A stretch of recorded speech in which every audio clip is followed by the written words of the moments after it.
Fundur settur í bæjarstjórn Akureyrar 14. desember 2015. Þetta fundur númer 3384 og 19. fundur ársins. Fyrir okkur liggur dagskrá í 6 liðum. Þá það fyrsti dagskrár í útsendri dagskrá. Númer 1, Austurbrú, 2-12 fyrirspurnir breytingar ákvæðum deiliskipulags. Logi Már Einarsson bæjarfulltrúi biður orðið.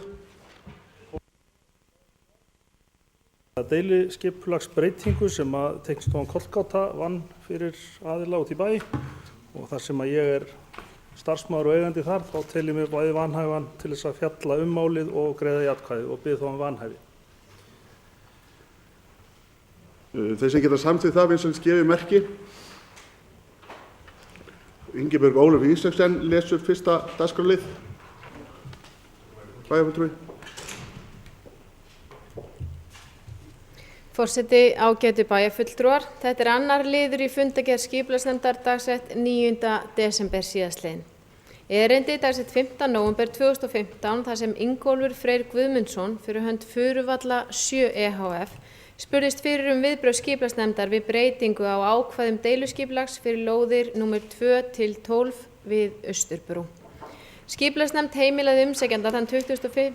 nóvember síðastliðinn að leggja fram tillögu að breytingu á deiluskipulagi. Lögðu fram tillaga að breytingu á deiluskipulagi sem dagsett 1. desember 2015 og unnin af Loga Má Einarssyni hjá Kollgátu. Skipulagsnefnd leggur til við bæjarstjórn að tillagan verði auglýst samkvæmt 1. málsgrein 43. grein skipulagslaga númer 123 frá 2010. Orðið laust. Þar sem enginn hefur kvætt til hljóðs, þá göngum við til atkvæðagreiðslu. Við gefum merki þess að geta samþykkt. Það samþykkt með 10 atkvæðum. Þá Logi Már Einarsson kemur inn á fundinn. Það annar liður í útsendri dagskrá lögmannslýð, umsókn deiliskipulag. Ingibjörg Ólöf Ísaksen tekur til máls bæjarfulltrúi.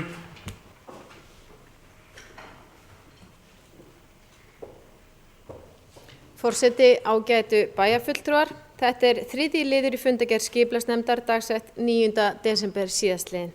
Skipulagsstjóri lagði fram tillögu að deiluskipulagi lögmannslýð Kirkjugarður í samræmi við bókun nefndarinnar frá 29. apríl síðastliðnum. Tillagan unnin af Ómari Ívarsyni hjá Landslagi EHF. Fornleifaskráning var unnin af Guðmundi Sigurðarsyni og Bryndísi Sóeka hjá Byggðasafni Skagfirðinga. Skipulagsnefnd leggur til við bæjarstjórn að tillagan verði auglýst samkvæmt 1. málsgrein 43. grein skipulagslaga númer 123 frá 2010. Ingibjörg Ólöf Ísaksen bæjarfulltrúi lokið máli sínu. Orðið laust. Þar sem enginn hefur kvætt til hljóðs, göngum við til atkvæðagreiðslu. Þeir sem geta samþykkt vinsamlegast gefi merki. Það samþykkt samhljóða. Þá það þriðji dagskrárliður í útsendri dagskrá, gjaldskrá dagforeldra 2016. Logi Már Einarsson bæjarfulltrúi tekur til máls. Já, forseti, ágætu bæjarfulltrúar. Hér verið að leggja til að samþykkt verið gjaldskrá dagforeldra sem áður hefur verið samþykkt í skólanefnd. Megin inntak breytingana að felast í því að bærinn greiði þann hluta sem að fellur á bæinn vegna kostnaðar við dagforeldra afturvirkt til dagforeldra í samræmi við kjarasamninga til maí á þessu ári. Bærinn, við leggjum ekki til að greiddur verði sá hluti afturvirkt sem að hlutur foreldra. Logi Már Einarsson bæjarfulltrúi hefur lokið máli sínu, orðið laust. Þar sem enginn hefur hvert til hljóðs, göngu til atkvæðagreiðslu, þeir sem geta samþykkt vinsælist gefið merki. Það er samþykkt samhljóða. Þá er það 4. dagskrárliður í útsendi dagskrá, fjárhagsáætlun Akureyrarbæjar gjaldskrá 2016. Guðmundur Baldvin Guðmundsson bæjarfulltrúi tekur til máls. Forseti, ágætu bæjarfulltrúar. Hér að ræða fyrsta liði fundargerð bæjarráðs frá 10. desember síðastliðinn, en bæjarráð vísaði gjaldskráni til afgreiðslu bæjarstjórnar. Gjaldskráni líkt og verið hefur við, það eru hækkanir á einstaka liðum.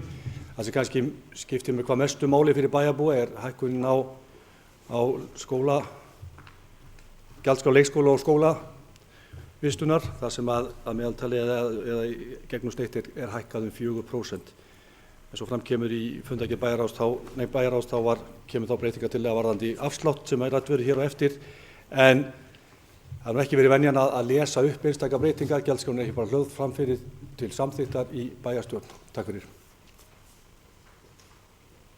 Guðmundur Baldvin Guðmundsson hefur lokið máli sínu bæjarfulltrúi.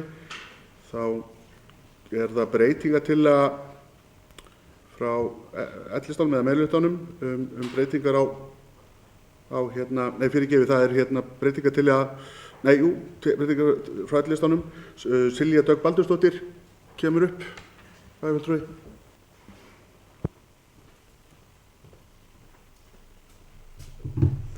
Forseti, ágætu bæjarfulltrúar.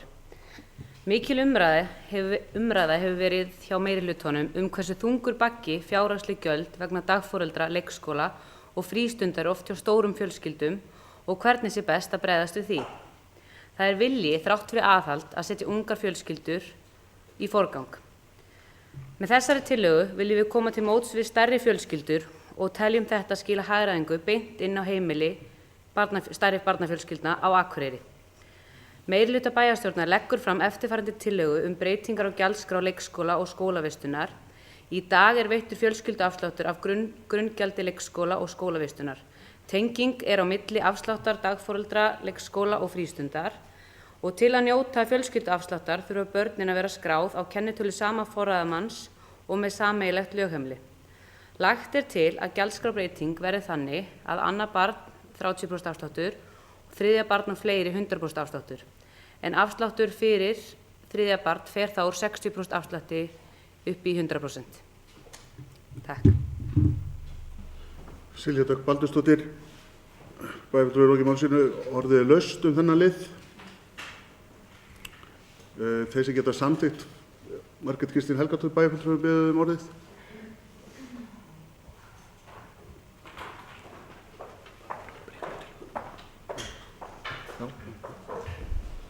Forseti, ágætu bæjarfulltrúar.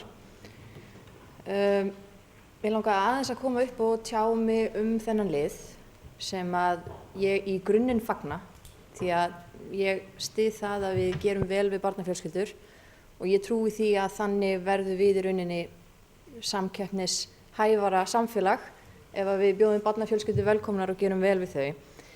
Mér finnst svolítið óþægilegt hvernig þetta kom svona á síðustu stundu til okkar. Það er rauninni, við erum að ræða þetta bara á 5. í síðustu viku og höfðum þá ekki upplýsingar í rauninni, það var ekki búið að kostnaðargreina málið og þannig að í rauninni það sem og svo fengum við skjal sent í morgun sem að ég fyrir mitt leyti skildi nú ekki alveg 100% og kallaði eftir einhverjum skýringum á heildar hvað þetta myndi kosta okkur. Ég ekki á móti hugmyndinni og ég mun ekki setja mig á mótinni eða greiða atkvæði gegn henni eða neitt slíkt, en ég get ekki annað en velti upp við þessa umræðu af því að við erum nú að fara að tala hallarekstur bæjarins hérna á eftir og við erum að rýna í hverja krónu og ég velti fyrir mér hverjir að fara að hagnast á þessu. Það kom fram í Excel-skjalinu hann í morgun, væntanlega hvað eru margir foreldrar sem að munu hagnast á þessu? Eða væri ykkur til í að fara yfir það og eftir bæjarfulltrúi Silja Dögg? Er það ekki í skjalinu? Allavega, ég kalla eftir upplýsingum það hverjir er að fara að gagnast, hverjum er þetta að fara að gagnast og getum við verið vissum að þeir aðilar séu þá efnalitlir einstaklingar. Það er alveg hægt að eiga 3 börn hjá dagforeldri, leikskóla í frístund og vera samt alveg vel fjáður. Ætlum við ekkert, kannski viljum við ekkert hugsa það, en ég vil þá allavega við séum búin að taka umræðu það áður en við samþykjum eitthvað svona. Ég geri mig grein fyrir því að þetta eru 2 milljónir samkvæmt plagginu sem að einhverjum þykir nú ekki há tala en ég hef fengið þau svör þegar ég hef rætt verkefni innan bæjarráðs að ef við ætlum endalaust að fara að tína til 2 milljónir hér eða 3 milljónir þar þá er þetta fljótt að safnast saman. Þannig að ég bara geri ráð fyrir það sama við aðra. Til dæmis var málefni sem að ég talaði mikið fyrir og sem bæjarfulltrúi Eva Hrund hefur líka talað fyrir sem eru að stytta sumarlokun leikskóla. Það er eitthvað sem við teljum að skipti marga foreldra hér í bænumáli. Við höfum fengið ábendingar frá verkalýðsfélögum og frá stórum fyrirtækjum hér á Akureyri sem að telja það vera mikið vandamál. Ég geri mér fulla grein fyrir því að það er mun dýrari pakki. Það er verðmetið á einhverjar 17 milljónir meðan þetta eru 2 milljónir. Það er haf og himinn þarna á milli. En miðað við hvað hitt fór hratt út af borðinu þá finnst mér þetta hafa komið furðulega hratt inn á borðið. En bara til þess að súmmera saman, ég mun ekki setja mig upp á móti tillögunni af því mér finnst góð í grunninn. Ég bara velti fyrir mér aðferðafræðina á bak við þetta og ég vil einmitt að við temjum okkur þau vinnubrögð að við greinum ákvarðanir sem við tökum. Takk fyrir. Margrét Kristín Helgadóttir bæjarfulltrúi lokið máli sínu. Næst tekur til máls Logi Már Einarsson bæjarfulltrúi. Forseti, ágætu bæjarfulltrúar. Ég kem hingað upp til þess að bregðast aðeins við orðum bæjarfulltrúa Margrétar. Það er auðvitað alveg rétt að þessi tillaga kemur nokkuð seint inn og það er auðvitað alltaf betra ef okkur gefst ráðrúm til þess að ræða þær tillögurnar.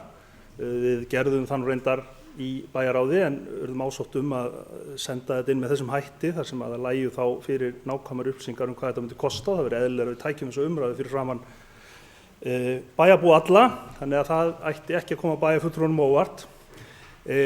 Nákvæmlega sama hátt á við aðrar tillögur sem hér eru til umfjöllunar og meðal annars títtnefndu bæjarfulltrúi Margrét held ég flutningsmaður að einhverjum einni allavega, að það eru auðvitað hlutir sem eru búin að liggja fyrir í rauninni mjög lengi og hefði auðvitað þess vegna geta verið komnar miklu fyrir fram. En við auðvitað tökum því bara eins og þær koma á þessum tímapunkti og þær koma innan lögmætisfrests og þá bara fjöllum við þær. Aðeins samt að þessum 2 atriðum sem borin eru hér saman. Annars vegar þessi afsláttarkjör sem að bæjarfulltrúi Silja kynnti að 2 milljóna króna aukakostnað ef að allir sem ræðir nýta sér yfir höfuð þetta tilboð. Þetta er í rauninni ekki svo ólíkt því sem áður var. Það er að segja að það fékkst fullur afsláttur með 3. barni innan leikskólakerfisins. Hér er eingöngu það að ræða að þessi afsláttur nái til dagforeldra, leikskólakerfis og vistunar í skóla. Þannig að þetta er nú svona áferðarmunur en ekki hérna í rauninni algjörlega ný hugsun. Nú hvað varðar hverjir fá þetta og hverjir geta fengið þetta? Það er áhugaverð umræða og hana ég alveg til í að taka hvenær sem Við höfum nefnilega hingað til ekki verið með tekjutengingar þegar kemur að slíkum afsláttum og ef að það er það sem að bæjarfulltrúi Margrét kallar eftir, þá skrítið að hún skuli þá ekki löngu vera búin að kalla eftir því hvað var það bara aðra afslætti sem að nú þegar eru til staðar, vegna þess að væntanlega getur tekjuhátt fólk fengið þessi 30% í afslátt af öðru barni sem nú þegar eru til. En ég til í þá umræðu því að hún held ég bara okkur gagnleg og við eigum að taka hana sem sagt með reglu millibili. Nú aðeins að hinu atriðinu sem varða þá sumarlokan í leikskóla. Ég tiltölulega nýr inn í skólanefnd, en ég var þess þó áskynja á mínum öðrum fundi þegar að þetta var rætt að fulltrúi foreldra þar inni, hún fagnaði því sjálfu sér að við legðum þá bara til og legðum fyrir þetta 3 ára plan sem að við ákváðum í fyrra og verðum fjármunum þar á eftir til þess að breyta þessu ef, og takið eftir, hún sagði ef óskir koma það. Hún taldi að mörgu leyti gott að það yrði bara gerð nákvæm úttekt og skoðanakönnun meðal bæjarbúa á þessu, vegna þess að það er ekkert víst að það liggi fyrir að það sé endilega það sem menn vilja. Og þegar menn tala hérna stór fyrirtæki, og ég hef fulla samúð með þeim sjónarmiðum sem liggja þar á bakvið, þá mögum við heldur ekki gleyma 70-80% af öllum fyrirtækjum bæjarins sem eru lítil fyrirtæki, og ég get ímyndað með það að þetta leggist nú ekki mikið léttar á þau fyrirkomulagi sem er á þessum fríum, hvort sem það er á þennan hátt eða annan. Þannig að ég held að við séum að vinna þetta sumarlokunarmál bara í fullri sátt við foreldrasamfélagið hérna í bænum, og við skulum bara sjá hvað sú niðurstaða leiðir til. En hvað var það að við erum að fá mál seint hérna inn? Ok, það má alveg vel skoða það og við getum breytt frestunum, en þessi tillaga er raun ekkert komin öðruvísi inn til umræðu núna heldur en þær tillögur sem að liggja fyrir frá minnihlutanum.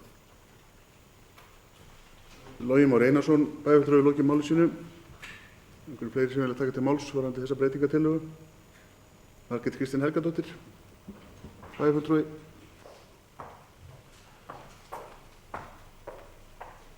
Forseti, ágætu bæjarfulltrúar. Ég þakka bæjarfulltrúa Loga Má kærlega fyrir þessa grein og góðu skýringu. Góðu skýringu. Ég kalla ennþá eftir í rauninni upplýsingunum sem ég var að biðja um. Hverjum er þetta að fara að gagnast? Og ég er alveg til í að taka umræðuna tekjutengingu og leikskólum eða öðru hverju slíku. Bara hvenær sem er. Og mér finnst það í rauninni bara fín hugmynd. Að eins og kerfi gengur út á í dag þá er bara sjálfkrafa ákveðnir aðilar með afslátt inn í eins og bara svo ég taki fyrir leikskólana, þurfum að tala um hann. En það er í rauninni ekkert, þú getur alveg verið einstæður en verið efnamikill. Þetta er ekki algilt. Þannig ég hvenær sem er til að taka þá umræðu. Og í rauninni fyrst við erum að ræða líka dagforeldra og annað, þá finnst mér líka mjög gott ef við myndum marka okkur einhverja stefnu til framtíðar það að við viljum vera með einhvers konar ungbarna leikskóla. Að við förum að stíga skref í átt að bara því sem hinn Norðurlöndin er að gera. Að það mætti að halda að þau væru ljósára undan okkur í þessu. En ég gerir mér fulla grein fyrir því að þetta er ekkert sem við erum að fara í strax. Þetta er dýrara en það kerfi sem við erum með í dag. Og bara með fullri vinningu, ég er ekkert að setja út á núverandi dagforeldra. Það að fólk er að gera sitt besta. En einmitt, ég myndi vilja sjá þetta að við myndum marka okkur einhverju svona stefnu til framtíðar í þessum málum. Hvað varðar það sem bæjarfulltrúi Logi Már talaði að það veri minni fyrirtæki líka, ég bara ber fulla virðingu fyrir því. Ég hef bara ekki séð ályktun frá þeim hingað inn að sumarfríslokun bitni á þeim. Ég var að vitna í ákveðna ályktun sem við fengum senda frá stóru fyrirtæki.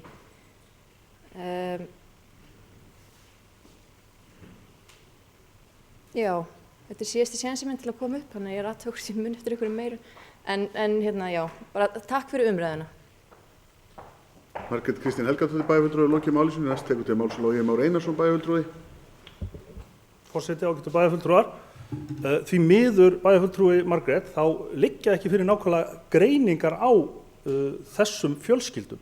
Við vitum þó að þetta snertir 44 fjölskyldur og við vitum að þessi afsláttur tekur til þeirra sem eiga 3 börn á aldrinum þá væntanlega 1 árs til 9-10 ára.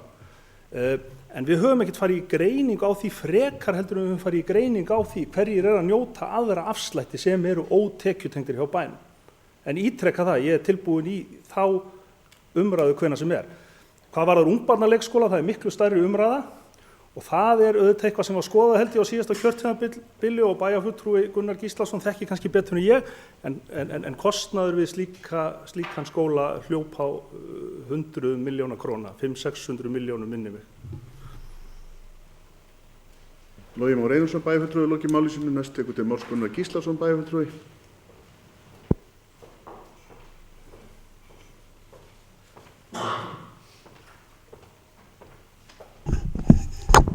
Forseti, ágætu bæjarfulltrúar. Ég langar til að koma hérna upp aðeins og árétta bara það sem að eins og ég skildi bæjarfulltrúa Margréti, að hún væri fyrst og fremst að gagnrýna það hvernig málsmeðferðin væri og hvernig þessi tillaga kemur inn. Við erum ekkert í sjálfu sér, held ég, að setja út að það að þessi niðurstaða verði svona, en þetta er því miður pínlítið einkennandi fyrir það hvernig mál hafa svona dottið inn, og þetta er nú ekki alveg sambærilegt við það sem að kemur hér á eftir, því að við erum nú búin að ræða sumt af þeim tillögum sem að koma hér til umræðu eftir oftar en einu sinni, annar staðar. En ég get vel skilið þessar áhyggjur sem bæjarfulltrúi Margrét Kristín er að bera hér fram, og mér finnst við ættum kannski frekar að taka þessu bara þannig að við ekki bara læra þessu og reyna að breyta þessu vinnubröðum þannig að þau verði í raun vandaðari. Og við erum búin að taka ákveðna umræðu áður við hopnum hérna inn og ætlum bara að afgreiða svona 1, 2, 3. En ég tek það fram eins og ég heyrði að bæjarfulltrúi Margrét Kristín tók fram að við erum ekki að setja okkur upp á móti tillögunni sem slíkri.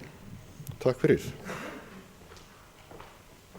Gunnar Gíslason, bæjarfulltrúi, lokið máli sínu. Orðið er laust varðandi þessa breytingatillögu. Þá göngum við til atkvæðagreiðslu hana. Þeir sem geta samþykkt það vil sem gefi merki. Það er samþykkt samhljóða. Þá er það önnur breytingartillaga. Sóley Björk Stefánsdóttir vaflista lagði fram eftirfarandi tillögu breytingar á gjaldskrám Hlíðarfjalls og Listasafn að sambærileg afsláttarkjör gildi á gjaldskrá Hlíðarfjalls fyrir öryrkja og gildi fyrir 67 ára og eldri. Orðið er laust þessa tillögu. Sóley Björk Stefánsdóttir bæjarfulltrúi beðið orðið.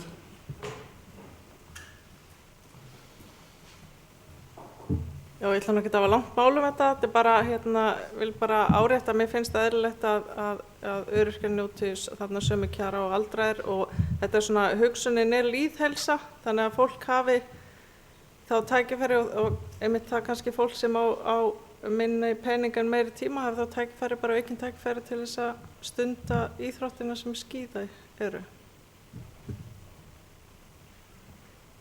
Sóley Björk Stefánsdóttir bæjarfulltrúi hefur lokið máli sínu varðandi þessa breytingatillögu. Orðið er laust. Eva Hrund Einarsdóttir bæjarfulltrúi beðið orðið.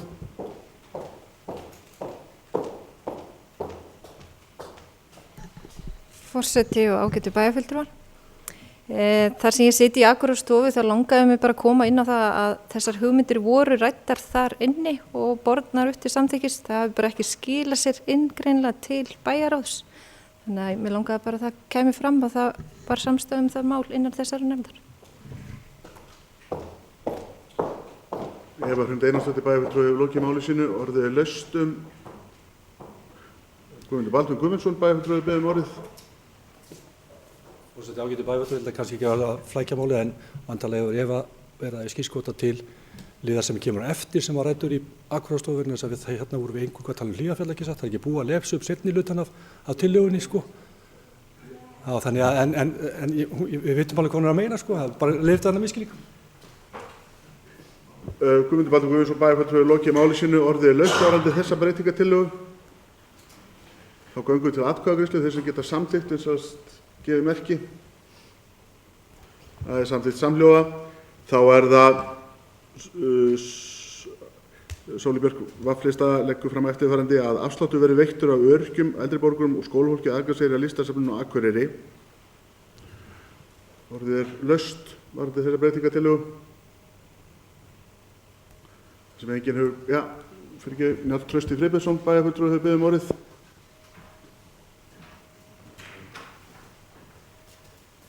Forseti ágætu bæjarfulltrúar, rétt bara hefur þetta verið kostnaðargreint. Ég ætla alltaf að reyna muna eftir að spyrja eftir öllu svona hlutum. Þannig að hér í þessu kerfi er statt og stöðugt að koma einhverju tillögur eitthvað sem er ekki kostnaðargreindar. Þannig að ég vil bara fá, hefur þetta verið kostnaðargreint? Takk. Njáll Trausti Friðbjörnsson bæjarfulltrúi lokið máli sínu. Næst tekur til máls Logi Már Einarsson bæjarfulltrúi.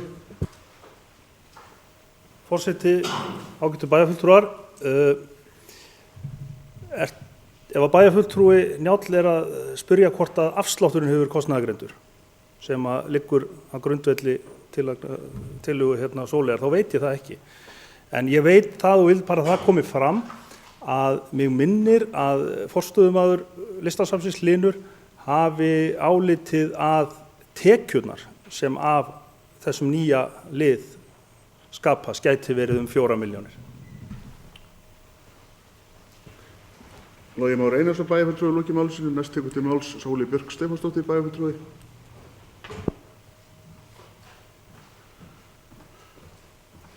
Forseti ágætu bæjarfulltrúar, bara svo ég svari því, nei, þessi tillaga mín hefur ekki verið kostnaðargreind. Ég hef engar forsendur til þess að greina kostnaður vegna þess að það hefur ekki verið rukkað inn á Listasafnið í ansi mörg ár, þannig að við höfum raun og verið engar upplýsingar aldursskiptingu eða skiptingu þeirra hópa sem að sækja safnið.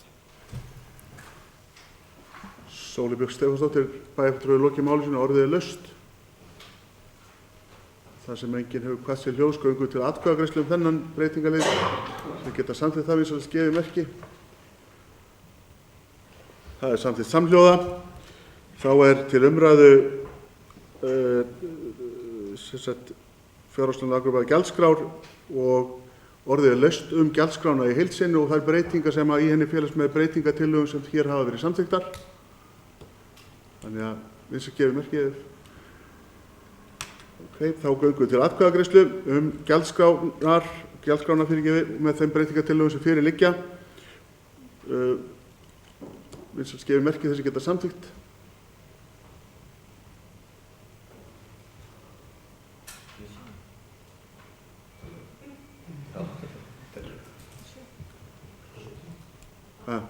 Átta, væntanlega. Það samþykkt með 8 atkvæðum. Þeir sem eru á móti, vinsælst gefið merki. Þeir sem sitja hjá, það eru 3. Þá er það 5. dagskrárliður í útsendi dagskrá. Fyrirgefið fjárhagsáætlun Akureyrarbæjar 2016-2019, seinni umræða. Guðmundur Baldvin Guðmundsson, bæjarfulltrúi, tekur til máls.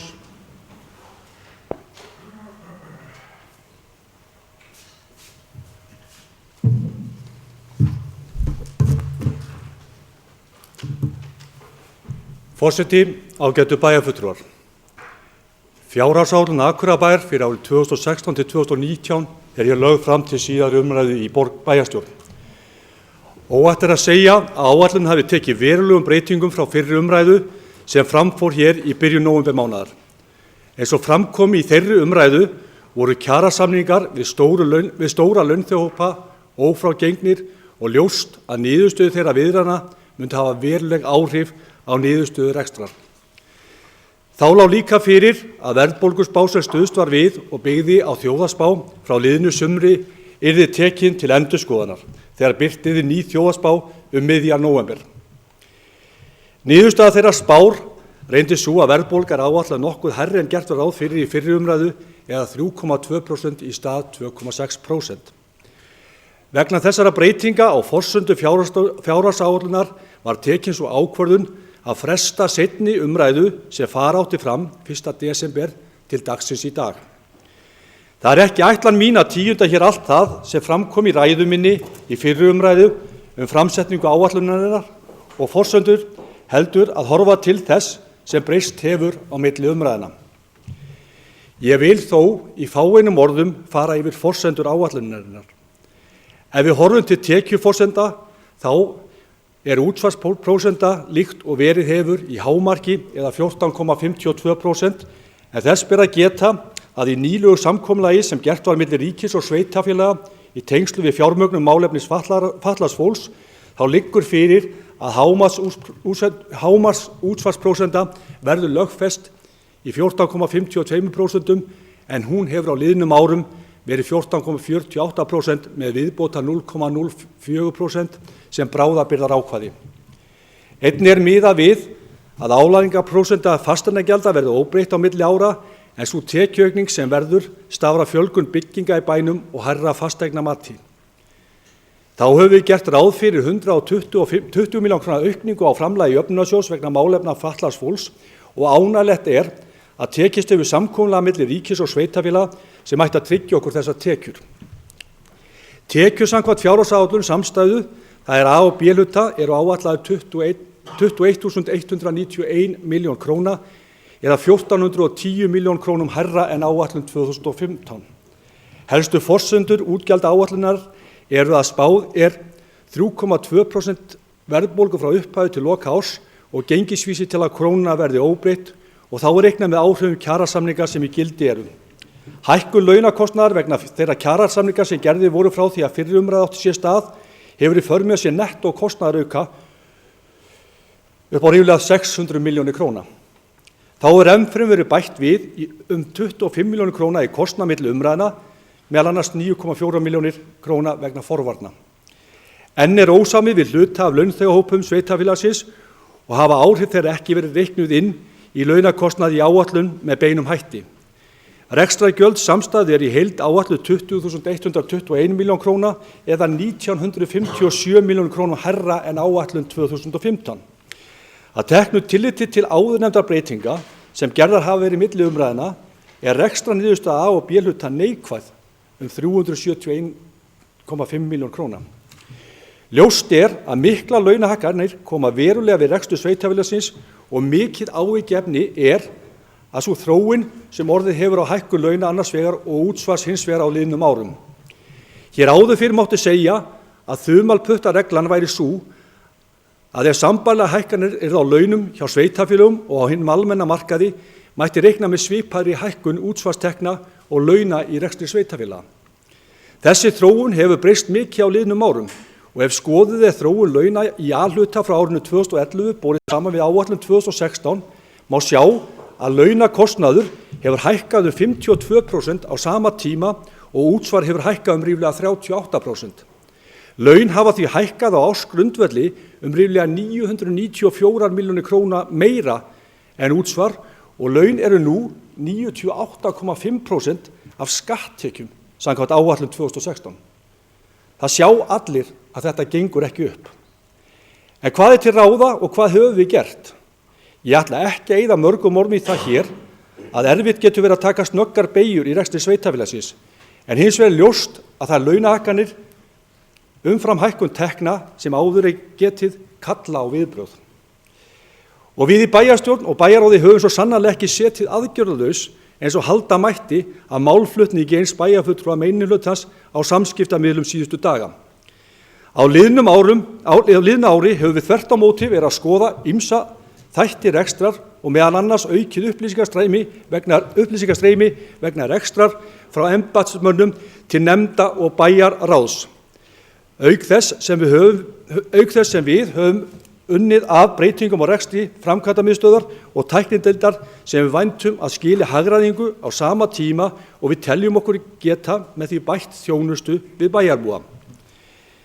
Þá höfum við látið vinna stjórnsýsluúttekt sem kynnt verður formlega í byrjun árs 2016, auk þess látið vinna að úttekt á rekstri og þjónustu við aldraða sem kynnt verður í bæjarráði næstkomandi fimmtudag.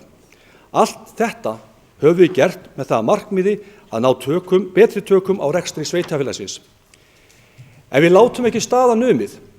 Nú eru nefndir að hefja vinnu við starfsáætlanir sem lagðar verða fyrir og kynntar í bæjarstjórn á fyrri hluta árs 2016, en auk þess eru nefndir að ljúka endurskoðun á vinnugögnum vegna langtímaáætlunar sem við hyggjumst vinna með og klára á árinu 2016.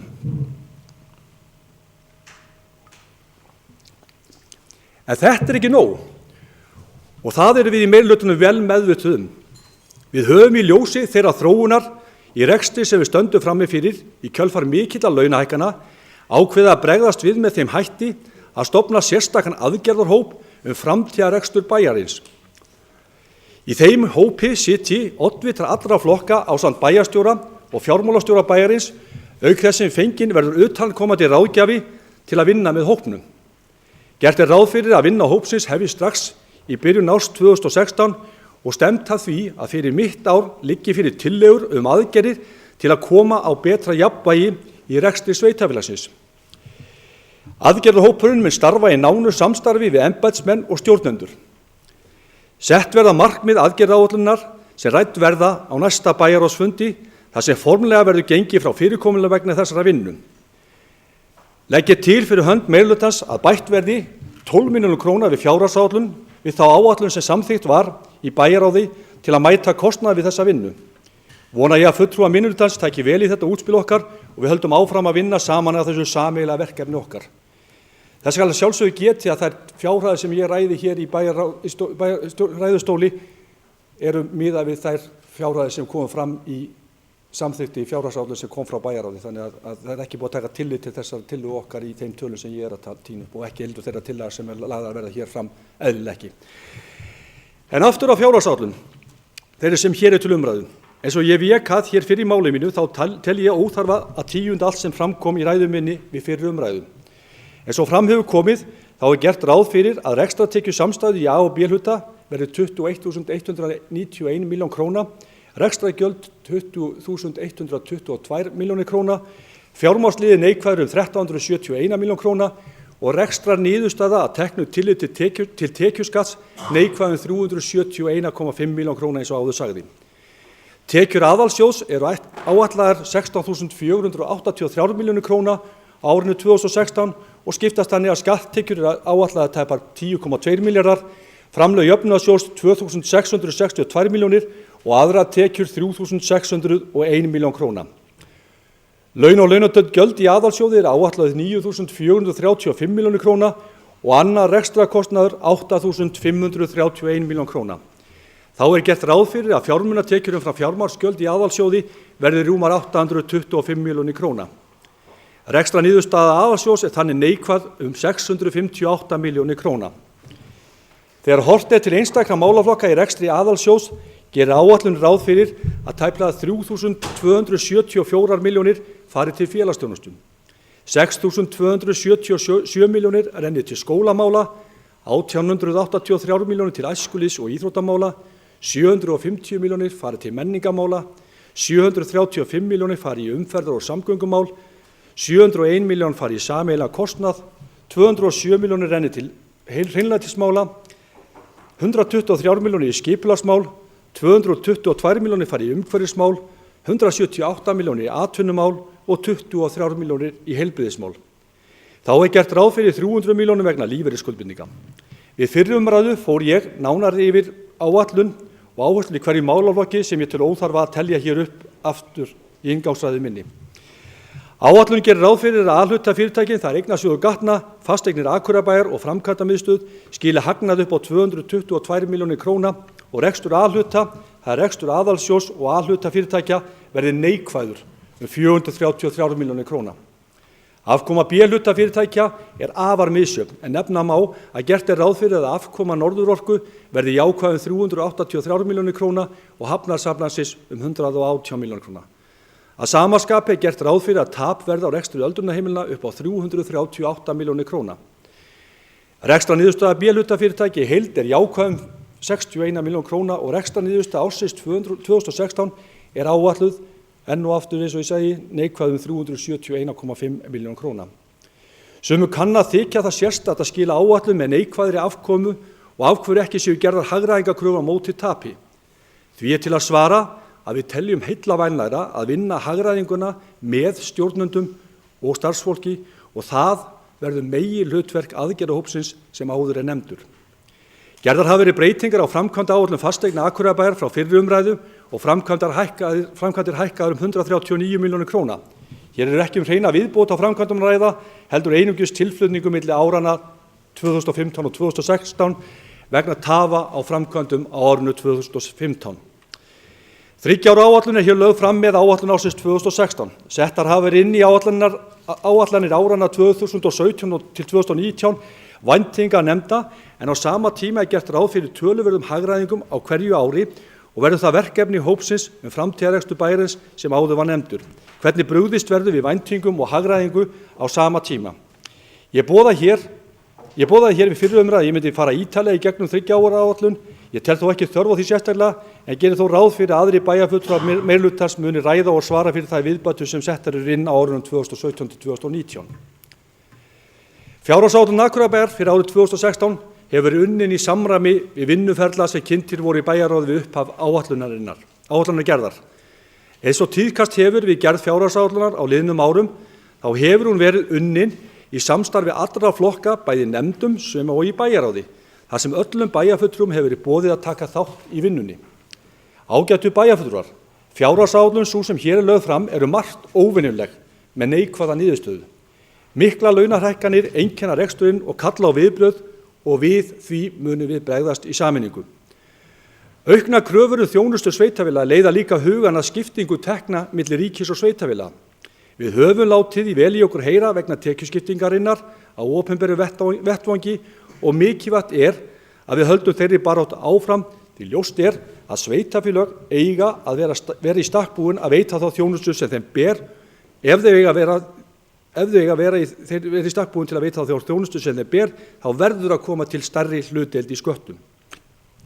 Ég vil því brýna okkur bæjarfulltrúa að halda áfram að hamra á að sveitarfélög fái réttláta hlutdeild í skatttekjum til að standa undir sífellt stækkandi verkefnum. Ég vil að lokum þakka bæjarstjóra, öllum starfsmönnum bæjarins og nefndafólki sérstaklega fyrir störf þeirra verið gerð þessara fjárhagsáætlunar. Einnig vil ég þakka bæjarráði og bæjarstjórn fyrir gott samstarf við gerð áætlunarinnar. Síðast en ekki síst vil ég þakka fjármálastjóra bæjarins Dan Brynjarssyni sérstaklega fyrir velunni störf og góða samvinnu við gerð fjárhagsáætlunarinnar. Að lokum ítreka ég tillögu okkar að viðbótarfjármagn verði bætt við 12 milljónum krónum við fjárhagsáætlun við þá áætlun sem samþykkt var í bæjarráði til að mæta kostnaði við þessa vinnu. Að lokinni umræðu legg ég svo til við bæjarstjórn að fjárhagsáætlun Akureyrarbæjar fyrir árið 2016 til 2019 verði samþykkt með þeim breytingum sem samþykktar verða hér á fundinum. Takk fyrir. Guðmundur Baldvin Guðmundsson, bæjarfulltrúi, lokið máli sínu. Næst tekur til máls Gunnar Gíslason, bæjarfulltrúi.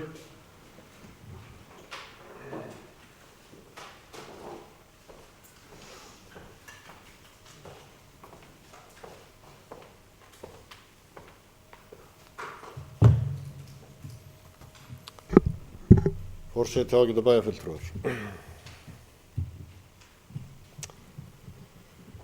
Það er ekki langt síðan að við ræddum í þessum sal tillögu að fjárhagsáætlun þar sem hallinn á aðalsjóði var áætlaður ríflega 200 milljónir en samstæðan yrði afgreidd með afgangi.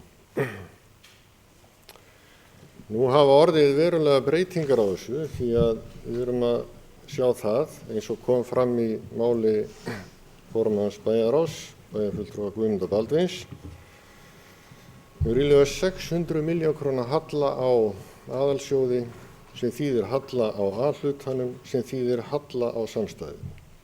Þetta er raun alveg fáheyrð niðurstaða og eftir minni bestu vitneskju þá hefur þetta gerst einu sinni áður að fjárhagsáætlun hefur verið afgreidd með halla á samstæðunni og það var árið 2009 þegar var gert ráð fyrir 1200 milljón króna halla á rekstri fasteigna Akureyrarbæjar vegna bankahrunsins. Þar voru mjög sérstakar aðstæður fyrir hendi sem er ekki með nokkru móti hægt að bera saman við þær aðstæður sem við búum við í dag. Hér er sagt og vitnað í mín orð á samfélagsmiðlum að lítið hefur verið gert og lítið brugðist við. Ég stend við hvert orð sem ég hef sagt það. Og ég ætla kannski að rekja aðeins á hverju ég segi þetta og á hverju ég stend við þetta. Það er alveg rétt sem kom fram hér í máli formanns bæjarráðs áðan að það eru ákveðin vinna í gangi. Hún fór bara hins vegar mjög seint af stað. Við ræddum það hér í þessum sal og vorum það sammála að ég held svo ég endurtaki það einu sinni enn að fara í þessa vinnu strax í byrjun þessa árs því við vissum að það lægju fyrir hækkanir sem myndu valda því að það yrði halli á bæjarsjóði á þessu ári nema eitthvað stórkostlegt gerðist og þá á ég við aðalsjóð. Það var bara því miður ekkert farið í þá vinnu og ég bara fagna því að bæjarfulltrúi Guðmundur Baldvin sé að boða núna að það verði farið í þessa vinnu nú strax eftir áramót og tek bara undir hvert orð þar og lýsi því yfir að sjálfsögðu erum við tilbúin í þá vinnu. Ég hefði hins vegar viljað sjá lok taka dagsetningu á þeirri vinnu ekki mitt ár heldur fyrr. Ég hefði viljað sjá að við settum okkur það markmið að vera búin að vinna þessa greiningavinnu og vinna tillögur fyrir lok mars. Við þurfum tíma til að koma þessum tillögum í framkvæmd. Það þarf að koma einhvers konar viðbrögðum í gang við þessari stöðu bæjarsjóðs á næsta ári. Og til þess þarf tíma. Það er mjög hæpið að sé að bregðast við fyrir en að hausti. Þá þurfum við að vera komin með tillögurnar upp á borði ekki seinna í mars að mínu mati eða í byrjun apríl, þannig að sé að vinna þær áfram. Þannig að ég legg það til að þessi tími verði þrengdur. Það þýðir það að við þurfum að leggja meira og harðar að okkur á þessu tímabili. En ég held að sé bara ómaksins virði, hreinlega. Við búum svo vel hérna á Akureyri að hafa gríðarlega öflugt upplýsingakerfi sem SAP-kerfið. Og ég veit að það er að vinna tiltölulega fljótt mikið upplýsingum út af því kerfi. Og ég held að það muni styrkja okkur í þessari vinnu og einfalda okkur vinnuna þegar við förum í hana. Þetta hefði ég náttúrulega viljað sjá á þessu ári, þannig að við hefðum getað brugðist við í fjárhagsáætlun fyrir þetta næsta ár, þannig að við værum ekki að horfa upp á þennan halla. Og ég hef verið að reyna að draga það fram að það hafi orðið fjölgun stöðugilda inn í kerfinu á undanförnum 2 árum. Ég hef allavega ekki verið rekinn tilbaka með þær upplýsingar sem ég hef sett fram. Þetta er ekki allt saman eiginlega fjölgun stöðugilda. Ég veit að þarna inni eru líka fjölgun stöðugilda vegna veikinda og fjarveru. En það er líka kattuluta fyrir sig sem við þurfum að ræða. Ég hef gagnrýnt það að við höfum ekki tekið þessa fjölgun og rætt hana hérna í bæjarstjórn. Við höfum ekki rætt hana í bæjarráði mér vitanlega nema cirka 5 stöðugildi. Og það var til dæmis í tengslu við listasafnið og Akureyrarstofu, svo ég tæki það bara fram. Og þar var það samþykkt. Hjá mjög mörgum öðrum deildum hefur greinilega verið eitthvað skrið á stöðugildum umfram það sem hefur verið rætt. Og hvaða máli skiptir þetta? Jú, þetta skiptir máli í því samhengi að þegar við erum komið með þetta gríðarlega mikinn halla á aðalsjóð, þá hlýtur hann að verða einhvers staðar til. Þannig að ég kannaði nú aðeins landslagið á landinu öllu og samkvæmt upplýsingum sem ég hef aflað mér að þá var gerð greining af hálfu sambandsins á fjárhagsáætlunum þeirra sveitarfélaga sem 80% íbúa á landinu búa eftir fyrri umræðu og skoðuð útkomuspá í leiðinni. Mér er sagt að sú könnun hafi leitt það í ljós að reksturinn er erfiður á árinu 2015, kemur engum á óvart, en það líti miklu betur út á árinu 2016. Og það séu fæst sveitarfélög að skila áætlunum sínum með halla. Og hvað veldur? Jú, launahækkanir á milli ára einhvers staðar á bilinu 7–8% að jafnaði, en hækkun á þjónustukaupum og vörukaupum á bilinu 1–2%. Þess vegna óskuðum við eftir því að það yrði tekið saman hver hækkunin á þessum liðum á milli áætlana 2015 og 2016 hér í síðustu viku. Þá kemur í ljós að áætlanir vörukaup að hækka 6,59% á milli árana, áætlunum þjónustukaupum 5,21% og launaáætlunum 15,88%. Ég vil meina það, og þetta er kenning, ég vil meina það að því að við höfum ekki nægar upplýsingar það, að við séum ekki bara að takast á við launahækkanir vegna hækkunar og kjarasamningum, heldur líka aukin launakostnað vegna fjölgunar stöðugilda. Og ég vil slá því fram hérna að það geti hugsanlega verið svo að þessar hækkanir umfram það sem að víða annars staðar að gerast gætu numið einhverjum á bilinu 350 til 400 milljónir. Þannig að hallinn gæti, ef við hefði verið veitt ákveðið aðhald á þessu ári, legið einhverjum í kringum 200 til 300 milljónir, sem náttúrulega óásættanleg staða líka. En þetta mín kenning og þið getið haft aðra skoðanir en ég á þessu, en ég held að ég geti rökstutt þetta býsna vel í sjálfu sér. Og það kannski það sem vandamálið, að við höfum ekki haft þau stjórntæki eða stýritæki eða það hefur ekki verið lagst yfir það til þess að veita kannski það aðhald sem þarf að veita á svona tímabili sem þensla kallar á. Og þegar ég að tala þenslu þá ég að tala það launahækkanir sem hafa komið inn með kjarasamningum bæði aftur og bak og áfram.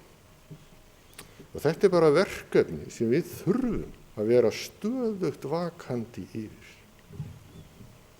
Ef við ætlum til frambúðar að veita hérna þjónustu, þannig að við getum uppfyllt slagorð Akureyrarbæjar öll lífsins gæði, þá þurfum við að sjálfsögðu að tryggja stöðu bæjars þannig að við þurfum ekki að standa í stórkostlegu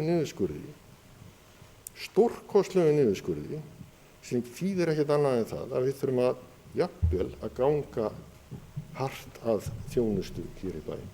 Það gæti farið svo. Ég tek alveg undir það með formanni bæjarráðs, bæjarfulltrúa Guðni Baldvin, að við þurfum að auka tekjur og tekjuskiptingin milli ríkis og sveitarfélaga sé kannski ekki alveg sanngjörn. Þar gætum við kannski verið að tala þessar 200 til 300 milljónir sem vantaði upp á töluna hjá mér áðan. Og ég geti alveg trúið því að það ætti bara vel við. En mér finnst ekki eðlilegt að staða Akureyrarbæjar sé almennt þetta miklu verri núna heldur en annara sveitarfélaga sem við berum okkur saman við, þó við séum að veita hlutfallslega miklu meiri þjónustu.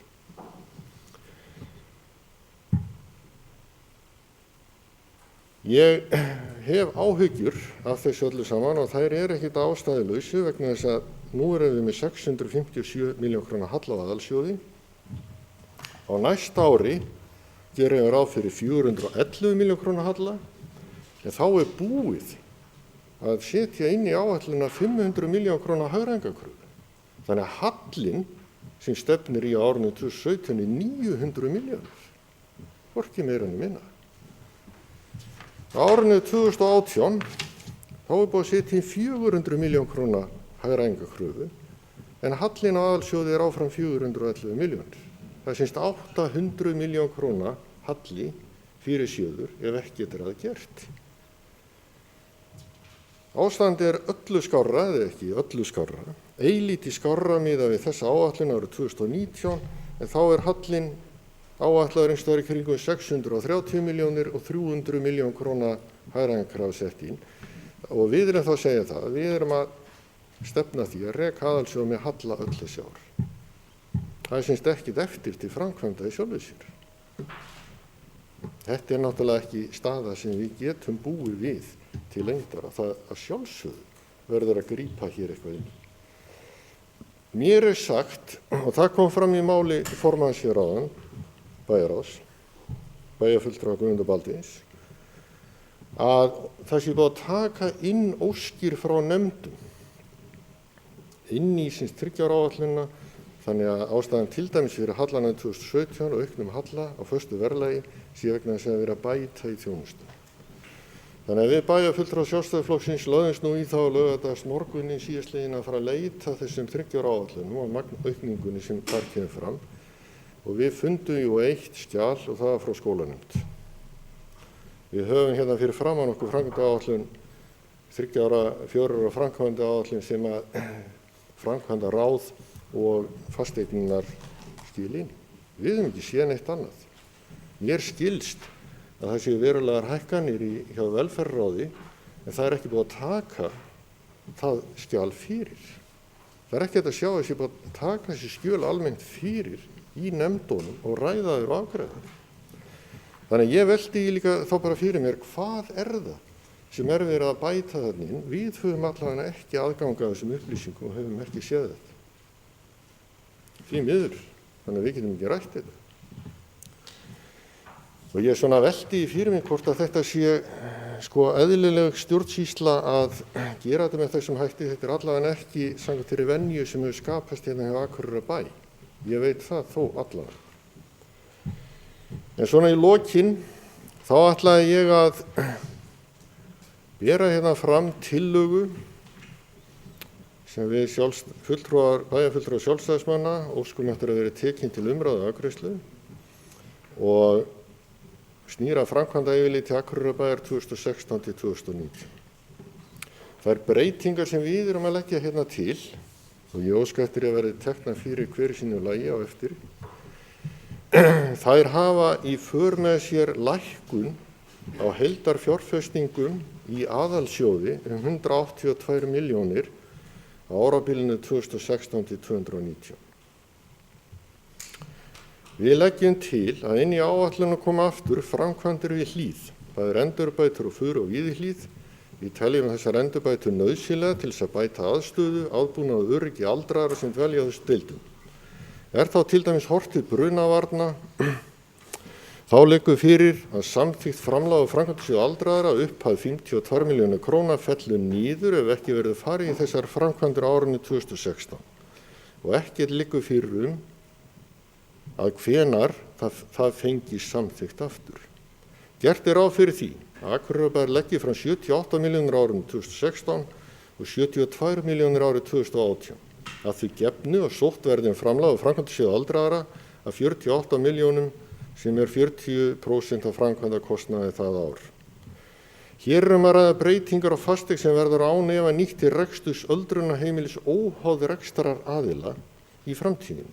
Það því ekki að sjá annað en að fjárfestingin skili sér alltaf tilbaka í formi leigutekna. Í öðru lagi leggjum við til að framkvæmdum við Naustaskóla verði lokið á árinu 2016, við lóð Naustaskóla verði lokið á árinu 2016 en ekki 2017.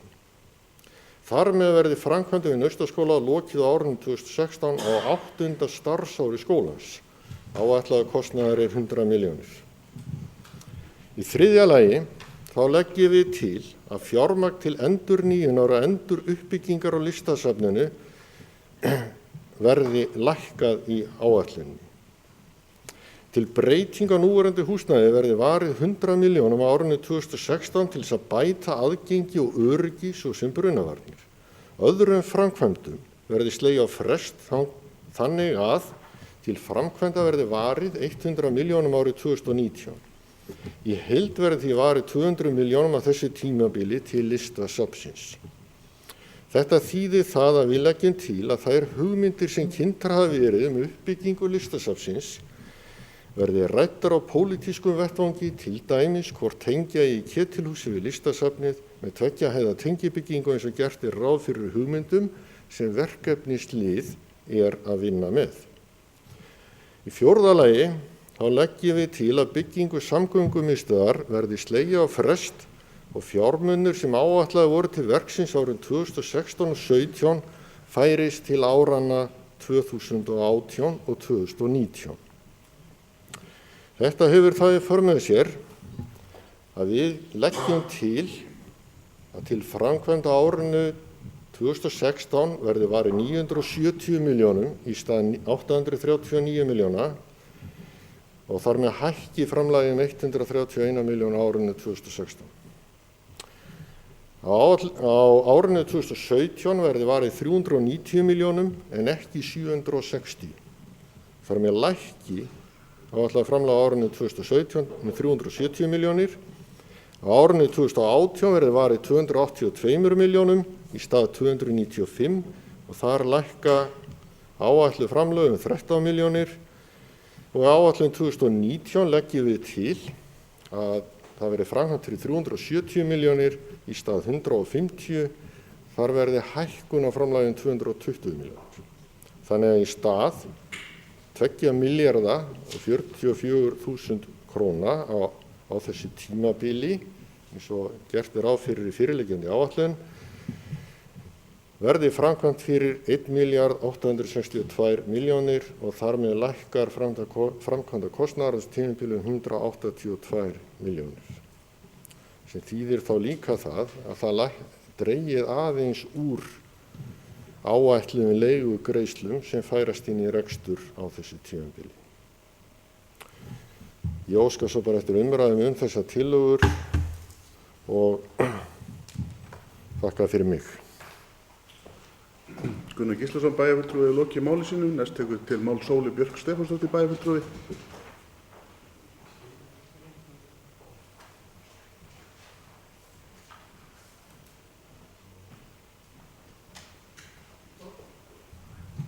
Forseti, ágætu bæjarfulltrúar.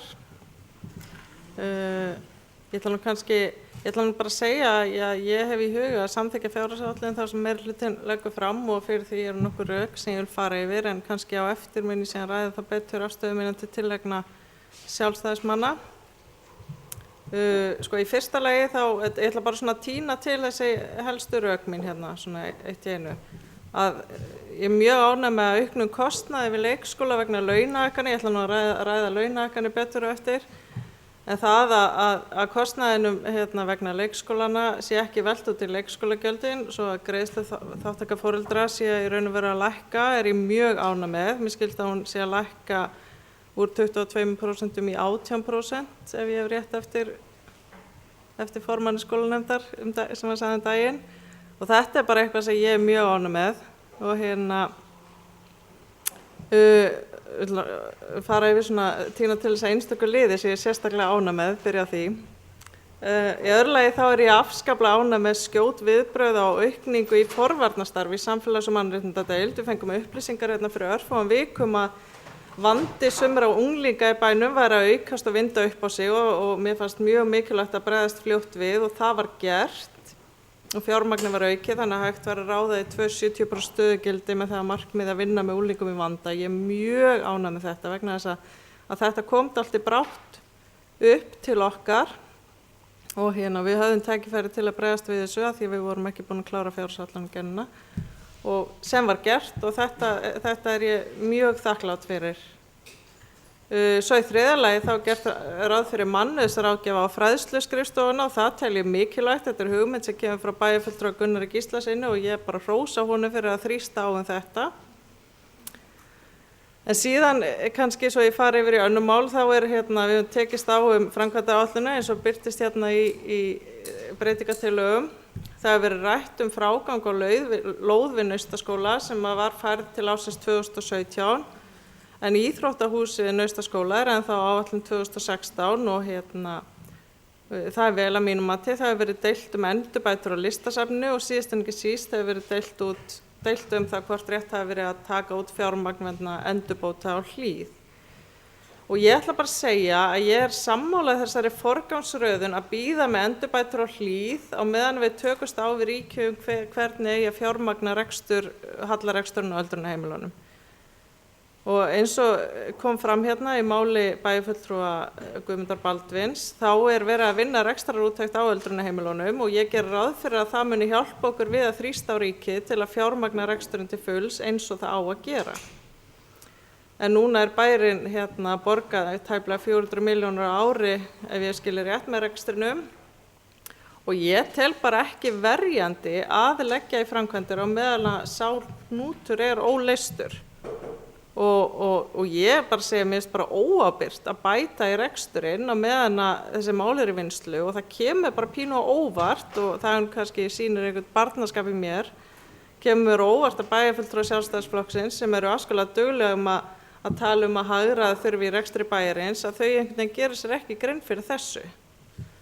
Og en það er kannski þannig með ábyrga fjármálastjórnun og hún er svona erfiðar í framkvæmd heldur en að tala það. Hvað uppbygging á listasafninu varðar, þá þekki ég það hús mjög vel, ég hef unnið þar og ég veit að það þarf að fara í viðhald ef ekki á illa að fara. Af því að húsið er hreinlega lekur og er bara algjörlega óásættanlegt sem geymslustaður fyrir okkar dýrmætu listaverk. En hvort dragum og framkvæmdir á langinn, það má alveg ræða það en ég tel að skipti gríðarmiklu máli að fara í allavega stóran hluta af þessu verki strax.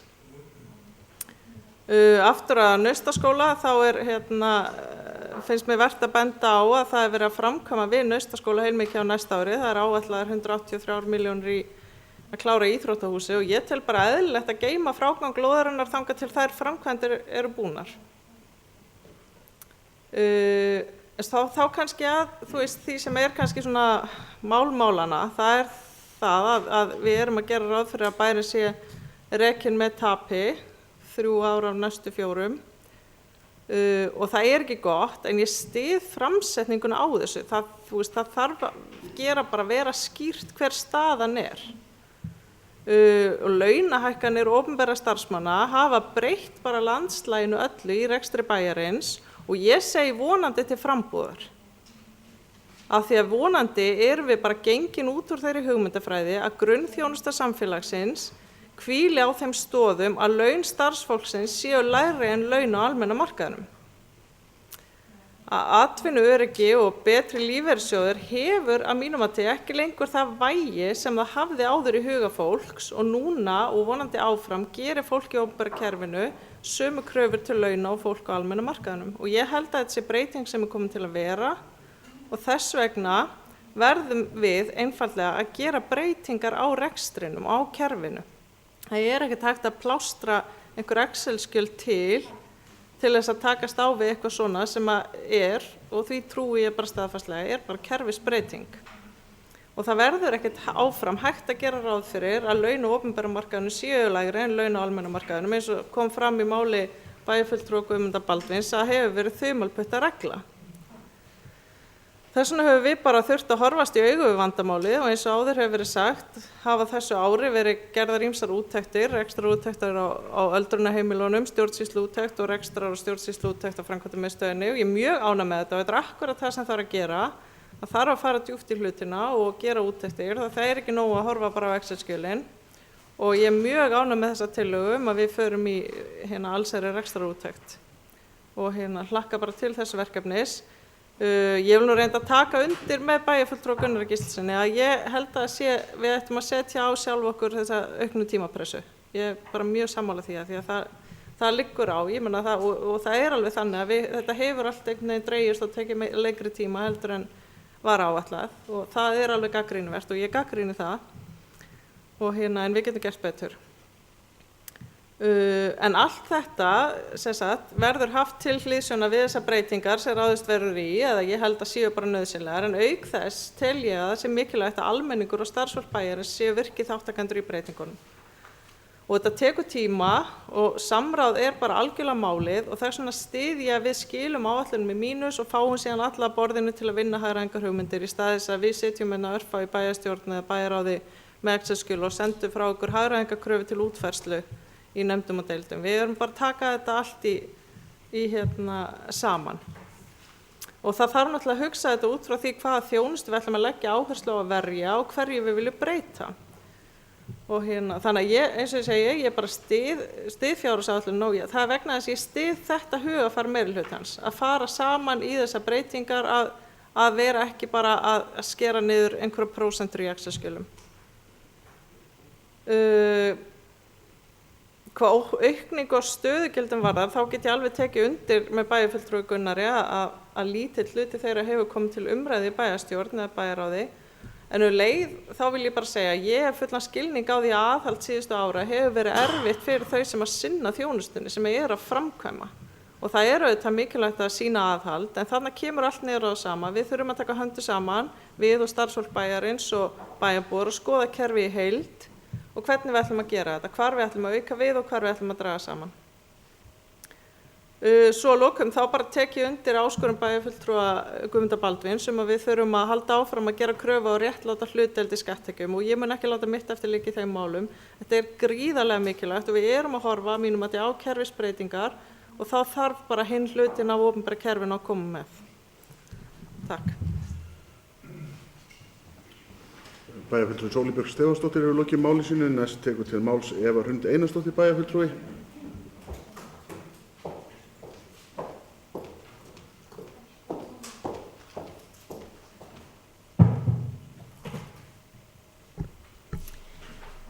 Forseti og ágætu bæjarfulltrúar, ég efast ekki í eina mínútu að það séu allir hér inni, allir hver og hver einasti hér í bæjarstjórn að reyna sitt besta Þetta er gríðarlega mikil vinna sem við þurfum að leggja á okkur og mun meiri heldur en ég hefði nokkur sinnum gert mig grein fyrir. Þannig að það mun ekki hvarfla að mér að gagnrýna á þeim nótum að aðilar séu ekki að reyna að leggja sig fram við að reyna að vinna bæjarbúum til heilla. En þar sem ég var ekki stödd í bænum í fyrri umræðu fjárhagsáætlun, þá hef ég hlustað með athygli á þann fund og það sem situr eftir fundin er að það eru allir sammála að það þarf skýrari verkferla, meiri greiningarvinnu og upplýsingagjöf alveg eins og við ræddum fyrir ári síðan. Við ræddum fyrir ári síðan að byrja mun fyrir áætlunargerð fyrir 2016. Mars var nefndur í síðasta lagi en það misfórst og nú gerum við þau mistök ekki aftur. Mér langar að viðra þá hugmynd við bæjarfulltrúa, hvort sem þeir eru í minni hluta eða meiri hluta, hvort það sé áhugi fyrir því að taka upp balance scorecard aftur. Ég tel að það geti hjálpa okkur í þessari vinnu, það er einfalt í framsetningu og margir starfsmenn bæjarins þekkja það verklag þar sem þetta var notað áður en L-listinn lagði þau vinnubrögð af á síðasta kjörtímabili. Það þekkja allir umferðarljósin, rauð, gul og græn og þægileg viðmið til að nota. Á bæjarmálafundi okkar sjálfstæðismanna í gær var ákveðið að við myndum koma fram með tillögu að 10 milljónum króna yrði varið í að ráða inn aðila til þess að leiða vinnurekstrar úttektar sem færa af stað núna strax eftir áramót. Því var afar ánægilegt að fá svar við beiðni okkar frá meirihlutanum í dag að þeir væru í sömu hugleiðingum. Við þurfum að taka út reksturinn, eins þurfum að gera greiningu á starfsmannaþróun á hverju sviði fyrir sig og finna leiðir til þess að draga úr starfsmannafjölda. Bæjarfulltrúi Guðmundur Baldvin ræddi í fyrri umræðu að það eigi að fara í greiningu og yfirvinnu en ég held ég hafi einmitt komið inn á þann lið fyrir ári síðan en ég hef einmitt heyrt það innan bæjarkerfisins að það sé mikið ósamræmi á milli deilda í þessum efnum. Ég óskaði eftir því í fyrra að það væri reglulega farið í öllum nefndum hvar málin stæði fjárhagsáætlunum og stjórnendur yrðu kallaðir inn á fundi ef þeir væri að fara fram úr áætlunum til þess að fara yfir hvernig þeir ætla að mæta þeim kostnaði sem væri komin fram yfir. Þessu hefur verið vel sinnt í þeim nefndum sem ég sitt í, sem eru skólanefnd og Akureyrastofu og ég vona að svo eigi við heildina alla. Þetta var áður gert í skólanefnd þannig að það er ekki ný vinnubrögð en fyrrverandi formaður Akureyrastofu, Logi Már, hefur sinnt þessu vel og kalla stjórnendur til fundar stjórnar ef á hefur þurft að halda. Telji þetta vel og þakka vil meirihlutanum fyrir að taka upp þetta verklag. Ég er á því að þetta ýti á aðhald í rekstrinum og haldi stjórnendum á tánum með að halda sig innan ramma. Minnihlutin hefur lagt áherslu á að ráðin verði aðili í starfsmannamál innan skóladeildar og vil ég benda á mikla þrautseigju nefndarmanns Bjartrar framtíðar í skólanefnd Prepens Jóns Péturssonar hvað þetta mál varðar. Ég vil þakka meirihlutanum fyrir að taka þetta til greina inn í fjárhagsáætlun því ég er á því ásamt fleirum að þetta eigi eftir að standa uppi sem sparnaður til lengri tíma litið því eins og staðan er núna erum við að sjá mikil veikindi innan málaflokksins, bæði skammtíma og langtíma og sum veikindi hefðu eðlilegst hægt að koma í veg fyrir með því að taka fyrr á erfiðum málum sem upp hafa komið. Ég ætla ekki að fara inn að meirihlutan eftir kosningaloforðum er kalla á aukna kostnaðarbyrði. Þegar ég er frekar á því að við þurfum að sýna aðhald í rekstri og ég er á því að við sem erum í minnihluta hefðum einnig þurft að bíða með ýmislegt eins og staða bæjarins er. Því hvarflar ekki að mér að minnast á styttri sumarlokanir eða annað. En eins og ég kom inn á áðan, þá eru ég á því að stærstu mistökin hafa verið að byrja ekki strax á árinu í greiningavinnu og skipulagðri fjárhagsáætlunargerð. Því ég er á því að aðhaldsaðgerðir voru einmitt það sem við þurftum strax að fara í að meira marki, því það var strax ljóst að kjarasamningar yrðu okkur þungur baggi. Ég átti því von á í hreinskilni að meirihluti myndi boða hagræðingar á árinu sem varð ekki eins og raun ber vitni.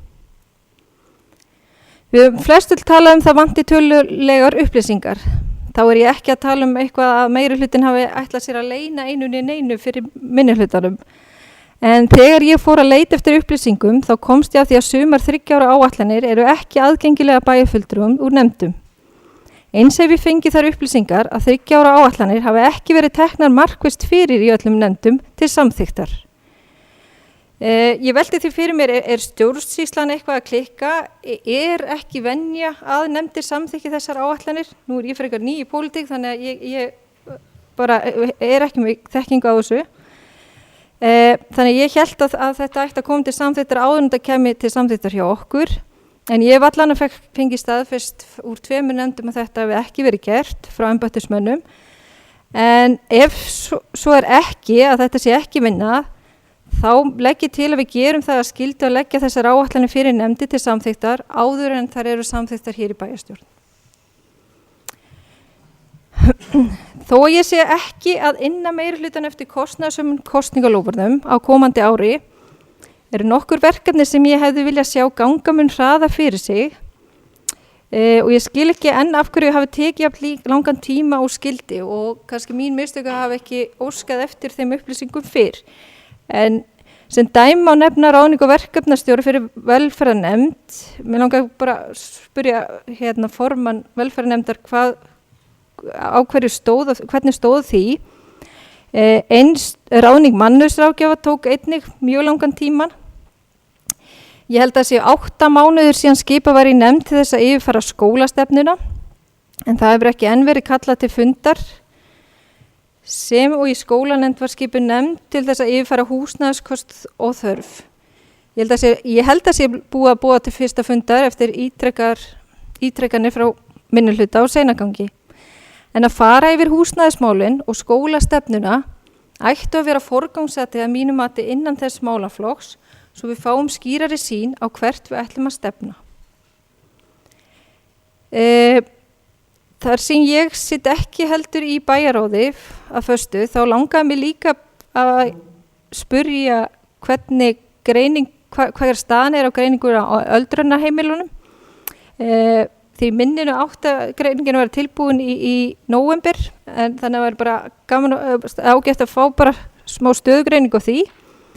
Eins var farið í stjórnsýslu úttekt sem ég til mjög vel, en hún átti að klárast í nóvember og maður hefði vonast til að niðurstöðu ákvörðun hefði legið fyrir núna þegar samþykkja á fjárhagsáætlun, því að ég gerir ráð fyrir að þessar niðurstöðu muni hafa áhrif á hana. Mér langaði þá þess vegna að spyrja hver staðan á þeirri vinnu, því að það nokkuð síðan að ég var búið á fund sem átti að fara yfir niðurstöður, en hann afbókaður, þannig að mér langaði bara að spyrja hvað hafi olli þeirri seinkun.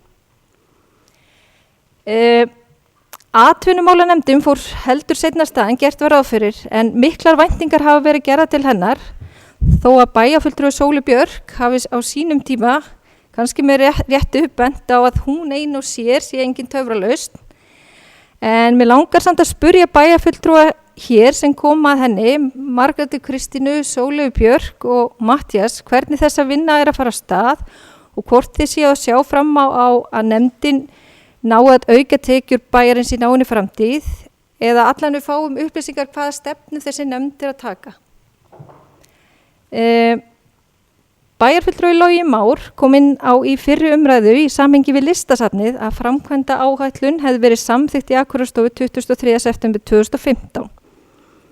Á þeim fundi hljóðaði áætlunin upp á 50 milljónir 2015 sem búið og liðið og 100 milljónir 2016, en ekkert meira árin þar á eftir var áætlað í kostnað við listasafnið. En á þeirri áætlun var líka reyndar gert fyrir að skólalóðin yrði framkvæmd árið 2016 upp á 100 milljónir. Ég velti fyrir mig hvort að þetta hafi verið einhver mistök, en þetta eru þau gögn sem að lágu þarna fyrir. Ég orðið verulega hissa þegar ég fór allt inn að heyra hærri tölur upp á 400 milljónir og óskaði því eftir kynningu á þessari framkvæmdin í Akureyrastofu sem ég fekk að tróða inn á síðasta fund þar sem ég fannst mjög mikilvægt að fá þessa kynningu áður en afgreiðsla fjárhagsáætlunar færi fram. Mér finnst þetta afar spennandi uppbygging og framkvæmd og mjög metnaðarfullt verkefni. Ég reyndar ekki á því að heldarverkefni eigi að vera í forgangi eins og staðan núna, en eitthvað sem ættum klárlega að horfa til í ekki of langri framtíð. Ég reyndar ekki orðin sannfærð yfir að fara í kostnað og tengingu við Ketilhúsið, en ég heldur ekki búin að útiloka það heldur.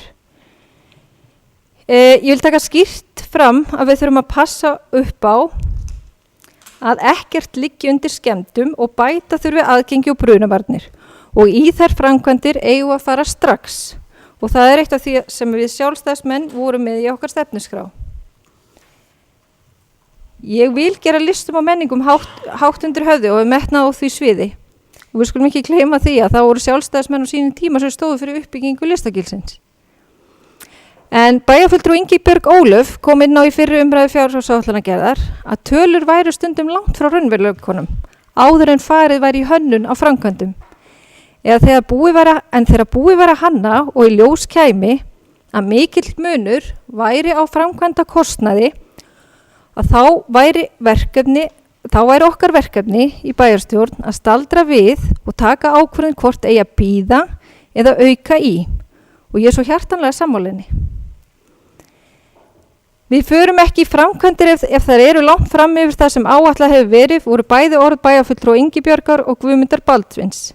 Mér langar því að spyrja þau tvö, gilda önnur sjónarmið listasafnið, og þá af hverju eigum við ekki að bíða aðeins og fara betur yfir þau mál varðandi tímasetningar og hönnun. Eins langar mig að spyrja, er samhugur innan Framsóknarflokksins með þessa forgangsröðun? Eins og áætlun er byggð upp núna, þá er ég ekki orðin sannfærð að það sé rétt aðferð að setja allar óskir inn og koma svo með hagræðingarkröfu á móti. Þetta ýtir undir ákveðnar væntingar og ofta erfitt að taka út þegar búið er að setja inn, en ég er rosalega ánægð með þá afstöðu meirihlutans að gera þetta í mikilli samvinnu, og ég held við náum ekkert árangri nema með samvinnu allra þeirra sem koma að málaflokknum.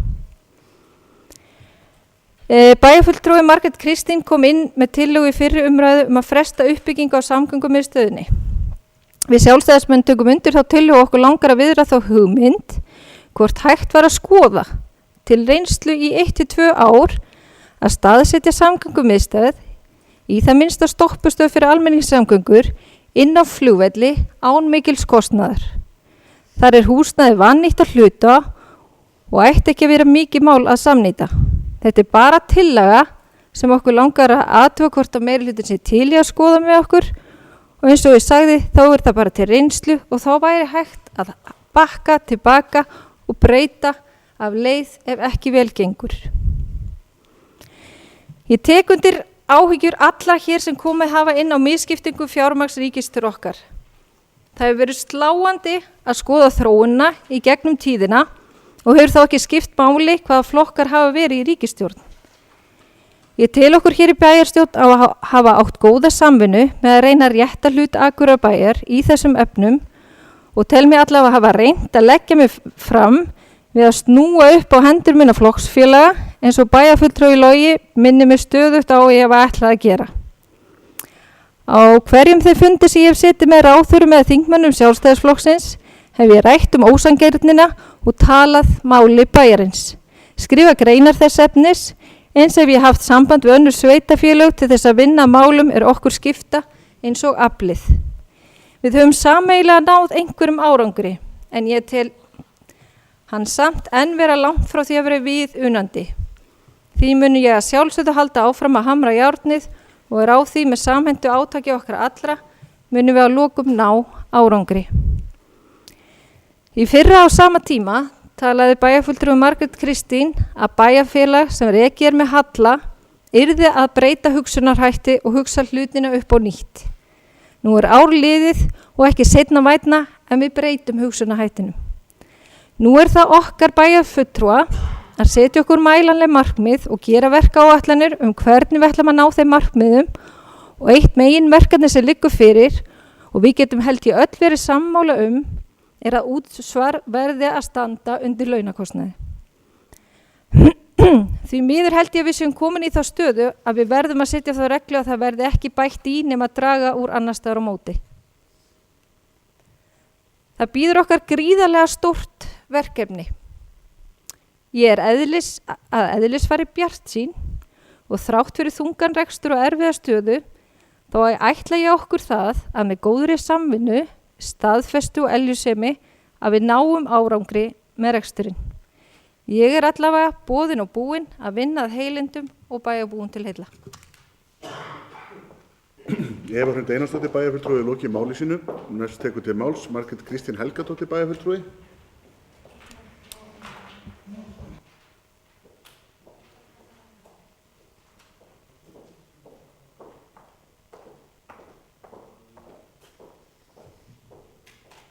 Forseti, ágæti bæjarfulltrúar. Ég vil byrja á því að þakka bæjarfulltrúa Guðmundi Baldvini fyrir greinagóða ræðu, þó ég hafi vissulega saknað þess að heyra talað olíuskipið fræga.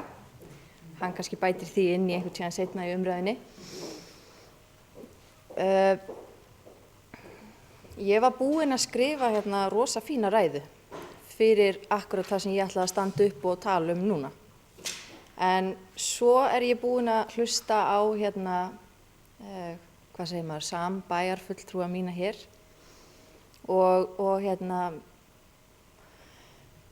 í rauninni það sem að svona stendur upp úr fyrir mér akkurat núna að þetta er alls ekki öfundsverð staða sem að við erum í akkurat núna. Hún er bara langt í frá að vera öfundsverð. Og ég hef tileinkað mér þau vinnubrögð og vil halda þeim áfram að ef að ég gagnrýni eitthvað, ef að ég vil að eitthvað sé gert með öðrum hætti, að ég geti þá komið með tillögur eða verið þess fullviss að ég hefði gert það með öðrum hætti. Og að ég einmitt trúi því að mín vinnubrögð hefðu skipt máli í því að önnur niðurstaða hefði náðst. Ég er þess ekki fullviss þar sem ég stend hér að ef að ég hefði verið hér í meirihluta að niðurstaðan hefði orðið önnur en hún er akkurat núna.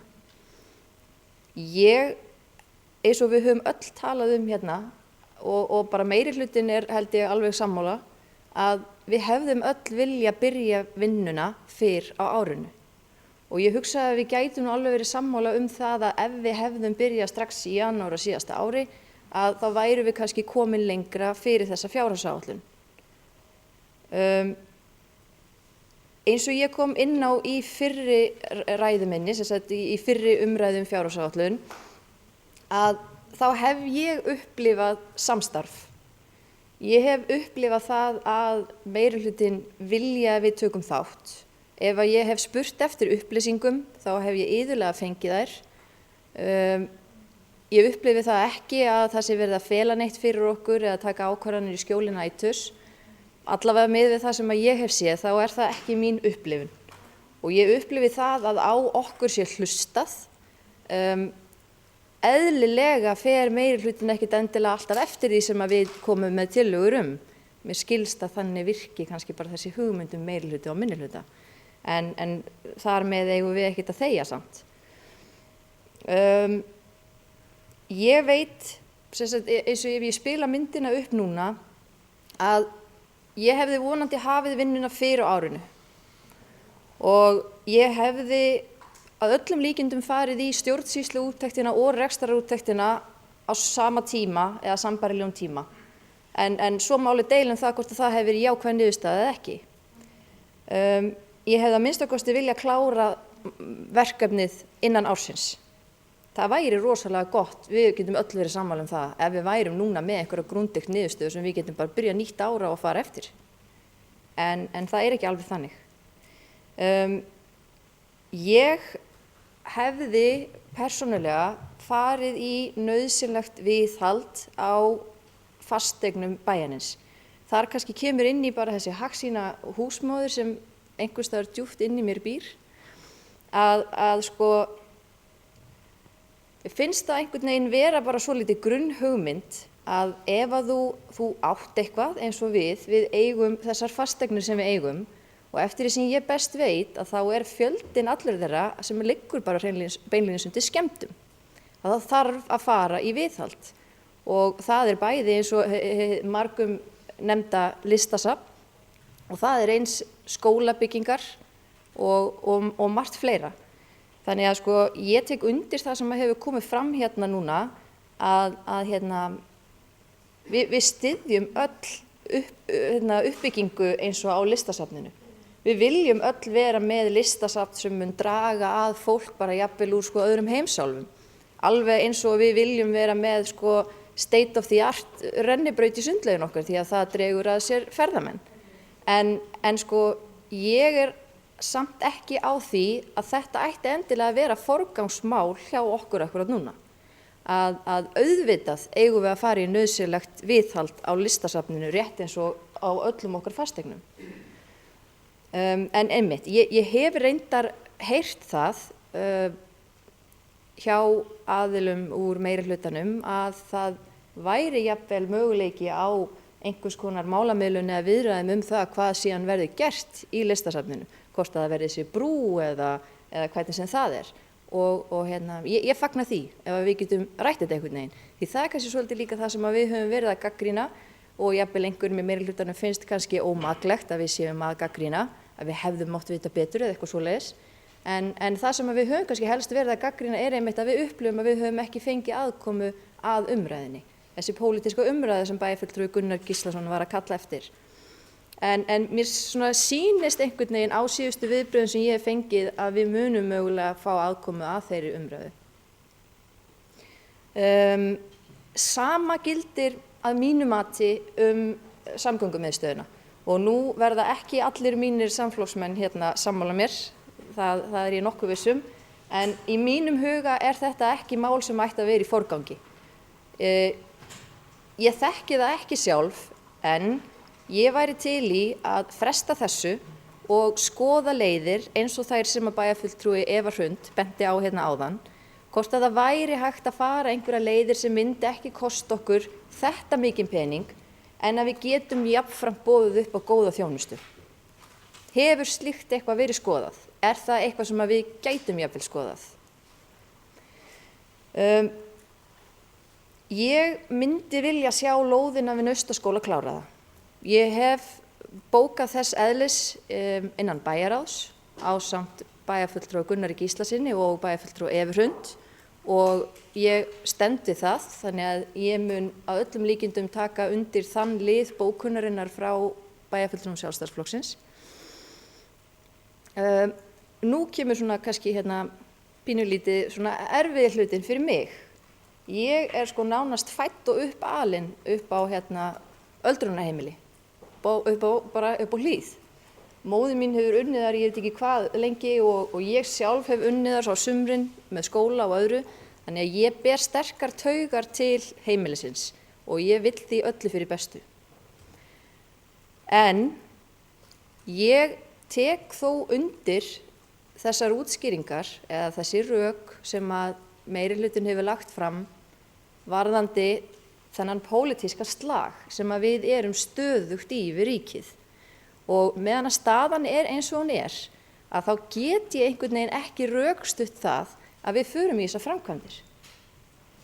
Nú sko hefur bæjarfulltrúar Sjálfstæðisflokksins hafa bent mér á það að við munum í rauninni ekki tapa á því að fara í þessar framkvæmdir.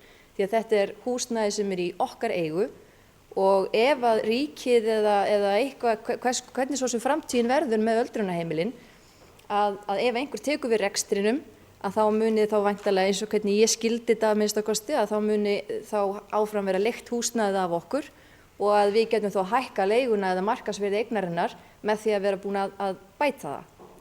Ég er ekki alveg að sjá það ganga upp. En ég er alveg til að heyra rök þess eðlis. Ég er ekki alveg að kaupa það þó svo að við breytum rýmunum sem að verði áfram í sömu notkun fyrir jafnmarga aðila að við munum þá geta hækka leiguna þannig að framkvæmdin muni borga sig. En eins og ég segi, ég er alveg til í að hlusta á rök þess eðlis. Ég hefði lagt mig fram við að stytta sumarlokun leikskóla. Mér finnst það bara vera mikið réttindamál fyrir foreldra hér á Akureyri og það er eitthvað sem ég hefði barist fyrir. En ég er ekki búin að gefa það upp á bátinn því að ég vona að við náum því inn á áætlun á þessu kjörtímabili. Ég bara rétt eins og Sóley Björk, bæjarfulltrúi Sóley Björk, að ég vil líka kunna meta það sem að gert vel og mér finnst í rauninni vel að það hafi verið farið í rekstrarúttektina hjá öldrunarheimilunum. Ég afskaplega ánægð með þessa hækkun sem voru veitt í forvarnamál og bara tek undir hvert orð sem að bæjarfulltrúi Sóley Björk kom inn á áðan. Þar var bara brugðist hratt við og ég fagna því. Ég fagna mannauðsráðgjafanum sem verið að ráða inn á fræðsludeildina og takk bæjarfulltrúi Eva Hrund fyrir að minnast á þátt Prebens í því máli. Því að hann hefur talað fyrir þessu ötulega, ég veit ekki í hvað mörg ár og þetta gleður okkur óstjórnlega mikið.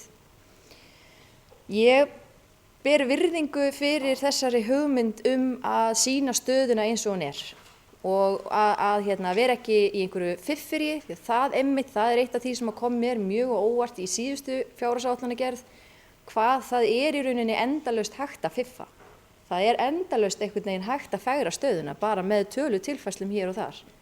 Að ég einhvern veginn, ég þakklátt fyrir að við einhvern veginn að sýna málið eins og það lítur út og að við ætlum síðan að takast á við stöðuna eins og hún lítur út.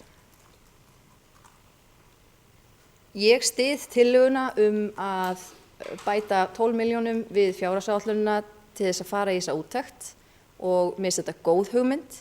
Ég ætlaði ég veit ekki hvernig staðan á því en ég var meðflutningsmaður í tillögu sjálfstæðismanna með það að koma þessu áleiðis en svo þegar ég sá þetta í máli bæjarfulltrúa Guðmundar Baldvins að þá þetta bara þetta frábært.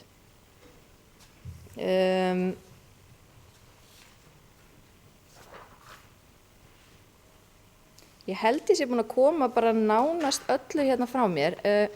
Ég sé ekki fram á að ég geti stutt framkvæmda áætlunina. En mig langar gjarnan að styðja fjárhagsáætlunina. Því vil ég í rauninni biðja að þetta verði borið upp í tvennu lagi. Ég vona að það verði hægt. En að öðru leyti þá langar mig líka til þess að þakka fjármálastjóranum okkar, honum Dan, fyrir mikla vinnu, því að hann hefur held ég alveg verið vakinn og sofinn yfir þessu. Og í rauninni bara okkur öllum. Þetta var skemmtilegu tími þó að hann sé erfiður. Takk fyrir. Margrét Kristín Helgadóttir bæjarfulltrúi lokið máli sínu, næst tekur til máls Njáll Trausti Friðbertsson.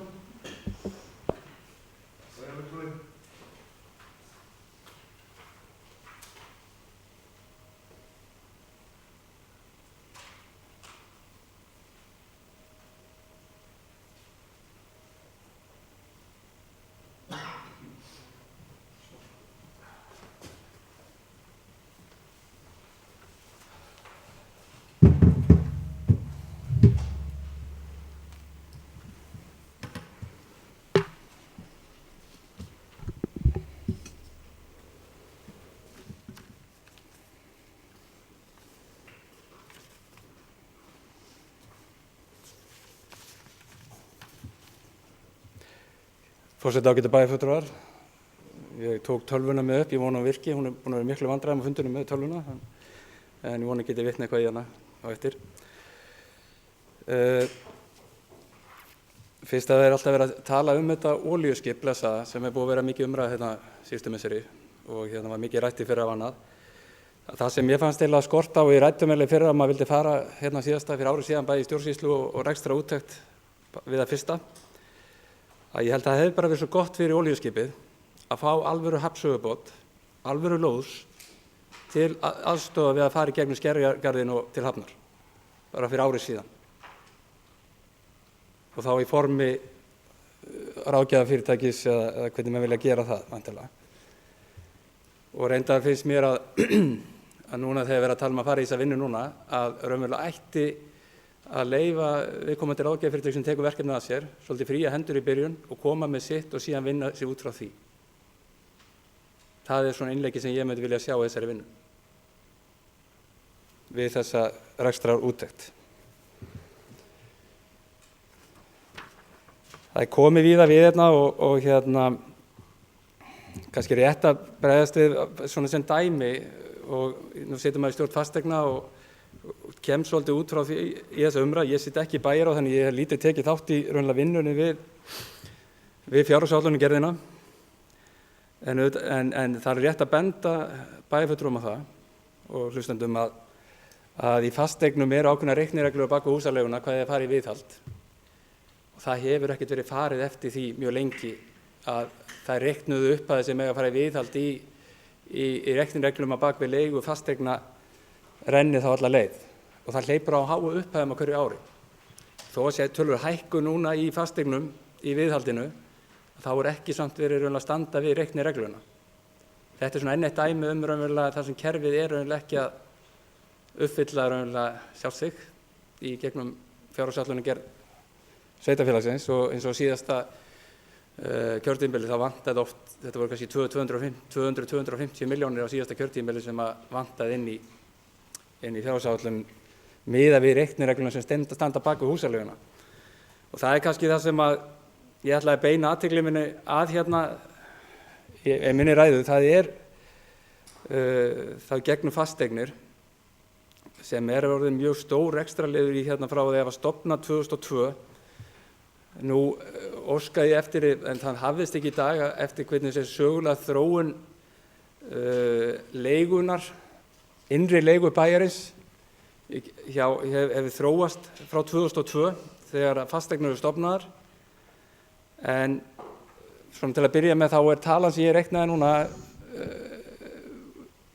og er með gögn sem ég hef verið að við að mig frá Sambandi íslenskra sveitarfélaga sem snýr ákveðnum samanburði á Akureyrar kaupstað við önnur sveitarfélög og er með 5 önnur sveitarfélög til samanburðar. Hef tölurnar yfir innri leigu hjá Reykjavík og á mann en það er erfiðar að nota þær í samanburðinu vegna þess að bókhaldið á Reykjavíkurborg er svolítið öðruvísi heldur en önnur sveitarfélag hvernig það skiptist niður. En það sem kemur í ljós þegar maður skoðar þetta hvernig þróun er orðin núna að miða við 2014, ársreikningi 2014, að þá er innri leiga, sem sagt aðalsjóður, tekjurnar sem kom inn í aðalsjóð, getur skatttekjurnar, sem er þá útsvarið fasteignagjöld og jöfnunarsjóðurinn, 23,2%. Þetta hlutfall hækkar statt og stöðugt og það styttist í að vera 1/4 á móti skatttekjum inn í aðalsjóð. Það sem er erfitt í samanburðinum og það er það sem ég hef óskað eftir og ég ætla að koma með hér og ræddi svolítið við hagfræðinga sambandsins að við erum kannski ekki alltaf með nákvæmlega sama burðina sem vera að bera sömu hluti við og þetta er eðli rekstrarinn einhver leyti mismunandi náttúrulega samanber rekstur öldrunarheimila en það útskýrir samt ekki þennan gríðarlega mun þó við myndum bæta við kostnaði vegna öldrunarheimilina upp á rúma 200 milljónir í rekstri bæjarins ári til að fylla upp í þann gríðarlega mun sem er á milli Akureyrarkaupstaðar og hinna 5 sveitarfélagana þegar við reiknum niður á íbúa. Og það sem ég raun að gerði var að reikna bara eftir stöðlum og fekk þau gögn þá með íbúafjöld og annað líka þá frá sambandinu og reiknaði upp bara eins og öll hinn sveitarfélagum væri með jafnmarga íbúa við. Þannig við raun að fáum bara meðaltalið hvað fellur til í leigu og eftir líka ákveðnum málaflokkum og hvað fer þá stór hluti í innri leigu hjá þessum sveitarfélögum. Grunninn, það verður töluna þannig að þessi 5 sveitarfélög sem við miðaði við sem er Kópavogur, Hafnarfjörður, Garðabær, Mosfellsbær og Árborg þá var tala hjá þeim 1880 milljónir. Talan sem var sambarleg sem kom frá sambandinu fyrir okkur er 2.641 milljónir. Það munaði 760 milljónum á milli okkar og samanburðar sveitarfélagana þegar þetta var jafnað svona upp. En í sama skapi, ég vil hafa ákveðið varnagla á þessu, að það geta verið innbyrðis skekkjur sem eru bara, og þetta er ófullkomleiki kerfisins og þetta er nákvæmlega sem að höfum verið að koma aðeins inn á og bæjarfulltrúi Eva kom inn á þann og svo höfum við nú rætt hér áður í bæjarstjórn það er öfulega gögnin sem við höfum til samanburðargögn og þessi fjárhagslega upplýsingakerfi sem við höfum, þau eru bara ekki nægilega góð inn í alla þessu umræðu. En að sama skapi, þegar þessi gríðarlegi munur kemur fram eins og þarna í leigunni, ef þetta væri jafnmargir íbúar í öllu sveitarfélögum, við tækjum þetta 760 milljónir, þar sem við varum umfram meðaltalið, og skerum okkur algjörlega út úr þessu dæmi. Og þó að væri teknað 200 milljónir gegnum öldrunarheimilin, þá voru samt langt frá. Síðan geta komið breytur eins og leikskólamálin, það er hvernig þegar við erum að leigjum húsnæði undir starfsemina, það getur brenglað þessa mynd aðeins. En það væri mjög fróðlegt að reyna að ná utan þetta og þetta er það sem ég þætti að vera hluti af þessari ekstra úttekt, að menn átti sig á þessu. Og gríðarlega er stór þáttur af henni, þannig að við sjáum eins og þegar við umræðum núna varðandi ef launin, hlutvall launa er að fara upp í 60% eða nálga 60% hjá okkur, síðan pluss þessi tala, þá sjáum við það að við erum komin með 83% af dæminu. Það fer að vera ansi lítið eftir fyrir aðra liði, það með að fjármagnsliði. Og þetta er svona inn í kerfinu, þessi fasteignaleiga, innri leiga, hún bara stækkar og bólnar út. Þess vegna hef ég í fasteignum og alltaf búin að vera það núna í 5,5 ár, lagt áherslu að það kæmi alltaf beiðnina frá nefndunum. Þetta væri vilji nefndan að gera þetta og taka á sig fjárhagslegu skuldbindingarnar sem fylgja því að fara ykkur að framkvæmdur og gera eitthvað. Þannig að kerfið væri betur meðvitað þetta. Og það er komið skikk á þetta núna, þetta tók nokkur ár að fá skilning fram á þessu, að menn verið að taka á sig skuldbindingarnar. Þetta raunverulega þýðir það að við erum með skatttekjur okkar 2014 í ársreikningi eins og sagði 624.000, útsvar, fasteignagjöld og jöfnunarsjóðurinn pluss skattagjöldið, að bara með þessa forsendur sem við fékk frá sambandinu, sem við ættum síðan vonandi að fá betri upplýsingar og myndum taka þetta nákvæmlega gegnum rekstrarúttektina, að þá vorum við með 145.000 af þessum 624.000 í innri leigu, 23%, gríðarlega há tala. Og þessari tölu hef ég haft miklar áhyggjur eftir að maður fór að vera í fasteignum og sjá hvernig hún þróast með hverju árinu. Mig grunnennilega í byrjun hefði þetta verið 16, svona eitthvað tilfinning ef ég heyrt, að þessi prósentutala að vera 16-17% í byrjun sem er komin upp í 23% í dag.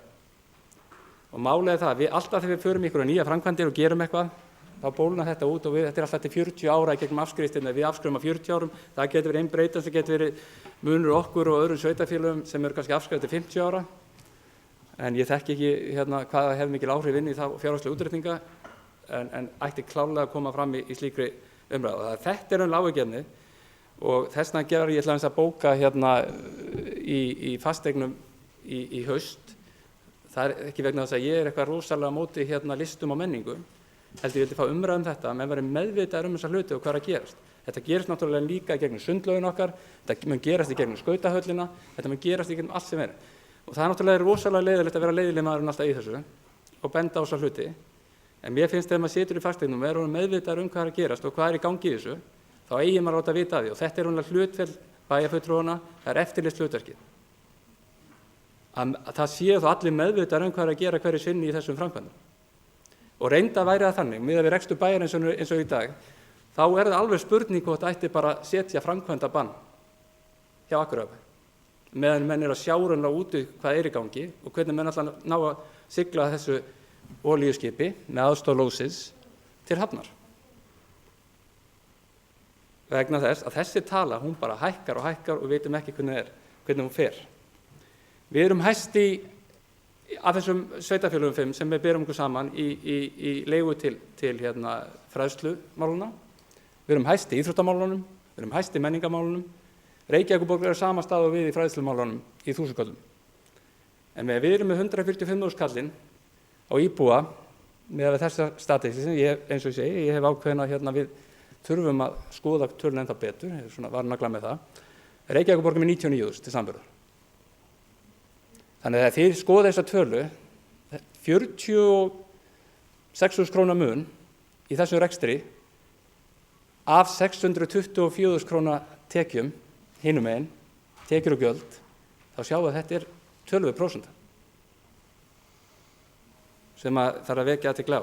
Og þess vegna hef ég sagt hérna líka áður með varðandi menningar hörpu, þessi umræða með hörpu og hof. Við erum væntanlega, nú ekki alveg með töluna, allir við séum ekki með 330-40 milljóna þessu ári eins og við gerum ráð fyrir áætlanum varðandi menningarhúsi hof í innri leigu, eins og ég man þetta. Reykjavíkurborg að leggja með 680 milljónir inn í hörpu, kvarta og kveina og mikið læti. Ríkið leggur inn 735 milljónir inn í hörpu. Reykjavíkurborg fær hins vegar tilbaka 380 milljónir í fasteignagjöldum á móti þessum 680 milljónir sem leggja fram. Þeir eru með 238 milljónir þar á milli. Við fáum 40 milljónir tilbaka í gegnum fasteignagjöld fyrir hof. Við erum nettó í þessu tilliki með 300 milljónir, með Reykjavíkurborg, tæplega 7 sinnum stærra sveitarfélag, með 238 og þeir kvarta og kveina. Það verður náttúrulega að finna einhverja lausn á þessu máli. Það sér það hver heilvita maður í þessari samhengi að þetta gerist ekki svona. Og þess vegna hef ég eitt svolítið, töluvert miklu tíma undanfari bara að reyna að ná utanum þetta með þessa innri leigu og til dæmis og þess vegna tók ég upp þetta dæmi eins og með áhyggjur mína með listasafnið daginn að við erum með í dag í málaflokkinum 48.000 krónur svo mínus menningarsamningur sem lækkar kannski 8-10 skall. Við erum samt 40 skall inn í þann lið meðan sveitarfélögin sem við erum að bera okkur sama við þau eru vel allt öðrum stað í þessum samanburði. Og meðan við erum að borga 20.000 krónur á íbúa á Akureyri, fjármannafjölskyldan með 80.000 krónur í leigu til menningarmála, þá eru nágrannar sveitarfélög á höfuðborgarsvæðinu að borga 2.500 til 3.800 krónur á mann. Meðan að fjölskyldan á Akureyri, fjármannafjölskyldan með 80.000, þá er þetta 10.000 krónur annars staðar. Þetta er bara til að setja í. Og þetta er það sem ég finnst miklu þægilega í staðinn fyrir við tölum hér milljónir fram og tilbaka, að við tölum bara 1.000 kallar einföldu dæmi eins og þetta er í ársreikningi sambandsins til að ná einhverju sviðsmynd ákvæðum að eiga við. Og eins og sagði á með 83% í gegnum laun og innri leigu og það er 17% eftir, þá erum við að þrátta hér snjómóstur og hitt og þetta allt hitt inn í þessum prósent sem eru rétt eftir og fjármagnsliðinni meira inn í því. Það er nú svigrúmið. Þannig að ég held að þetta þurfi að vera svolítið veltekið fyrir þá í þessari rekstrarúttekt og ég held reyndar og þegar ég ræddi við hagfræðing sambandsins í dag að hann hafði bara áhuga að taka þetta upp á fjármálaráðstefnu sveitarfélaga 2014 var svolítið umræðum þetta með þessa innri leigu en hann náðist aldrei á flug. Almennt og þetta er svolítið svona falið eitthvað inn í kerfinu og það er lítil umræða þetta þannig að hann gat alveg séð fyrir sér á næstu fjármálaráðstefnu í haust að þá yrðu málstofur nákvæmlega þessa hluti og þá verðum við að ná því þannig að þetta sé samanburðarhæft í öllu samanburði á hvað við erum að eiga milli sveitarfélaga vegna þess að það skiptir okkur líka að vita hvað næsti maður að gera og þetta er nákvæmlega sama eins og með, við tökum brunavarnirnar, byggðasamlega höfuðborgarsvæðinu 211.000 manns. Þá minnum að íbúin sé að borga 6.500, við erum kannski með 10-11.000 kall hérna, þetta er mjög breytilegt þetta í sveitarfélagum, þetta er mjög, þeim er bara pinpointanir í 1000 kallana, hvað er verið að gera, menn ná miklu betur utan þetta. Svona fyrir venjulegt fólk sem er bara að pæla í 1000 kallum frá degi til dags, heldur en að vera að tala um milljarðana. Líka varðandi, svo er punktur eins og félagsþjónustan og núna helginni þegar maður rúlaði hans í gegnum árbókina á síðasta ári fyrir 2014 í samanburði milli sveitarfélagi þá kom Akureyri hæst út úr því. Við vorum með 159.000 krónur á íbúa í félagsþjónustu síðasta ári, Reykjavíkurborg 157.000 og mig grunar og síðan önnur sveitarfélög á allt öðrum stað og stærsti hluti þeirra. Við erum mjög sérstökum stað í samanburði önnur sveitarfélög.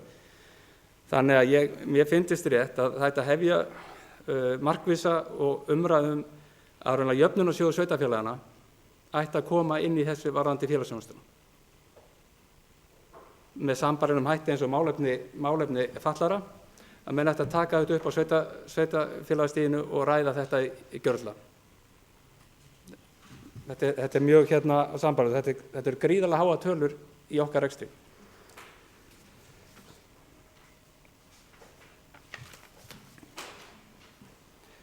Ég held að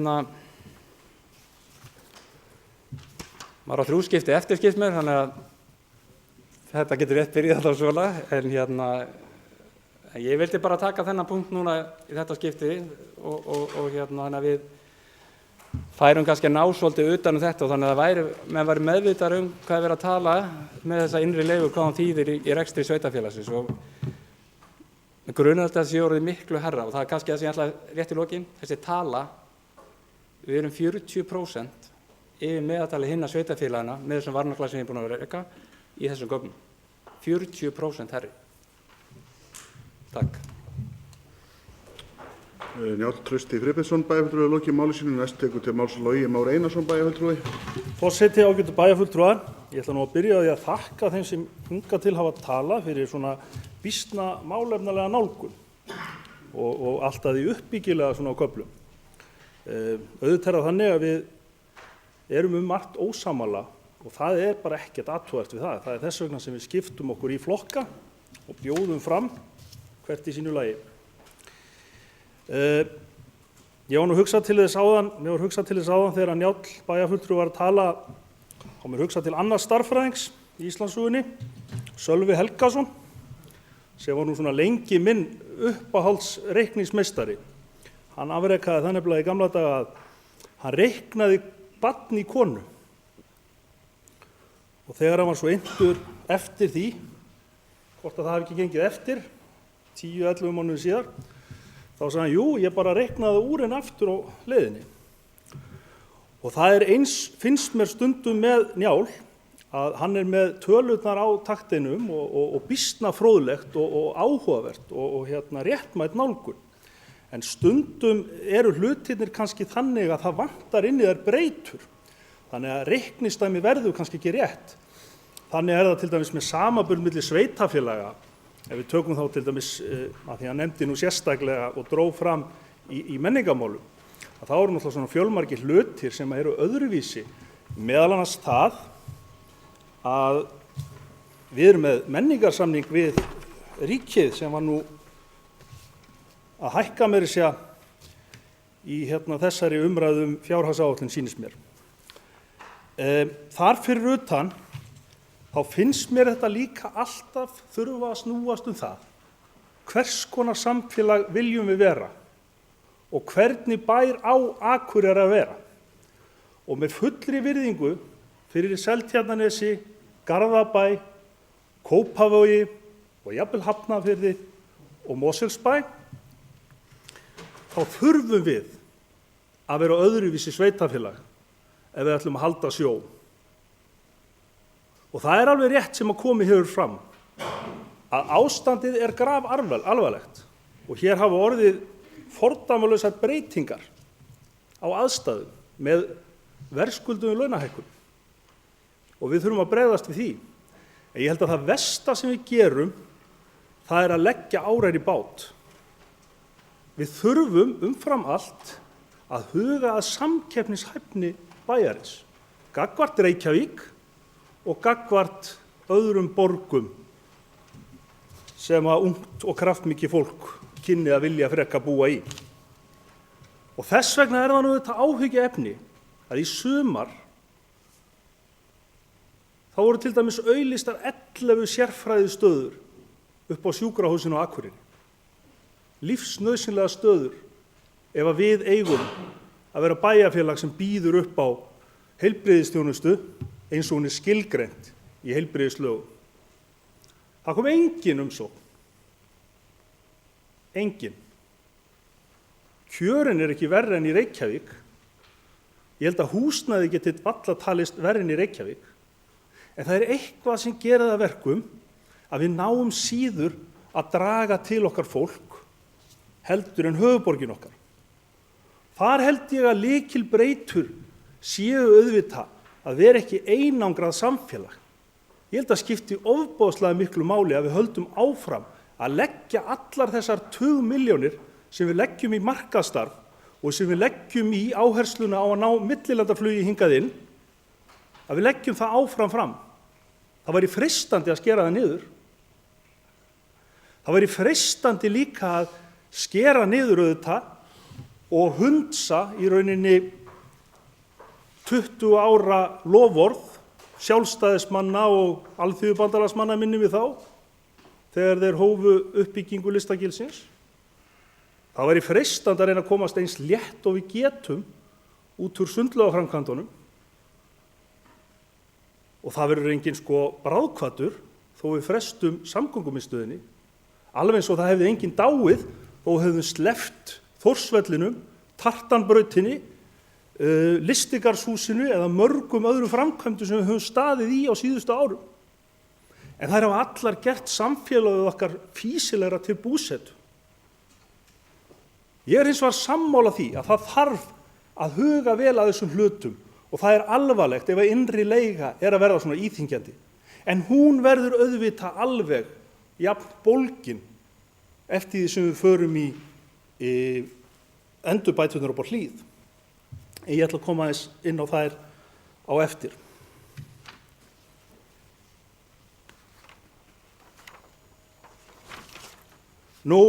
Mér fannst Gunnar halda hér alveg ágætis ræðu áðan og ég honum mjög margt sammála. En það nú eins, og það með okkur mannskepnuna að við kannski upplifum hlutina á misjafnan hátt. Og ég í rauninni upplifði ekki þessa fjárhagsáætlunar vinnu með nákvæmlega sama hætt og hann. Við hefðum vissulega mátt byrja fyrr. Hér voru nefnd áðan dæmi eins og með mannauðsstjóra og af hverju það hefði tekið svona langa tíma. Það voru nefnd dæmi af hverju velferðarstefnan hefði komist svona seint af stað og einhver fleiri. Ég get alveg tekið undir það. Það mér vonbrigði. Ég sagði það hér í bæjarráði í síðustu viku að margt af því sem við vildum byrja strax daginn eftir hafa orðið með vonbrigði. En þannig það nú þegar að menn að tala um þetta blessaða olíuskip sem ég vona að verði nú knúið með rafmagnið einhverju geðslegra í framtíðinni, að það tekur bara tíma að hreyfa það og við verðum að umbera það. Við getum hins vegar, held ég, öll tekið undir með bæjarfulltrúa Gunnari það að við skulum hraða þessari vinnu og mér minnir að bæjarfulltrúa Sóley hafi tekið undir hvatningarorðin og Margrét bæjarfulltrúi og við skulum endilega reyna að klára þetta fyrir lok mars. Ég held að það sé bara ágætis brýning. Svo það fjölgun stöðugilda. Það auðvitað áhyggjuefni og það hlutur sem við þurfum að taka verulega alvarlega og öll sjálfvirkni í svona sambandi náttúrulega hryllileg. Ég að reyna að koma mér inn í skólamálin, nýsestu þar í skólanefnd og ég sé að síðustu 10-15 ár þá hafa hlutirnir bólgnað út. Mér sýnist það bara að vera línulegt samhengi milli þeirra úrræða sem við sitjum inn í skólana og fjölgunar á þeim úrræðum sem vantar. Það segja að þessir kraftar sem við erum að sitja inn í kerfið, þeir eru ekki til að laga ástandið. Það virðist bara að vera samhljóð aukning. Við erum að gera eitthvað vitlaust. Ég held að sé kannski eins og bæjarfulltrúi Sóley sagði einhvern tímann. Við þurfum að skoða hvort að kerfið að bregðast. Og þetta hefur legið fyrir í mörg ár án þess að mér sýnist menn hafa nokkuð verið að taka á því. Ég hef bent á það líka að í þessum 7 skólum hérna í bænum, þar eru stöðugildi held ég fyrir 28 stjórnunarstöður. Og það eru 7 skólastjórar eins og við þekkjum það svona úr gamla daga sem heita skólastjórar, einn í hverju stofnun. En ég meina eftir samþykkt þessara fjárhagsáætlunar þá verða þeir ekkert neitt lengur. Þeir verða 1,4. Og hvernig getur einn maður verið 1,4? Jú, fyrir mörgum árum síðan þá fannst okkur það orðið svo íþyngjandi að vera skólastjóri og þetta var orðið svo flókið fjárhagslegt apparat að við réðum inn á skóladeildina sérstakann aðstoðarmann sem að deildist út á allar þessar stöður. Þá var skólastjórinn allt í núna 1,2. Nú erum við að ráðin manneskjastjóra til þess að hluta til að létta undir með skólastjóranum sem sannarlega stóð til alltaf í upphafi held ég að sæju manneskjamál. Þá eru nú 1,4 og við þurfum bara að passa okkur að þessi skólastjóri verði ekki 1,6 og 1,8 og svo allt í nú 2, en samt bara 1 maður. Ég hins vegar féllst á það og við í meirihlutanum að líklega væri þetta nokkuð sniðug tillaga þó við höfum þrjóskast við að ráða þennan manneskjastjóra. Og það er rétt að Preben Pétursson, fyrrverandi formaður skólanefndar, var óþrjótandi við að benda á þetta. Og það var auðvitað fyrir þunga málafylgju bæjarfulltrúa Gunnar sem að satt þarna á fundi sem að ég fór að sperra eyrun. Því hann náttúrulega auðvitað þekkir málaflokkin sennilega betur heldur en flestir og rökfastur og skýr maður í málflutningi. Þannig að ég sé ekkert eftir því að við gerum þá breyting og ég held bara virkilega að það geti bara hjálpað okkur og við getum sparað með þessum auka manni.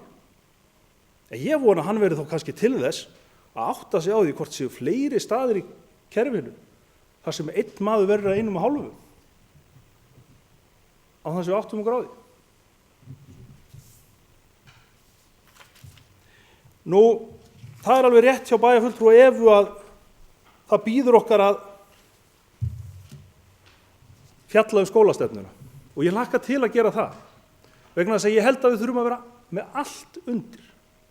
Fyrsta verk mitt var að leggja fram tillögu það að við myndum stofna nefnd sem að skilaði frá sér og innan við 2 mánuðum sem myndi ræða hugmyndir seinkun skóladags.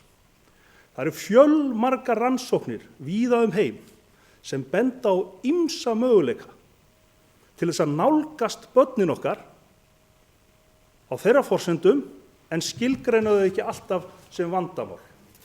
Og ég held að við þurfum kannski í auknu máli að fara að laga okkur að samtímanum í staðinn fyrir að fara að reyna að tróða hrífu og ambóðum í hendurnar á börnunum okkar.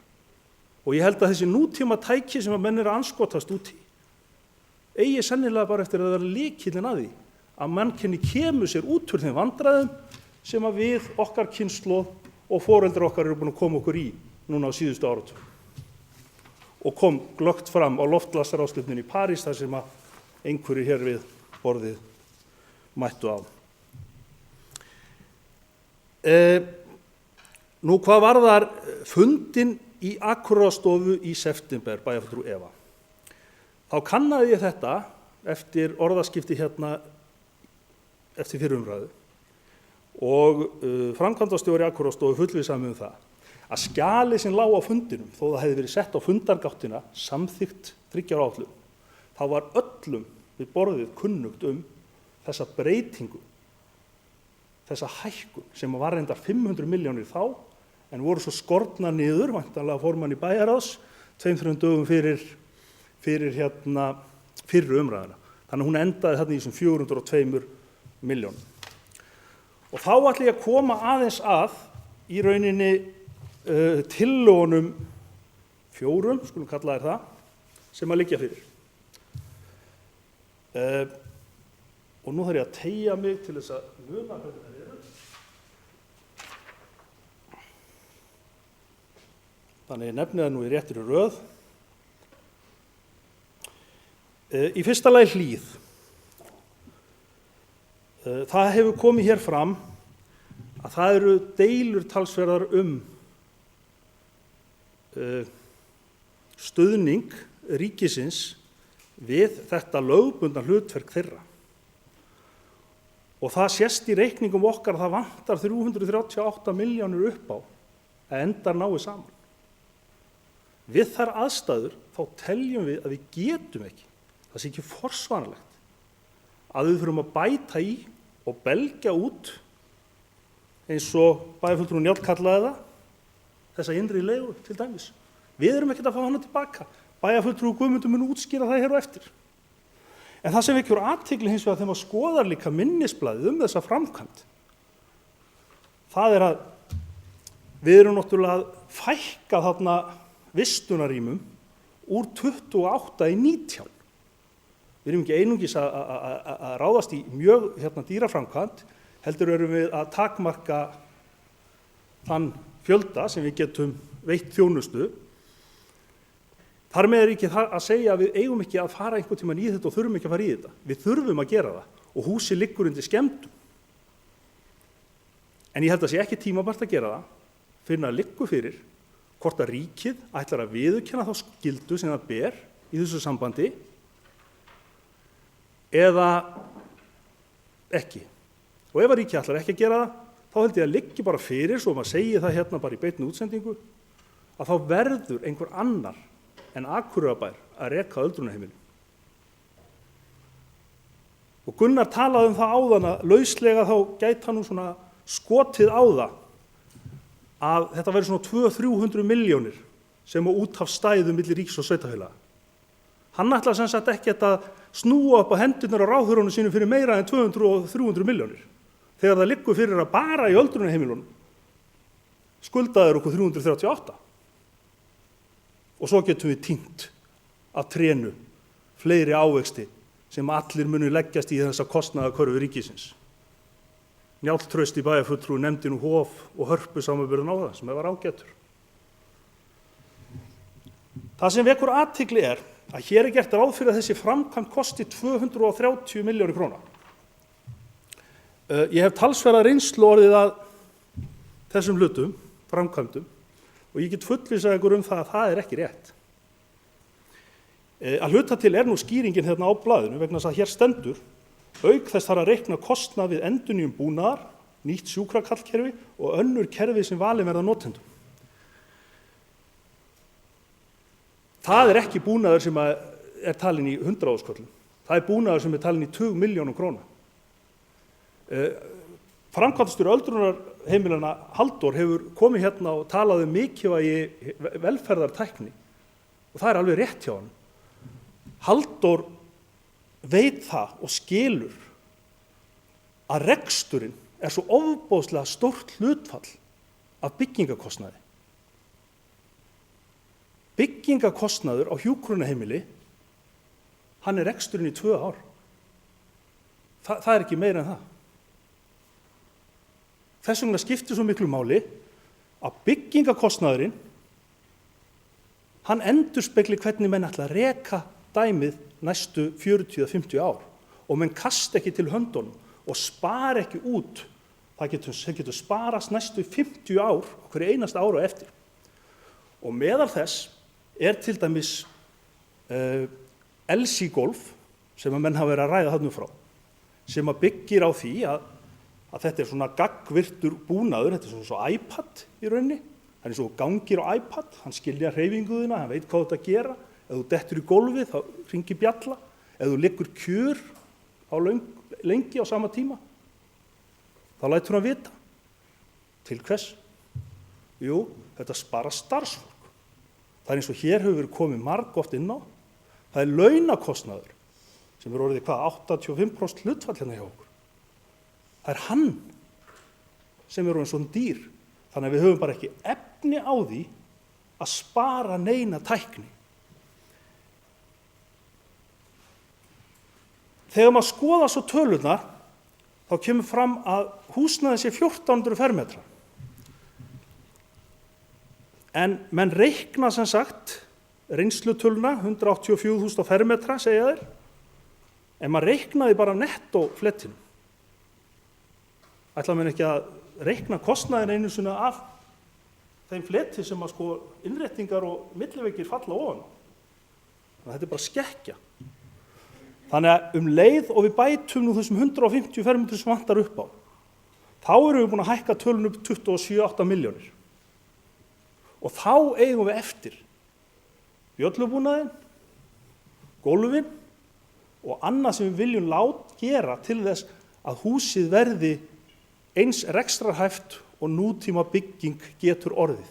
Og gleymum því ekki að við erum ekki að tala um eldra hús heldur en 27 ár, sem sýnir náttúrulega hvað tæknin fleigi fram. Og ég giska á, ef að ég bara tek mið af þessum 185.000 kalli sem að gefin sér hér og bæti við þessum auðvitað veggjum sem að náttúrulega hljóta þurfa að vera þarna og þetta LC-gólf og hérna bjöllubúna og annað, þá er ekki óverulegt að ætla að fermetraverðið á húsinu sé 240-250 milljónir. Og þá erum við konur upp í kostnað sem er 350 milljónir. Og það held ég að sé talan sem við verðum að ganga út frá. Af því að það væri nefnilega líka dýrt spaug að sækja með þessa áætlun í framkvæmdasjóð aldraðra og taka svo skellina af allir framúrkeyrslunni sjálf. Þannig ég held að það sé gálegast að bíða með þetta, en alveg eins og bæjarfulltrúi Margrét segir, að þetta hús og þessi stofnun og þessi þjónusta á náttúrulega mjög ríkan stað í hjarta allra bæjarfulltrúa hérna. Þannig að það er ekki af illsku sem að við viljum fresta þessu, heldur til þess að fá þá peninga sem okkur ber. Nú, með Naustaskólann, það er nú meira svona kannski bara, frestum þessu að því að við eigum ekki peninga fyrir þessu núna eða sitjum þetta á vegna þess að þetta er nauðsynlegt. Það er rauninni, ég hef engin beinlínis rök fyrir þeirri ákvörðun önnur heldur en þau að ég tel að það sé búið að leggja talsvert mikið í þessa dýru og glæsilegu byggingu á síðustu árum og það sem getur óeðlilegt að þetta eigi sér þennan aðdraganda. 8 eða 9 ár, mér finnst það ekki skipta öllu máli og ég róaðist nú aðeins á síðasta skólanefndarfundi þegar varafulltrúi sem satt þá inn í skólanefnd sem situr hér hefur í bæjarstjórn líka, Áshildur Hlín, þegar að hún sagði að í sjálfu sér fyrst svo væri komið, þá væri nú ljósi punkturinn í þeirri ákvörðun að það væri þótt að bera framkvæmdina betur undir foreldrafélagið. Ég er að þetta vitna í einstaklinga sem ekki hér. Já, ég biðst afsökunar á því. En ég ætlaði nú einmitt að hrósa henni. En hún hefur eins og þekkt auðvitað barist fyrir þessari framkvæmd. Ég biðst afsökunar á þessu, vona að þetta komi nú ekki aftur fyrir mig. Og þá er það listasafnið. Það er alveg rétt að Halldór Jónsson var bæjarstjóri þegar að, minni mig, þegar það var vígt. En það voru auðvitað ekkert við sjálfstæðismenn sem að drógu vagnin þar. Við mögum náttúrulega ekkert gleyma mönnum eins og Guðmundi Ármann eða Þresti Ásmundsinni eða öðrum sem náttúrulega voru óþrjótandi og komið þessari hugmynd á koppinn. En sjálfstæðismenn hafa yfirleitt alltaf verið frekar framsýnir. Og sjálfstæðismenn af gamla skólanum allavega voru lengi vel mjög meðvitaður gildi, menninga og lista og voru svona aristókratar. Og þeir eru til ennþá. Þannig að ég ætla ekki að gera lítið úr hlut þeirra og ég er alveg vissum að þeir munu gleðjast þegar að við opnum þessar endurbætur sem svo sannarlega er nauðsynlegt að gera. Gallinn við hugmynd sjálfstæðismanna að fara bara í þessa nauðsynlegu lagfæringu, þar að segja aðgengi og brunamál, er að við erum þá að fara í þær aðgerðir á forsendum skipulags og innra fyrirkomulags sem við ætlum ekki að hafa í framtíðinni. Af því að það lá alltaf fyrir að aðalsalurinn ætti að vera efstu hæðinni. Ætla menn þá að fara að setja lyftu í húsið miðað við núverandi fyrirkomulag og gera brunavarnir miðað við núverandi innra skipulag og læsa sig þá í þeirri hugmynd að húsið verði svona aldur og ævi. Það getur vel verið að sú hugmynd nægi einhverjum, en mér finnst hún ófullnægjandi. Nú, það vantar líka auðvitað inn í þetta fleiri þætti eins og öryggismál, loftræsimál. Hér hafa komið ómetanlegir dýrgripir, hér hafa komið málverk eftir Goya, spænska listamannin, eiginlega bara svona meir upp á von og óvon. Og ég held að það gangi bara ekki. Þannig að annarkvort verður menn að fara bara í þessa framkvæmd og klára hann af einhverju myndaskap eða sleppinni. Og ég er alveg sannfærður það að þetta er framkvæmd sem að ásamt flugvallahlaðinu, Hlíðarfjalli, umferðarmiðstöðinni, Lystigarðshúsinu, Þórsvellinum, Káavellinum og fleiri öðrum eru lykillinn að því að samfélagið okkar verði betra.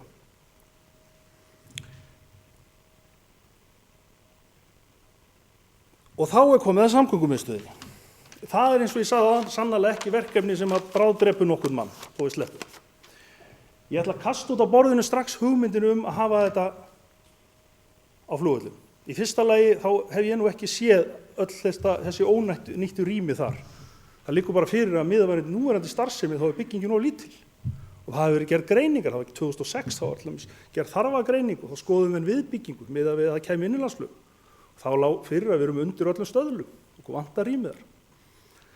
Þar fyrir utan er samgöngumiðstöðin ekki bara einkamál þeirra sem koma hér með bakpoka og ferðast utan frá og eru að fara að tengjast flugi eða öðrum leiðum út á land. Þetta er mikilvægt samgöngumál innanbæjar. Þetta er auðvitað stuðningu við ferðamenn sem skiptir gríðarlega miklu máli. Og þetta er líka eins og stuðningu við íbúa bæjarins. Ég efast að við getum komið betur og skjótar og örugar til móts við pyngju bæjarbúa en að greiða fyrir almenningssamgöngum í bænum. Og ég held að það sé nauðsynlegt að fara út í þessa framkvæmd í samhengi við þessa 6,5 milljón sem við ætlum okkur í að bæta leiðakerfið með það fyrir augum, að gera það skilvirkara og betra. Og þá er komið að síðasta punktinum sem ég held að skipti gríðarlega miklu máli þegar komið er að umferðarmiðstöð og almenningssamgöngum, þá er það umhverfismálin.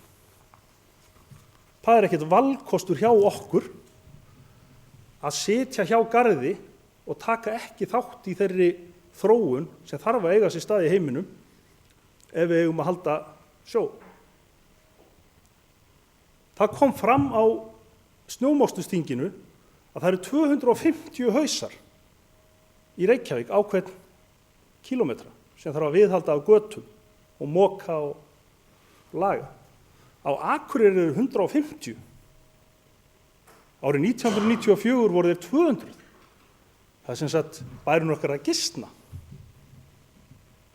Og eitt af því sem hefur reynst skilvirkast til þess að halda í við og sporna gegn óeðlilegri útþenslu borga og óhagkvæman hátt, það er samgöngukerfi, almenningssamgöngukerfi.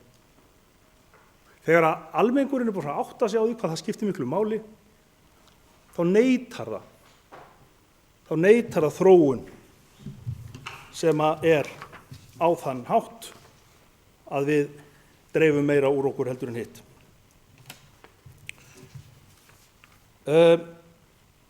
Ég er örugglega búinn að gleyma fullt af atriðum en sennilega búinn að tala líka allt of lengi og útiloka ekki að gera það aftur.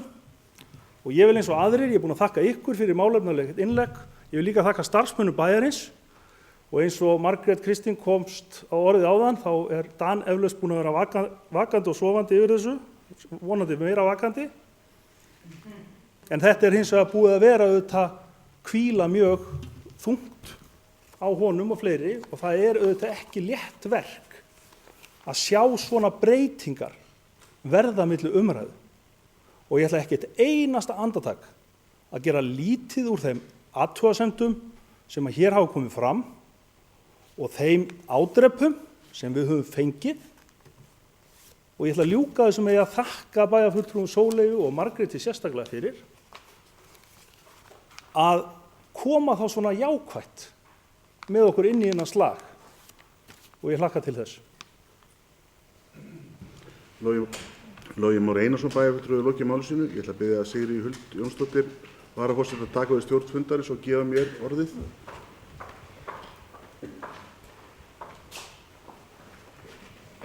Bæjarfulltrúi Matthías Rögnvaldsson hefur beðið orðið. Forseti, ágætu bæjarfulltrúar. Ég get tekið undir það flest það sem hefur komið fram hérna. Ég er ánægður með það umræðu sem eru hér í gangi og málið er mjög alvarlegt. Og ég held að eins og við erum að taka málunum saman, þá held ég að það sé farsælast að vinna þetta yfirvegað með okkar embættismönnum og með okkar nefndafólki og takast á við málin saman og tengja flesta þá sem koma að þessum málum vel inn í málin. Ég er sammála því að það sé æskilegt að flýta þessu eins og hægt en við verðum að vinna þetta þannig að þetta sé vel unnið og mikill í yfirvegun vegna þess að þetta er raun og veru bara eitt augnablik í lífi þessa bæjar. Og við þurfum vissulega að taka til hendinni, en við viljum gera það þannig að það bitni sem minnst á öllum þeim sem að sækja hér þjónustu og allar þeir þjónustu sem við erum að vinna. Þannig við þurfum að fara vel í gegnum alla liði, hvernig við ætlum að mæta þessu, hver er þjónustu þörfin framundan, hvernig við getum brugðist við án þess að skerða þjónustu mjög mikið.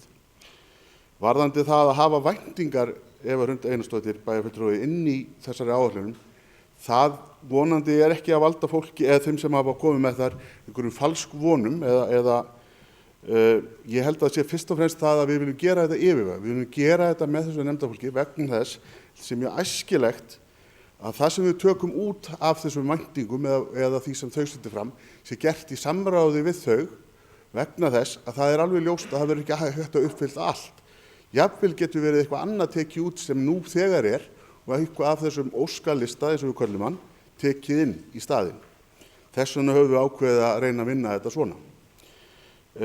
Varðandi atvinnumálanefndina, þá er hún jú að taka aftur til starfa frá því að hafa verið í hléi síðan að mig minni 2004, frekar en 2005, og hún hefur tvímælis hlutverk vegna þess að við leysum þetta ekki allt bara með niðurskurði. Við leysum þetta ekki bara með því að fara í Excel og setja 2,5% á alla liði eða 5%. Við leysum þetta með því að skapa störf, skapa umhverfi og taka þannig á málunum.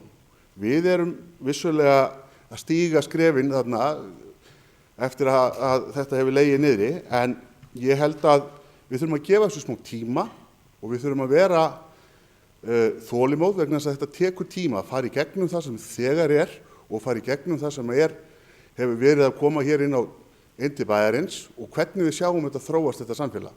Ég hef oft og tíðum lagt það til að við kynnum okkur hvernig samfélög eins og okkar hafa komið að atvinnuuppbyggingu, hvað þau hafa gert bæði á Norðurlöndunum og víðar í Evrópu, hvað það skref þau hafa gert með því að hvort er það lóðir eða hvort er áherslur á menntun eða heilbrigði eða allir þessi þættir, hvernig fáum við fólk hingað inn. Atvinnumálanefnd, hún tengist víða vegna þess að það skiptir öllu máli.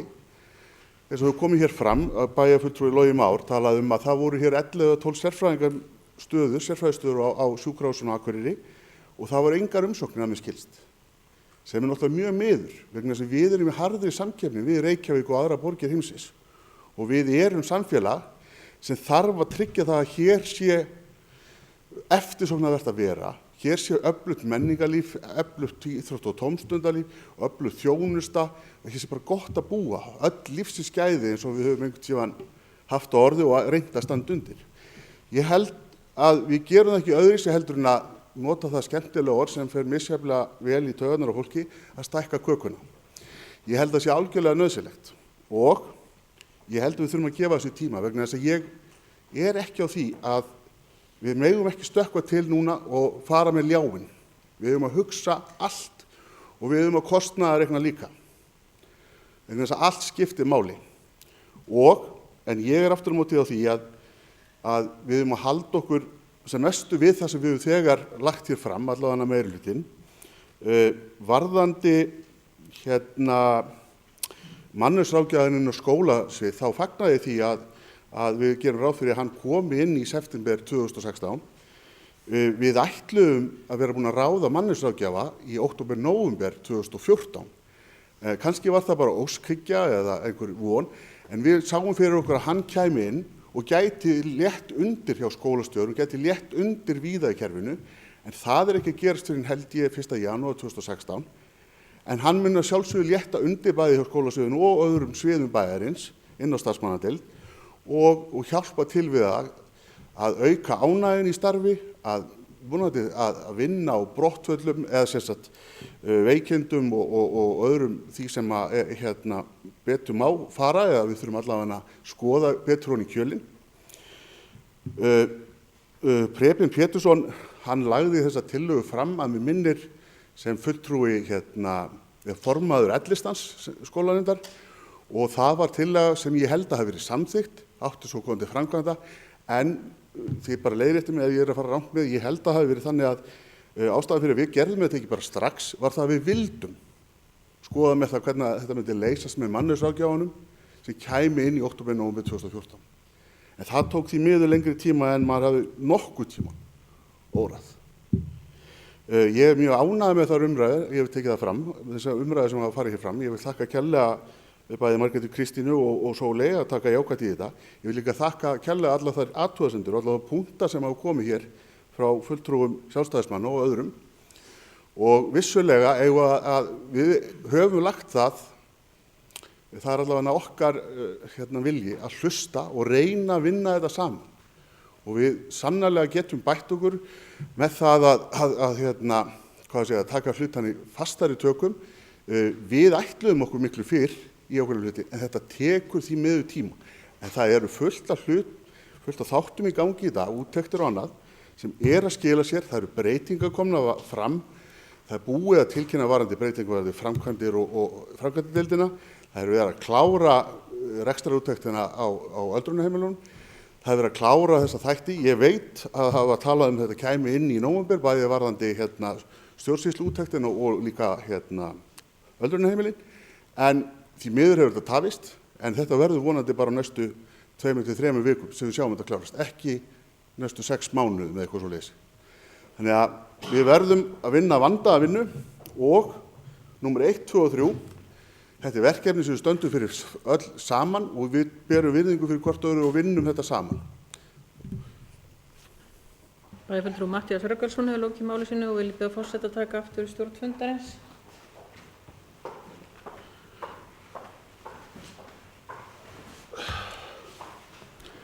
Þá það Guðmundur Baldvin Guðmundsson, bæjarfulltrúi, sem tekur aftur til máls. Forseti, ágætu bæjarfulltrúar. Ég vil kannski fyrst í máli mínu hér núna þakka fyrir mjög svo góðar umræður sem hafa átt sér stað hér þessa fjárhagsáætlun og góðir punktar sem hafa komið hér frá öllum bæjarfulltrúum, og ég sagði það einhvern mann fyrir árið síðan held ég að þetta sýndi það bara hversu góð bæjarstjórn væri hér á Akureyri og ég endurtek það. Það eru nokkrir punktar sem hafa komið fram sem að mér finnst ástæða til þess að taka og ræða aðeins. Bæjarfulltrúi Gunnar Gíslason talaði að stytta tíman við aðgerðahópsins. Ég alveg sammála því að taka undir það með, og bæjarfulltrúi Logi kom inn á það að við varum að sjálfsögðu tilbúinir að skoða það og vonandi náum við að klára þetta á skemmri tíma. Við munum ræða þetta í bæjarráði á næstkomandi fimmtudag, þessa aðgerðaáætlun og hvernig við viljum standa að henni og þá komum við væntanlega líka til með að tímasetja hana. Þannig að ég alveg tilbúin í því að einhenda mér ásamt öðrum bæjarfulltrúum í þessa vinnu á skemmri tíma heldur en að kom fram í þeirri ræðu mín hér áðan. Varðandi fjölgun stöðugilda sem að bæjarfulltrúi Gunnar hefur verið tíðrætt að þá svona hefur þessu klárlega ekki verið neitað. Hins vegar hefur við verið að ræða í kjarasamninganefnd þar sem við Gunnar setjum báðir mikilvægi þess að fylgjast með þessu og við munum kalla eftir þessum upplýsingum. Það verður vinnubrögði að halda utan þetta þarf að bæta, það er alveg ljóst og við munum náttúrulega klárlega kalla eftir þeim upplýsingum. Það er líka hlutverk aðgerðahópsins að fá allar þessar upplýsingar til þess að geta metið stöðuna. Þannig að ég held að við séum að þokast í rétta átt í öllum þessum málum og ég er sannfærður að á næsta ári bæði með tillögum eða vinnu þessa aðgerðahóps og líka bara með því að við ætlum að byrja fjárhagsáætlunina vinnu fyrr ásamt því að við erum að fara í langtímaáætlun, að þá séum við að sjá fram á betri tíma varðandi upplýsingagjöf og upplýsingaöflun. Þó svo ég vil nú meina að við höfum gert það sem við höfum getað til þess og komum hérna fram með þess í máli bæjarfulltrúa að við erum ekki að leyna neinum upplýsingum, við erum að láta fólk hafa upplýsingar og minnihluti fær alveg jafn mikinn aðgang á upplýsingum eins og við og þeir hafa óskað eftir upplýsingum og við hefum reynt að verða við því. Þannig að það er mjög mikilvægt að því að við erum öll á sama báti og nú förum við akkurat að tala olíuskipið mitt góða sem að virðist vera orðið svona lenska að tala hér í skal ég segja ykkur bæjarstjórn og mjög ánægilegt að maður skulle vera búin að koma á einhverju svona trendi að tala olíuskip, en ég held að við séum þá öll stödd í þessu ágætu olíuskipi og við erum þá núna að gera eins og bæjarfulltrúi Njáll talaði að fá hafnsögubát til þess að hjálpa okkur og það kannski aðgerðahópurinn þá þessi hópur. Ég hins vegar ekki sammála bæjarfulltrúi Njáli að við eigum að fara í það að láta ráðgjafan koma með einhverja tillögu fyrst. Ég held að það sé mjög gott að við erum með þessa sýn á hvað, við erum með mismunandi sýn á hvað við viljum gera, að við ræðum það, fáum þennan ráðgjaf til að aðstoða okkur í þessari vinnu. Auðvitað munum við vinna þetta með embættismönnum og stjórnendum og starfsmönnum, en það er alveg ljóst og við sjáum það öll á þessum tölum sem við erum að ræða hér í dag að þetta gengur ekki lengur með þessum hætti. En þá kemur líka öðru sem að bæjarstjóri Gunnar benti á að hér á sínum tíma hafi verið gerð fjárhagsáætlun með tapi sem að var í kjölfar bankahrunsins. Það er nú samt sem áður þannig þegar maður fer að horfa á töluna sem eru að gera í dag að þá náttúrulega eru ótrúlega sveiflur í rekstri hjá okkur. Launakostnaður í áætlun 2016 er yfir 1800 milljónir króna hærri heldur en árið 2014, heldur rauntölu árið 2014. Það er búið að bæta sem sagt við á okkur launakostnaður 1800 milljónir. Ég nefndi hér í ræðu minni áðan að það er munurinn og gap þá milli útsvars og launa á síðustu 5 árum hefur aukist tæplega milljarð. Og þetta er vissulega áhyggjuefni, hvernig þessi þróun hefur verið orðið. Þannig að við þurfum að takast á við þetta, við þurfum að setja saman, snúa bökum saman og reyna að finna hvernig við getum best gert þetta til þess í rauninni að halda áfram að sigla þessu fína olíuskipi. Talandi 3 ára áætlun, það er mikið rætt það og hvernig hún hafi verið og venjur í þeim sambandi. Það er nú einu sem svo að 3 ára áætlun sem hefur lögð samhliða áætlun ársins, þetta er tiltölulega nýtilkomið. Ég held að við séum að tala að þetta hafi verið 3 ár, 2 ár síðan þetta var tekið upp. Þannig að 3 ára áætlun væri samhliða fjárhagsáætlun. Og það kann kannski að vera ástæðan fyrir því að vinnubrögðin hafi kannski mátt vera betri og við munum bæta þau. Við munum gera þetta betra næsta ári. Bæjarfulltrúi Eva kom inn á og vildi sjá þetta gert á öðrum hætti og við munum alveg klárlega að bregðast við því. En hins vegar held ég að þetta kannski hafi svona lendsólt til þarna vantar bæði þekkingu, já kannski ekki þekkingu, það er svona kannski misskilningur embættismanna og þá nefndarformanna að þetta skildi ekki hafa verið með markvissa hætti, en við munum klárlega bæta okkur á næsta ári hvað þetta varðar, heiti því. Varðandi tillögu sjálfstæðismanna Furuhlíð og Víðihlíð og endurbætur og þeirri ágætu byggingu, þá náttúrulega hefur komið fram í máli bæjarfulltrúa Loga og held bæjarfulltrúa Matthíasar að við erum ekki að fara í það og fulltrúa minnihluta sagði meira að tekja undir það vegna þess að við erum í rauninni að láta gera úttekt á rekstur öldruheimila. Við erum að fara að taka þessa skýrslu fyrir á fimmtudaginn í bæjarráði.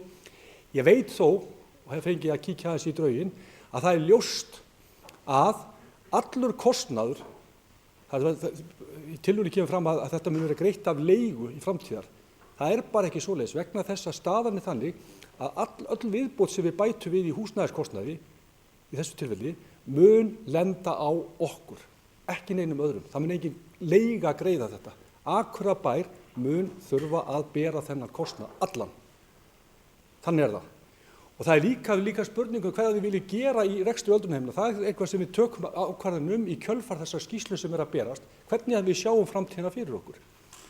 Og það er þess vegna sem við teljum afar mikilvægt á þessu tímamótum að við séum ekki að fara í einhverja framkvæmdir sem hugsanlega geta bara farið frá okkur á þess að við vitum hvað fá nokkuð í staði fyrir. Þannig ég held að þetta sé hlutur sem við verðum að hafa í huga þegar við erum að tala um þetta. Bæjarfulltrúi Eva kom inn á möguleika á því að taka upp balance scorecard. Þannig að þetta er eitthvað sem við þurfum í rauninni að velta fyrir okkur. Við erum að leggja fram starfsáætlanir hérna og höfum verið að ræða það hvernig við getum best gert það og við höfum líka að velta fyrir okkur hvaða tæki og tól við getum nýtt til þess að fylgjast með hvernig er að ganga. Og þetta er eitthvað sem við þurfum bara að taka umræður og erum að menn hafa verið að skoða ýmis forrit sem ég kann ekki nefna og það er maður velti við þessi hvað er best að gera og eitt af því sem bæjarfulltrúi Matthías lagði mikla áherslu á þegar við vorum að ræða daginn og eins og hann hefur mjög oft gert í sínu máli að við leitum ráða hjá öðrum hvernig önnur sveitarfélög að gera þetta og hvernig getum við kannski lært af öðrum sveitarfélögum og það er það sem að akkúrat núna eftir umræðu sem við áttum daginn þá er reiknaði með að bæjarstjóri tæki það verkefni að sér þeim var rauninni falið það bæjarstjóra og aðstoðarmanni bæjarstjóra að afla upplýsingar hvernig þetta væri gert hjá öðrum sveitarfélögum, hvort við getum lært eitthvað af þeim og við höfum ýmislegt til þess að gera það. Bæjarstjóri Gunnar hefur bent á ýmsar aðferðir í þessu sambandi, þannig að við munum reyna að finna einhver lausn til þess í rauninni að bæta þetta og fylgjast betur með því að við séum ekki að keyra allt á rauðu ljós heldur að komast yfir á grænu ljósin. Bæjarfulltrúi Eva talaði líka greiningu á yfirvinnu. Þetta eitthvað sem við munum taka föstu tökum. Við hefum núna í byrjun árs munum við fá upplýsingar þetta hjá kjarasamninganefnd.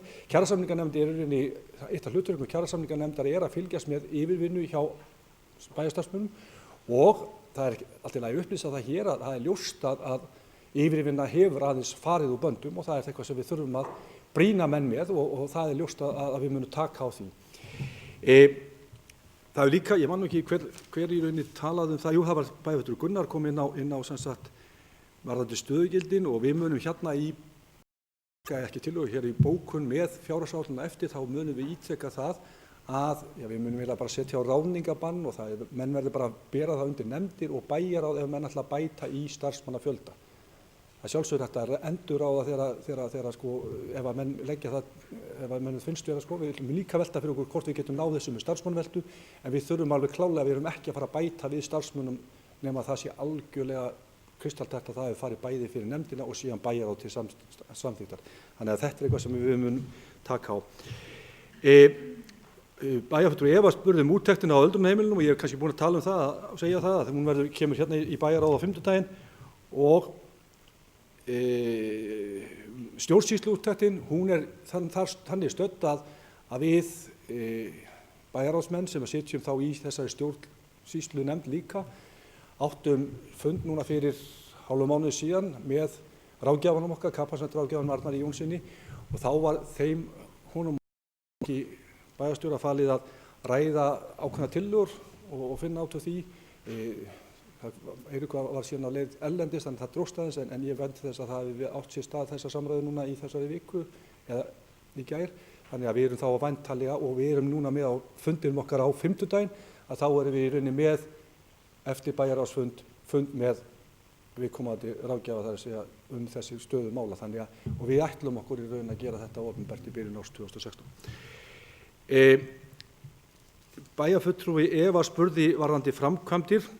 Við erum alveg, afstaða mín er alveg kristaltær að við erum í framkvæmdaáætlun hluti sem við ætlum að halda okkur við og ef að menn fari í eitthvað útboð og sjá að þetta eitthvað langt umfram það sem kemur fram í okkar ágætu framkvæmdaáætlun þá erum við ekki að fara í það í framkvæmdin nema þá að taka pólitíska ákvörðun það. En og bæjarfulltrúi Eva velti fyrir sér hvort að Framsóknarfólk á Akureyri væri sammála þessari ákvörðun okkar. Auðvitað það í öllum flokkum skipta skoðunum hvað menn vilja halda en þetta sannfæring mín og sannfæring okkar að fara þessa leið. Teljum þetta að vera sem sagt rétta leið. Við teljum mikilvægt að byggja upp listasafn og ég heyri ekki annað en að það hafi komið fram hér í máli flestra bæjarfulltrúa að menn eru sammála því. Þetta liggur undir skemmdum þetta húsnæði, þetta er eitt fallegasta hús og merkilegasta hús bæjarins þannig að ég held að það sé mjög mikilvægt að við höldum því við.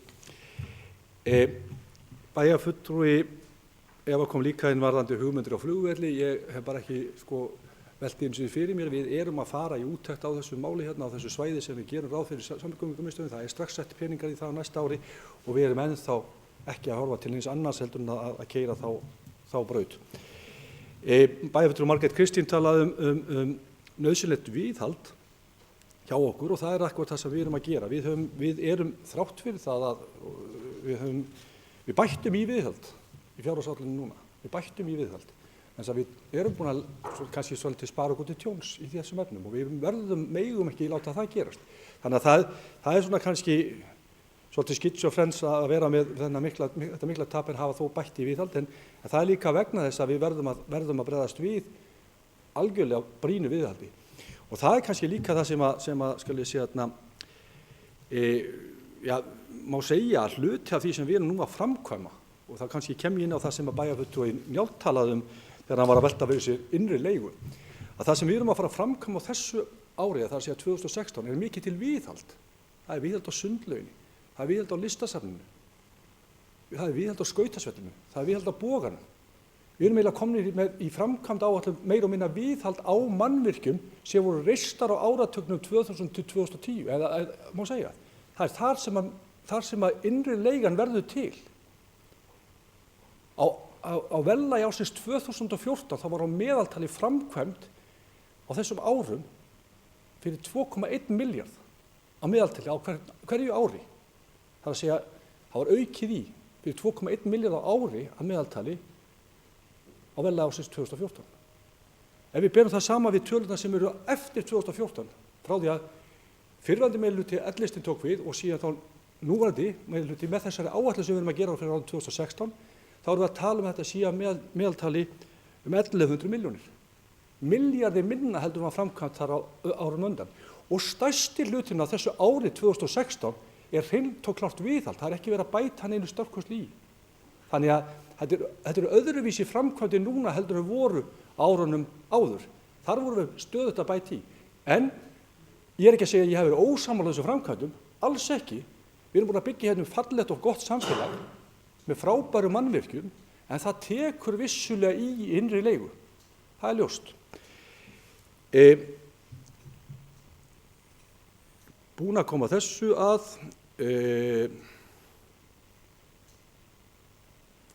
kannski aðeins varðandi því sem bæjarfulltrúinn Njáll koma inn á varðandi félagsþjónustuna og hann fór að tala um hvort að félagsþjónustuna, hvort að jöfnunarsjóður þetta ekki að koma meira, þetta að koma inn í félagsþjónustuna. Sko það náttúrulega félagsþjónustan er náttúrulega dýrar hjá okkur og Reykjavíkurborg heldur með öðrum sveitarfélögum. Það er vegna þess að við erum núna búin að taka tekjur vegna málefna fatlaðra út fyrir sviga og þær eru konar eins og tekjur. Hér áður fyrir var þetta nettað út inn í málaflokknum og þá var ekki eins mikið á þessu, en nú er búin að taka tekjurnar út, þannig að auðvitað erum við hærri vegna þess að við erum með mun hærri félagslega þjónustu vegna í málefnum fatlaðra. Þannig að þessar tölur sem hann er að bera þarna saman á íbúa, það náttúrulega eru mjög háar á Akureyri Reykjavík vegna þess að við erum með það mikla félagslega þjónustu vegna málefna fatlaðra. Þannig að þetta skekkir svolítið myndina, þannig að þegar að Njáll ætlar að bera saman Excel-töluna sína í þessum efnum, að þá held ég að hann verði kannski að aðlaga þetta fyrir þessum tekjum sem vantar alltaf, eða taka þær allar inn hjá öllum til þess að bera þennan félagsþjónustuna per íbúa saman. Það er það svona eitt sem þarf að velta fyrir sér. Það getur verið, Njáll hristir hausinn, það getur verið að ég hef misskilað eitthvað, en hann talaði um að félagsþjónusta á íbúa væri 159.000 úr árbók sveitarfélaga á Akureyringa og 157 milljónir á Reykvíkinga, það er rétt samkvæmt árbókinni, en þar eru inni bara félagsþjónusta, það er ekki málefni fatlaðra þar inni. En það er líka alveg rétt hjá Njáli, og kannski bæjarfulltrúa Njáli, sem að kannski velta fyrir sig, og það er eitthvað þess að við erum að tala um tekjuskiptingu sveitarfélaga. Í 3 ára áætluninni í félagsþjónustunni, þá er veruleg aukning sem að stafar af því að það er sífellt aukin þjónusta. Það er alltaf verið að bæta í þjónustan er að aukast. Fólk er að eldast og það kallar á meiri þjónustu. Og það er eitthvað sem við verðum að ýta á, að við fáum þá líka meira fjármagn frá ríkinu til þess að standa undir það. Hvort sem það kemur í gegnum jöfnunarsjóð eða hvað sem hlutinni koma. Við þurfum í rauninni meira fjármagn inn í þessa þjónustu. Það er alveg rétt hjá bæjarfulltrúa Njáli. En ég held að ég sé búin að fara yfir þetta flesta púnta sem hefur komið. Ég vil bara enn og aftur þakka fyrir þá umræðu sem hefur átt sér stað hérna. Ég reikna með að við sem ekki hætt, eins að við mögum tala í fjögur skipti hver einstaklingur. En engu að síður finnst mér alltaf, ég hef góða tilfinningu fyrir þessar umræðu sem hefur átt sér stað hérna. Við áttum okkur öll á stöðunni, við sjáum það að svona verður ekki áfram lengur haldið og við ætlum okkur að vinna saman í því að breyta því. Takk. Guðmundur Baldvin Guðmundsson, bæjarfulltrúi, lokið máli sínu. Næst tekur til máls Njáll Trausti Friðbertsson, bæjarfulltrúi.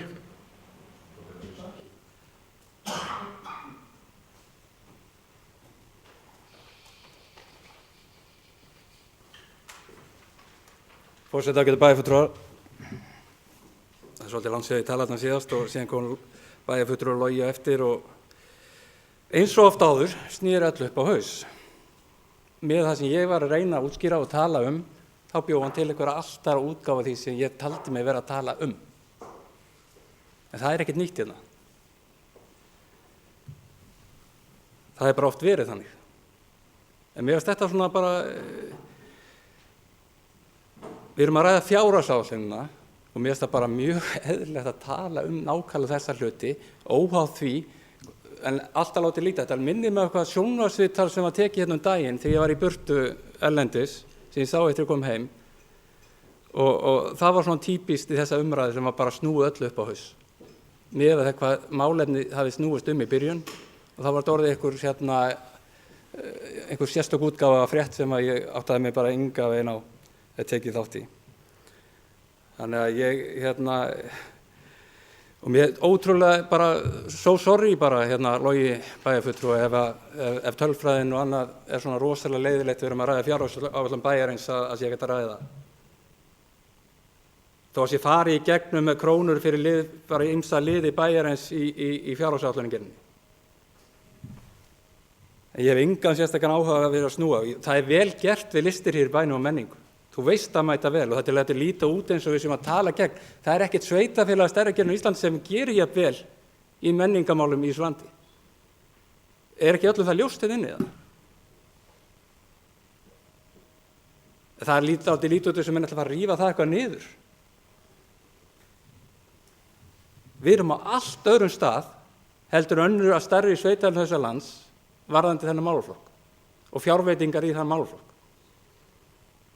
Sem var kannski að reyna að útskýra þetta áðan, við erum að tala 6-7-falt meira sem að þetta sveitarfélagi verja á hvern íbúa heldur en það sem að þessi önnur stærri sveitarfélagi í landinu.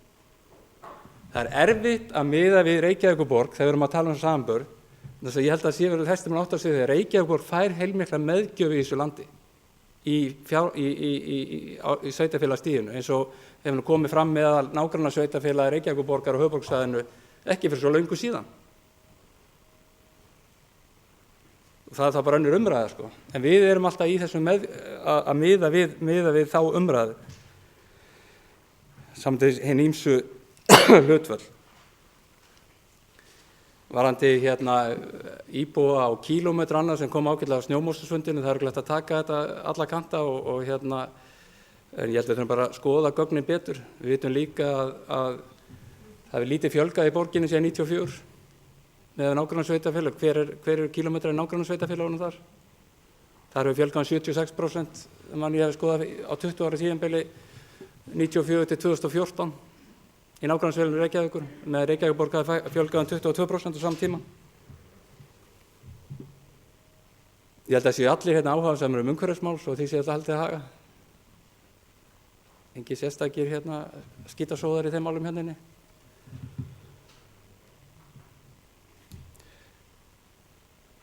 Varandi það sem ég tók eftir áðan, ég kannski gleymdi að minnast áðan, varandi að listaefni húsið lægjandi skemmdum. Við fengum það nú uppgefið með svo til fastreikning fyrir ekki 2-3 vikum að nú væri framkvæmdur lokið við þakið og það væri þá búið að laga það mál og setja ykkur 25-30 milljónir þessu ári í það. Þannig að það á að vera orðið nokkuð hellt. Svo getur menn talað glugga og annað, hvort að það eigi að vera alltaf grotnað niður vegna þess. En víða sjálfsagt verra húsnæði í bænum heldur listasafnið varandi þau málefni hjá bænum. Þannig að menn ætla að taka þá umræðu. En ég ætla bara að halda með það að ég megi ræða fjárhagsleg málefni sveitarfélagsins á þess að fá svona útúrsnúningar sem koma þessu bara ekkert við það sem ég er að tala um. Mér fannst bara áhugavert að koma inn í þessa umræðu í fjárhagsáætlun bæjarins, það sem vill svo til að þetta er 1/4 af rekstri bæjarins sem ég var að ræða um og það er látið líta út eins og það sé Sölvi Helgason að reikna eitthvað barn í magann á einhverju konu. Ég bara, svona samlíking þetta er eiginlega. Þetta er bara rekstur líka og auðvitað er gaman og það getur verið hundleiðilt að vera þá alls aðili sem er að benda á hlutina að hluti kosta og verið ekki að lofa byggingum og öllu fögru á meðan. En það þarf líka að taka á þeim leiðindum. Og mig grunar með að þess að fjárhagsáætlun gerð sem er í 4 ára og það sem liggur fyrir, það er ekkert húllum hægi í gangi næstu ári. Og það er alveg sá tími sem maður sér eftir með umræðin í fyrra að það eru týndir 12 mánuðir í þessu ferli með bara umræðin sem var í fyrra ætti að fara að gerast og við erum komin á sama tímapunkt að fara að gera það sem við vorum ræðum að gera fyrir árið síðan. en endilega ræðum fjárhagsleg málefni þegar við erum að ræða fjárhagsáætlun bæjarins. Takk. Jarl Trausti Friðbertsson, bæjarfulltrúi, lokið máli sínu. Næst tekur til máls Ingibjörg Ólöf Ísaksen, bæjarfulltrúi.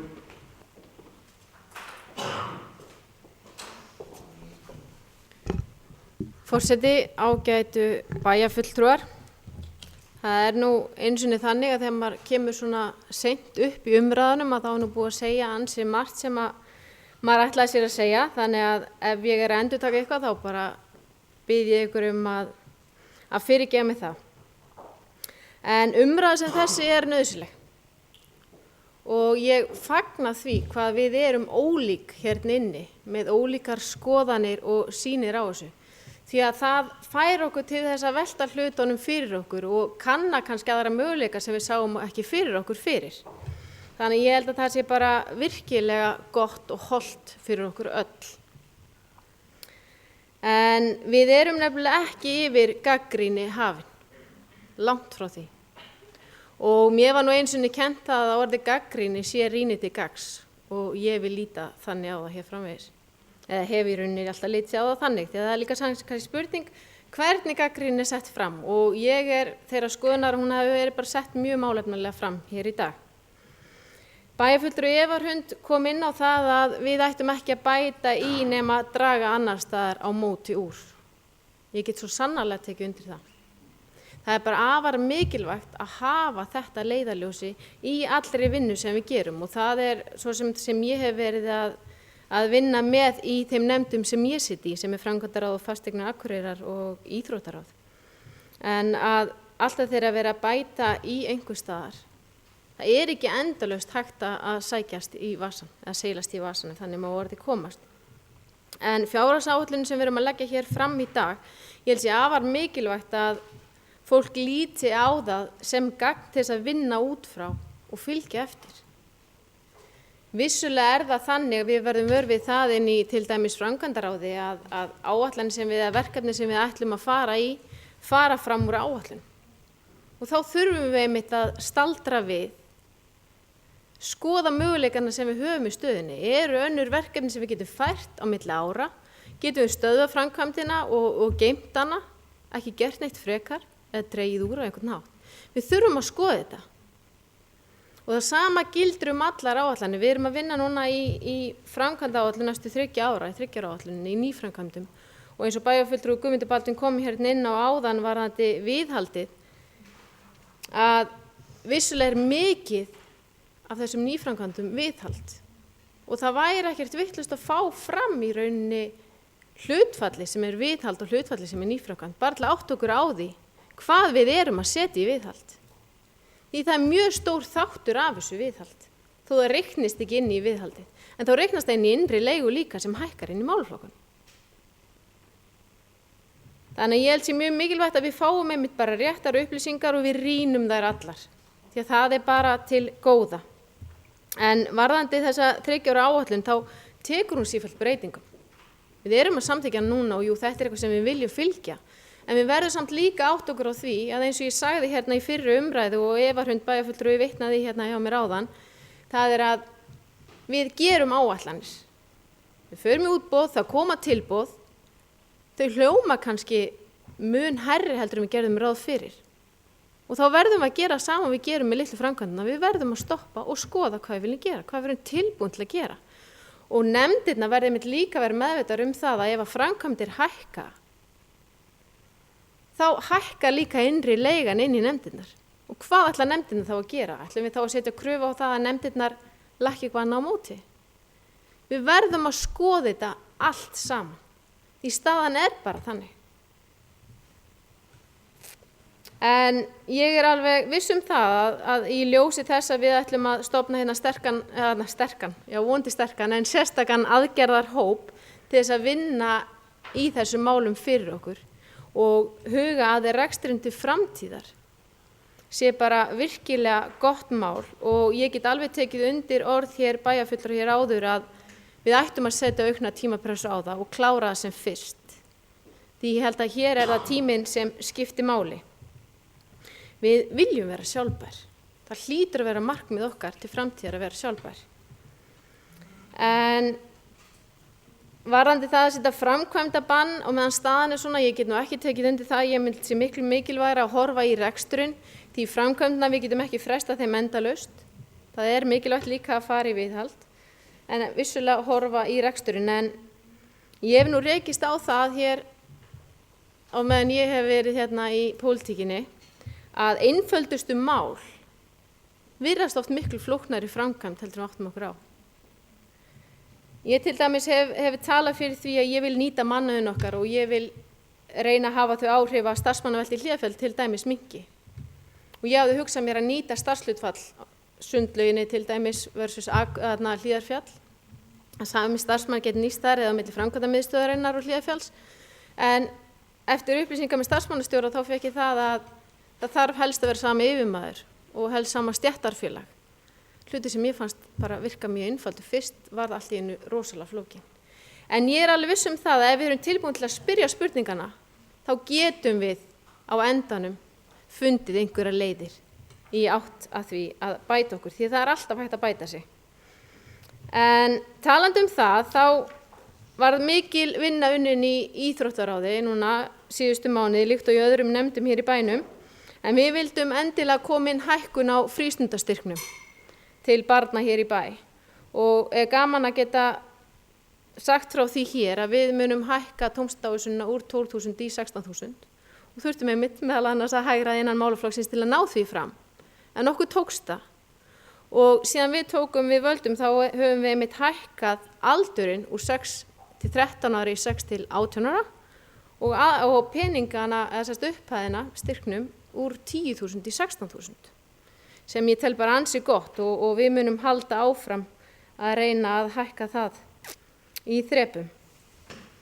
En ég held við getum öll verið sammála því að það er afar gott að búa á Akureyri. Virkilega. Við erum að veita góða þjónustu en alltaf má þetta gera betur. Og ég er alveg sannfærð það að við getum í sameiningu unnið að því. Takk fyrir. Ingibjörg Ólöf Ísaksen bæjarfulltrúi lokið máli sínu, næst tekur til máls Gunnar Gíslason bæjarfulltrúi.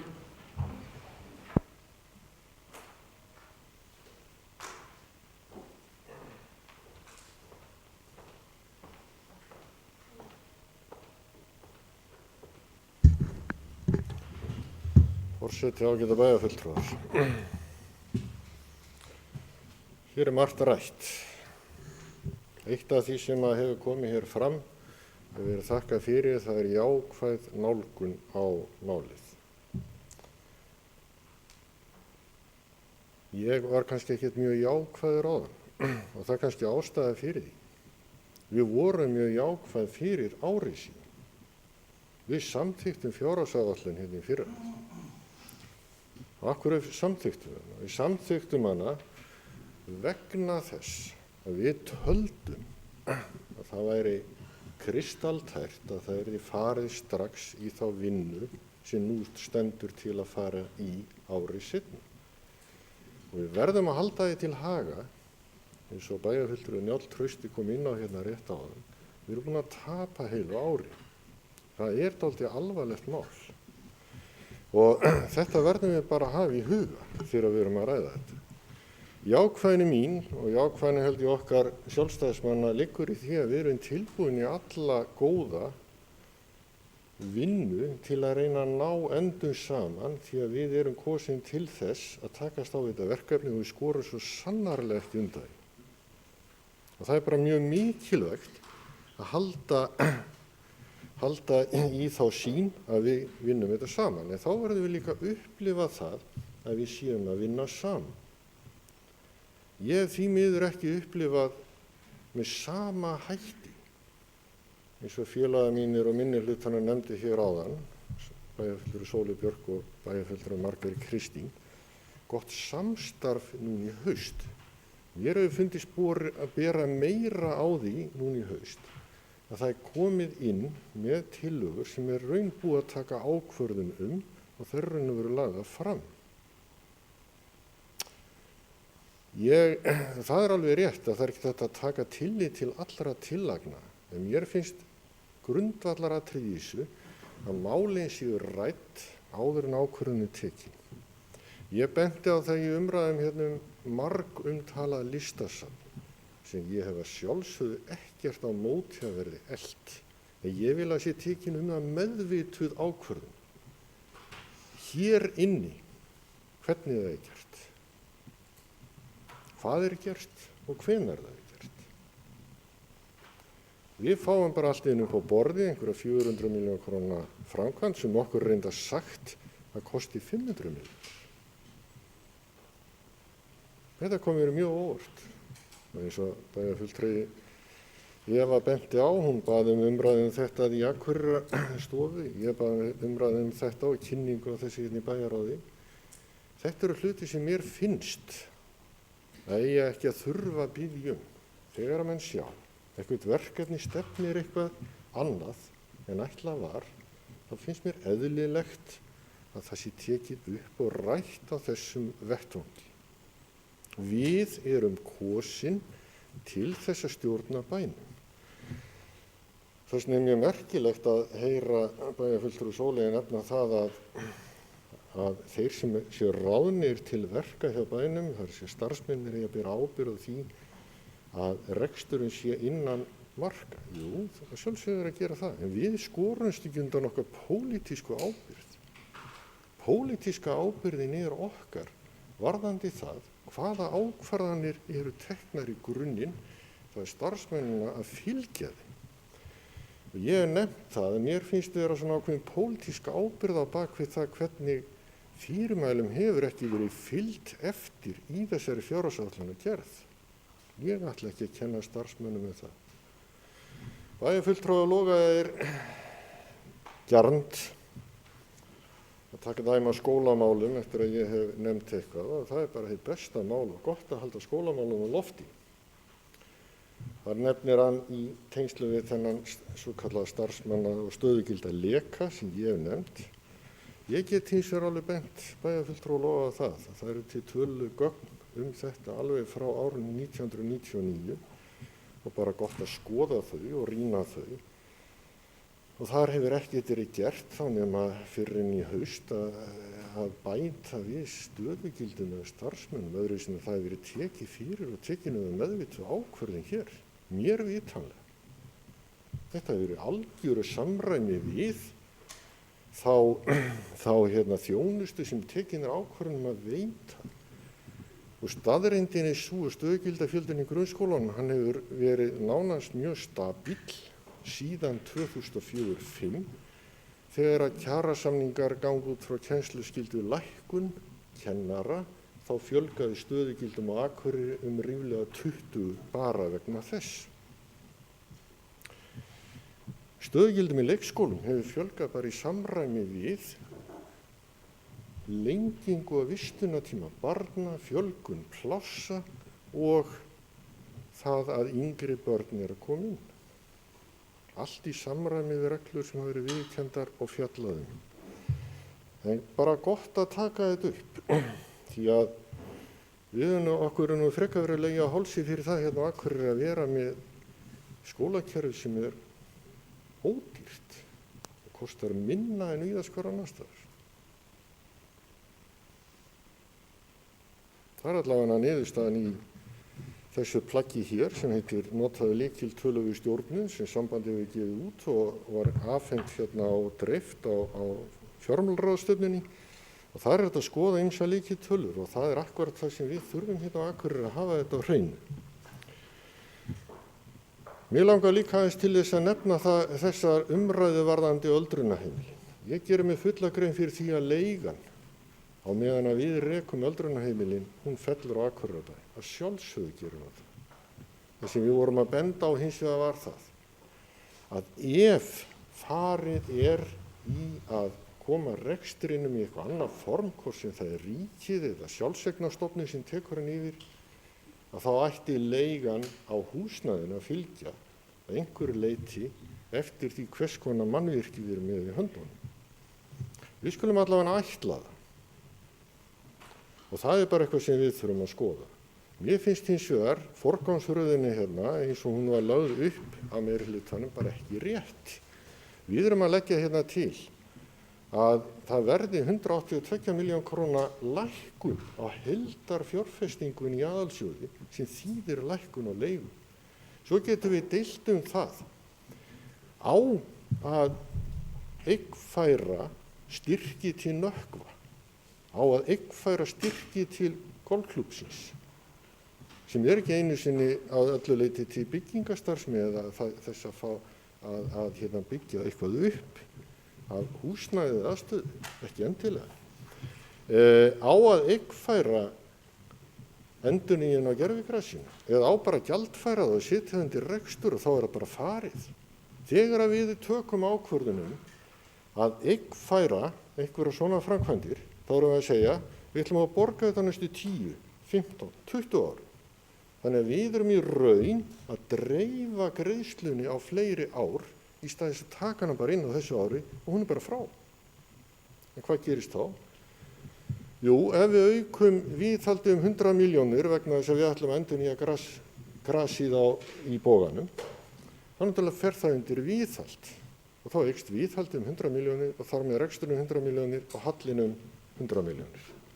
Þetta skiptir allt máli. Sem betur fer, þá hefur verið samstæðið það í bæjarstjórn og ég bara þakka fyrir það. Það að draga fram rekstratölurnar eins og þeir eru raun, en ekki að fela þeir. Eins og bæjarfulltrúi Margrét Kristín kom inn á hérna áðan, ef ég man rétt, og það ber að þakka samstöðunum það. Vegna þess að það hefur hingað til stundum verið gert of mikið af því að draga úr kostnaði fjárhagsáætlun vitandi vits að hann verður meiri. Þetta á við snjómokstur, þetta á við Hlíðarfjall og þetta á reyndar við fleiri þætti. Það er búið að draga þetta allt upp. Það er gott. Það hefur líka gert það verkum að kostnaðurinn og reksturinn er hærri, vissulega. Við þurfum þá að takast á við það. Ég nefndi það hérna áðan að það þyrfti kannski hugsanlega væri að tala að við ættum innekstra á bilinu 200-300 milljónir fyrir ríkinu til að jafna svona okkar stöðu hvað varðar tekjustreymi annars vegar ríkis-sveitarfélag á milli ríkis og sveitarfélags vegna þess að ríkið að hafa miklu meiri tekjur hlutfallslega í ár og núna þessi ár í gegnum virðisaukann á meðan að sveitarfélögin bera skarðan hlut frá borði að einhverju leyti vegna til dæmis ferðaþjónustunnar. Þar var ég ekki að blanda öldrunarheimilunum inn, eins og bæjarfulltrúi Logi var að benda á. Öldrunarheimilin ekki inn í aðalsjóðinum að sáralitlu leyti, þau eru inn í B-hlutann. Og ég ætla ekki að gera lítið. Ég ætla ekki að gera lítið úr þeim vanda sem þar er við að etja. Þess vegna verið að gera þessu rekstrarúttekt. Svo við höfum á hreinu, eins og við vorum að ræða hvaða viðbótarkostnaður hefur orðið til vegna ákvarðana í þessum sal og hvaða kostnaður er komið til vegna ákvarðana sem við ráðum ekki við, meðal annars vegna þess að ríkið tekur ákvörðun að greiða okkur lægra dvalargjald heldur en ætla má til þess að standa undir þeirri rekstri sem við höfum að standa undir miðað við þau lög og reglur sem ríkið setur. Það er að sækja, ekki spurning. Ég er ekki sammála því að við höfum að fara að nota það sem vopn í baráttunni að fara ekki í framkvæmdir á öldrunarheimilunum á móti. Og ég ætla að benda á það í þessari umræðu og bæjarfulltrúi Logi færði bara fín rök fyrir því að með því að fara í þessar framkvæmdir og jafnvel þó það kostuði eitthvað aðeins meira, þá væri hægt að gera þær breytingar þannig að ég draga úr rekstrakostnaði til lengri tíma litið. Glæsilegt, bara flott. Ég tek heilshugar undir það og held að þessar framkvæmdir við getum gert það til lengri tíma litið. Við eigum að horfa lengra fram í tímanum bara 1 ár. Og það er annað í þessu líka. Á móti þessum fjármunum sem við erum að setja í það erum við að fá fjármuni úr framkvæmdasjóði aldraðra sem ekki frá Akureyrarbæ og hljóta að skilja eftir einhvern aðra hérna í bænum. Hefði ég átt. Og það er það sem mér finnst afar slæmt að við skulum slá hendinni á móti því að fá fjármuni hérna inn í framkvæmdir sem geta nýst til að bæta aðstöðu aldraðara hérna í bænum. Mér finnst það bara vont, þó það kosti okkur eitthvað. Þess vegna leggjum við til öðruvísi framkvæmda forgangsröð heldur en í núverandi tillögu sem fyrir þessum fundi liggur. Öðruvísi forgangsröð en ekki dýrari heldur ódýrari. Af því að við erum að horfa til fleiri en eins árs. Eins og við komum inn á áðan og við erum að tala lækkun á framkvæmda kostnaði upp á 182 milljónir. Punktur. Þetta næri ekkert lengra. Ég vil taka undir með bæjarfulltrúa Evu. Ég held að það sé mjög góð tillaga að við tökum hér upp balance scorecard sem svona stýritæki, fínt stjórntæki til að halda utan upplýsingar, setja sér markmið, viðmið og vinna skipulega í þessum málum öllum saman. Og það alveg rétt, bæjarfulltrúi Guðmundur Baldvin, að launakostnaður hefur hækkað gríðarlega frá árinu 2014. En það líka merkilegt að hann skuli þó hafa hækkað þetta gríðarlega miðað við það að á milli árinu 2014 og 2015 þá eru 60 stöðugildi farin út þegar heilsugæslan tekin yfir ríkinu. 50 til 60 stöðugildi. Þannig að þetta gríðarlega mikil hækkun. Ég veit það vel að stærstum hluta þá hér launakostnaðarhækkanir að ræða en ekki að öllu leyti og það kannski það sem að ég geri bara athugasemd við og hefði gjarnan viljað að við innum skipulegar í. Og það þetta vandamál með blessað olíuskipið hans Guðmundar, hvort sem olíuskip eða fraktari, rafknúin eða annað. Ef við aukum hraðan á því án þess að gera nokkuð í því að reyna að snúa því, þá ennþá verra að snúa því þegar það komið á fulla ferð. Það bara gefur auga leið. Það það sem mér finnst skipta svo miklu máli í þessari umræðuna. Ég get tekið heilshugar undir þá framtíðarsýn sem bæjarfulltrúi Logi Már var með hérna áðan gott samfélag, aðlaðandi samfélag, forvitnilegt samfélag, spennandi samfélag, litglatt samfélag eins og hann ræddi í kosningabaráttu. Tekið undir þetta allt. En þetta verður ekki að veruleika nema við höfum burði til að standa undir þessu. Og sókn oft besta vörnin, það alveg hárrétt. Sóknin þarf að liggja í því að fjölga atvinnutækifærum Akureyri til að auka tekjur á móti því að við þurfum einhverju móti að takast á við verkefni stóra sem orðið ennþá verra en það var fyrir ári síðan að draga úr kostnað. Ég hef verið hinum yfir borðið og ég veit nákvæmlega að þetta verður gríðarsnúið og erfitt verkefni að því við erum búin að hleypa því að hluta til aðeins og langt. Að mínum mati.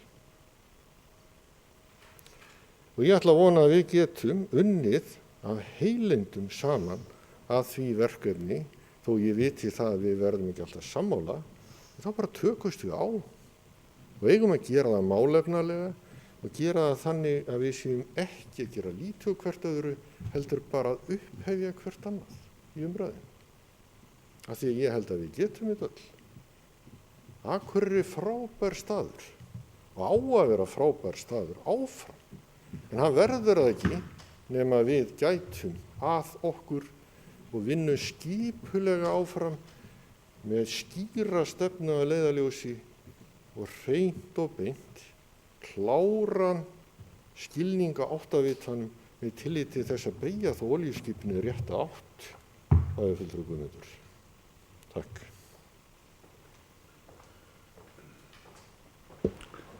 Gunnar Gíslason, bæjarfulltrúi, lokið máli sínu. Næst tekur til máls Sóley Björk Stefánsdóttir, bæjarfulltrúi.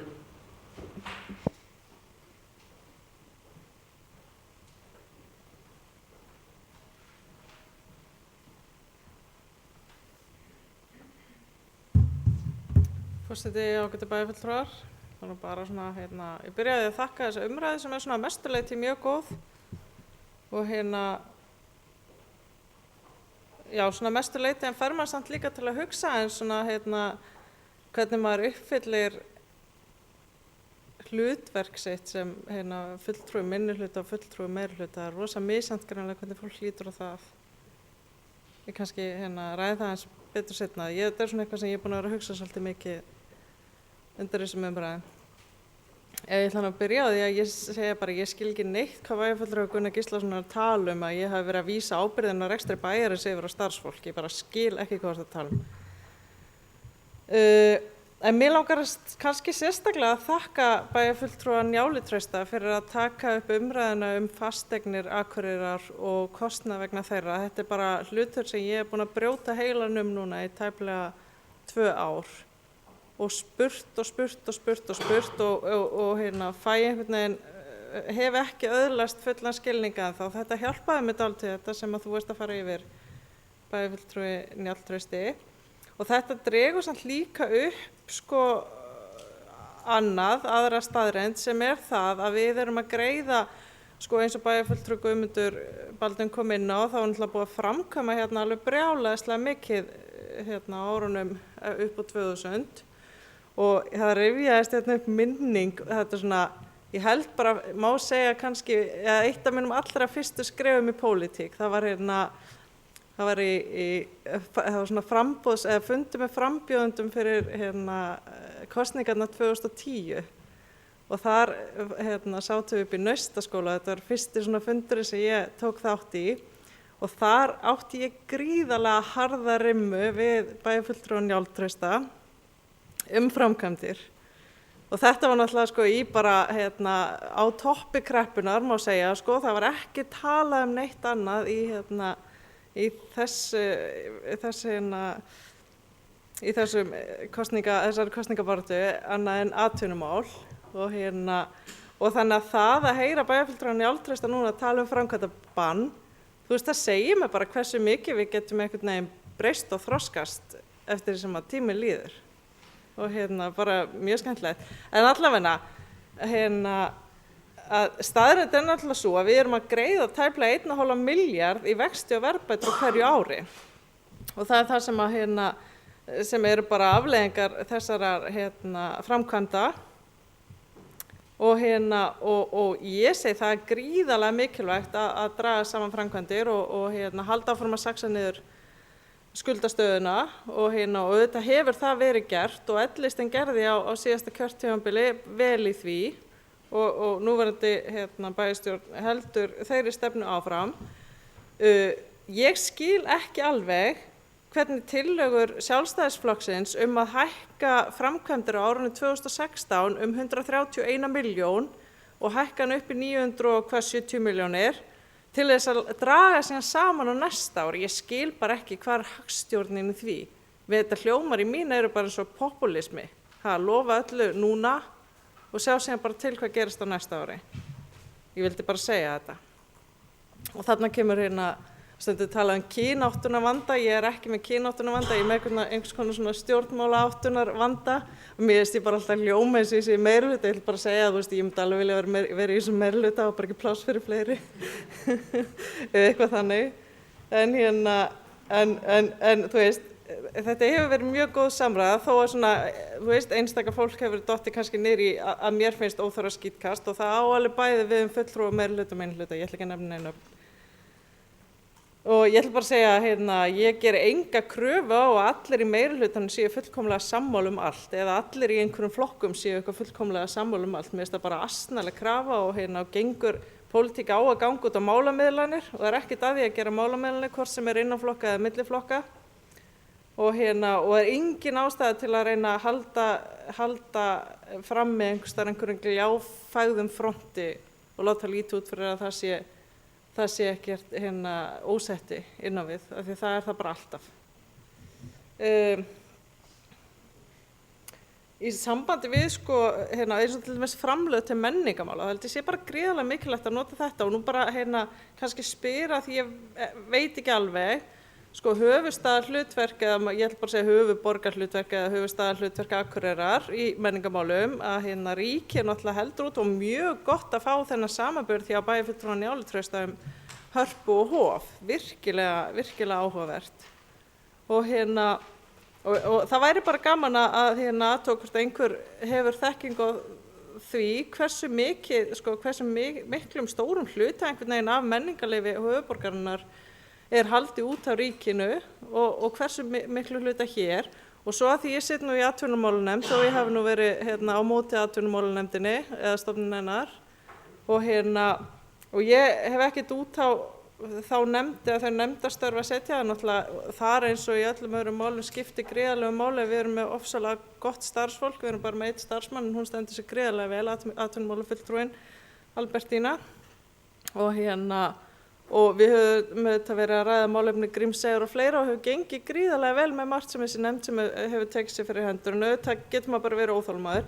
En hins vegar líka þá alltaf að koma kannski og þetta svona kristallast í þessari umræðu lækna og lausa stöður í heilbrigðiskerfinu. Það ekkert nóg að búa til hátt launuð störf.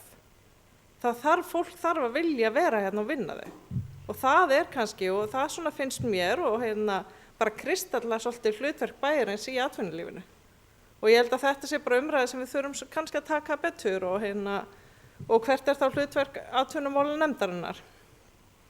Og ég allavega og ég tek sjálfsögðu af fullum heilindi þátt í störfum þessara nefndar þó mér hafi ekki fundist hún að vera búin til á sínum tíma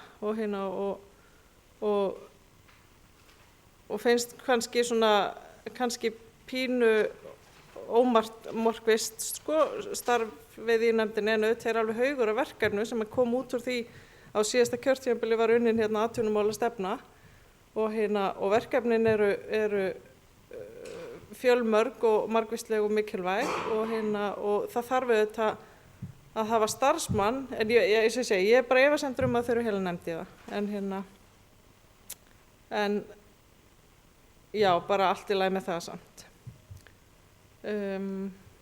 Aðeins að fara inn yfir hvort ég hef glemt einhverju sem ég ætla að... Nei, ég kem það bara aftur. Takk. Sóli Björk Stefánsdóttir, bæjarfulltrúi, lokið máli sínu. Næst tekur til máls Sigríður Huld Jónsdóttir, bæjarfulltrúi.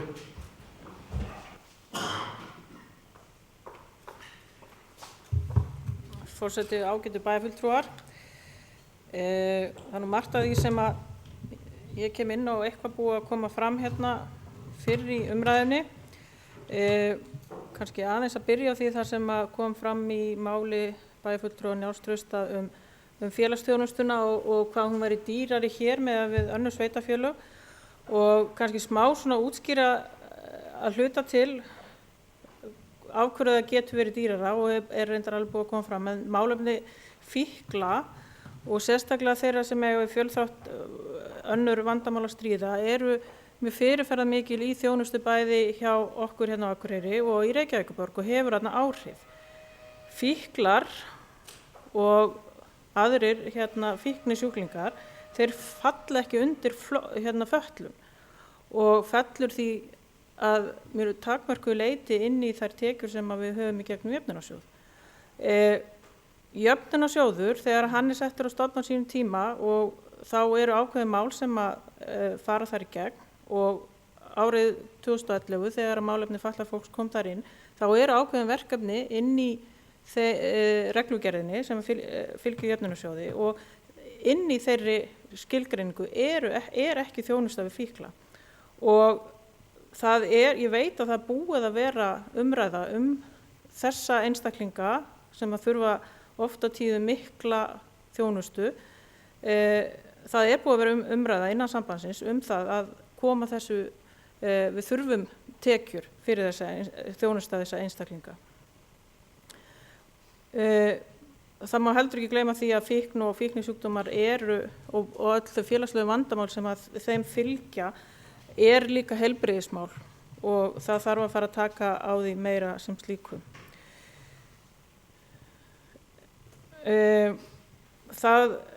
Og svo til viðbótar þessa umræðu sem var hjá bæjarfulltrúa Njáli að þessi háu framlög Reykjavíkurborgar og Akureyrar til félagslegrar þjónustu að það ekki bara fíklarnir heldur það líka á þessum stöðum til fagþekking og það þjónusta á staðnum sem að önnur sveitarfélög ekki að veita og einstaklingarna leita því inn á þessi svæði. Við getum ósköp lítið gert, hvorki við eða Reykjavíkurborg, til þess að eitthvað snúa því einhvern veginn við.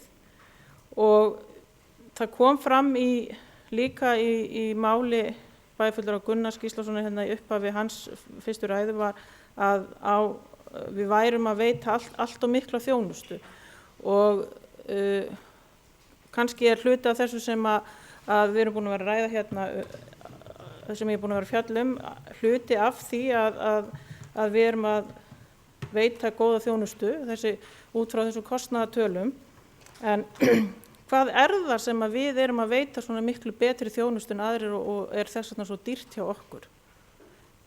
Ég alveg viss það ef ég ekki búin að greina það sjálf, en ég alveg viss að við förum inn í tölur hjá Reykjavíkurborg og Akureyri, þá þetta mjög sambarlegt þó séu allt aðrar og stærri tölur á höfuðborgarsvæðinu. En við erum, eins og hefur oft komið fram hérna á fundum okkar, við erum svolítið höfuðborgarleg í mörgum þessum málum. Og það náttúrulega hluti inn í því þegar við erum að fara inn í velferðarþjónustuna að hvar eigum við þá að draga saman? Ég get ekki svaraði hér og nú hvar við eigum að draga saman í þessari þjónustu. Ég allavega sé ekki fyrir mér að við getum dregið mikið úr þeirri þjónustu sem að fer fram í svokallaða gránufélagsteymi. Við getum ekki bara sendt þá einstaklinga á götuna og hætt að veita þeim þjónustu af því að þeir eru dýrir. Ég ætla allavega að vona að ég tak ekki verið þá ekki aðilega þeirri ákvörðun ef það verður niðurstaðan. Annað sem að dýrt eða kannski ekki segja þegar maður að tala þjónustu við fólk, mér mjög óþægilegt að segja eitthvað sem dýrt því að við erum náttúrulega að sinna einstaklingum sem þurfa á einhverju þjónustu að halda. Það ekki bara svona að mér langar svo rosalega til þess að fá einhverju þjónustu. Og það meira þess að stundum verið að veita þjónustu fólki vill ekki einu sinni þjónustuna en það þarf sannarlega á henni að halda. Hérna á Akureyri við að reka öryggisvistun og það annað mál sem ágreiningsefni á milli sveitarfélagana og ríkisins að finna leiðir til þess að fjármagna það betur. Það búið að ríkið búið að leggja inn aukið fé inn í jöfnunarsjóð í tengslum við þjónustu við fatlað fólk og það bara ekki komið ennþá í ljós hversu mikil fjármagn það sem kemur inn í hvert og eitt sveitarfélag og þar með talið okkur. En það má heldur ekki gleyma því að allir þessum umræðum kostnað og þjónustuaukningu að þá eru velferðarmál, líka atvinnumál og við fólk að vinna hér fullt af störfum og þetta tækifæri fyrir fagmenntaða einstaklinga að sinna velferðarþjónustu. Og það horft til okkar hérna á Akureyri í velferðarþjónustu og velferðarmálum og við höfum byggt upp góða þjónustu með færu fagfólki og hér mikil og dýrmæt reynsla til.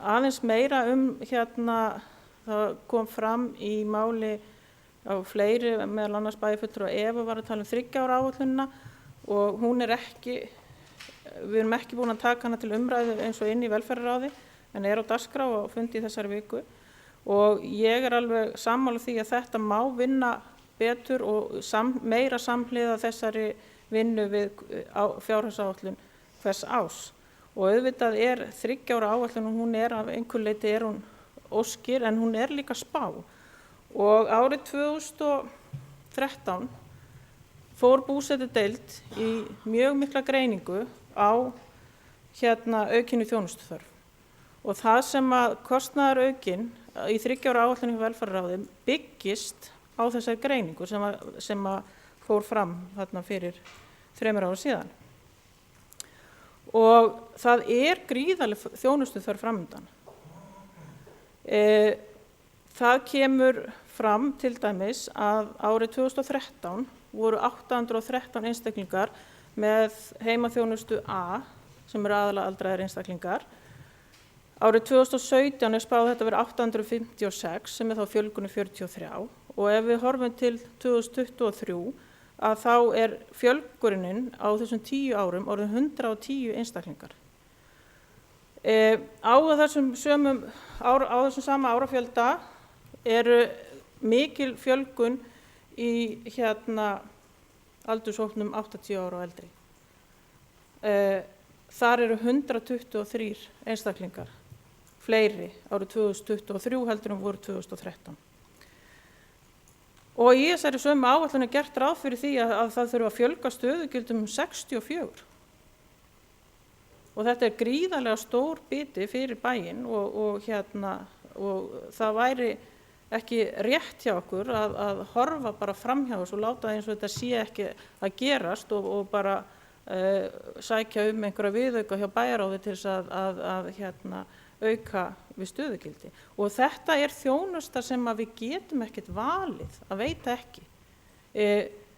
Þetta er fólk sem að þarf þjónustu, það koma miklu fleiri inn, hvort sem við tala málefni aldraðara eða þjónustu við fatlað fólk, að nýliðun er svo mikil.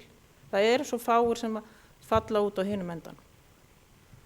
Og á meðan að við erum í þeirri stöðu þá þýðir það að þetta svið mun bólna út.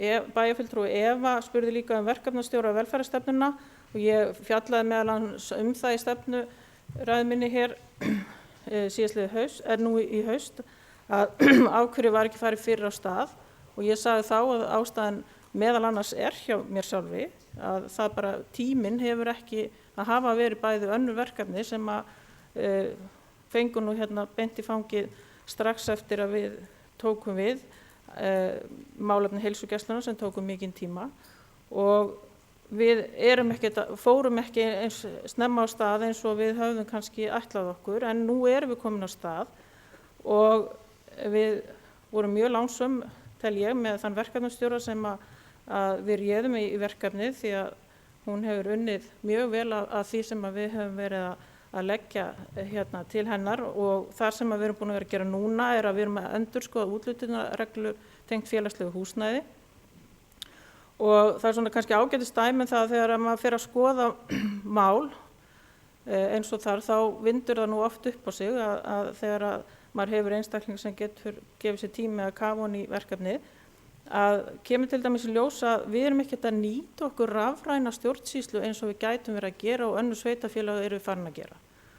Og það þýðir það til dæmis að við þurfum þá kannski að fara að skoða heimasíðun okkar og hvernig við erum að nýta rafræna stjórnsýslu. Meðal annars eru ýmis eyðublöð sem að við gætum haft og nýtt betur á vefnum og heimasíðunni og þannig fáum við betri aðgang á ýmsum gögnum og taka saman gögn. Og fyrir utan það að við erum að spara þá svona innsláttur af pappírsblöðum þegar í staðinn fyrir það að láta þetta bara fer strax inn á vefi gegnum rafræna stjórnsýslu. Ég vil líka taka undir orð bæjarfulltrúa Evu mikla vinnu tengt því að vera í nefndum og í bæjarstjórn. Ég held að þó svo að þegar allavega ég gaf kost á mér í þetta að ég vissi að þetta er mikil vinna en þetta er alveg gríðarlega mikil vinna og kannski ekkert endilega umræða sem eigum að vera mikið í núna þegar við erum að tala fjárhagsáætlunina en það er mikið álag á okkur öllum og við erum hér langflest í öðrum vinnum og mörg hver í mjög krefjandi vinnu og erum með fjölskyldur og annað slíkt og þannig að kröfunar á okkur eru mjög miklar og ekki síst núna á þessum tíma þegar að bæjarsjóður er í þeirri stöðu sem hann er í.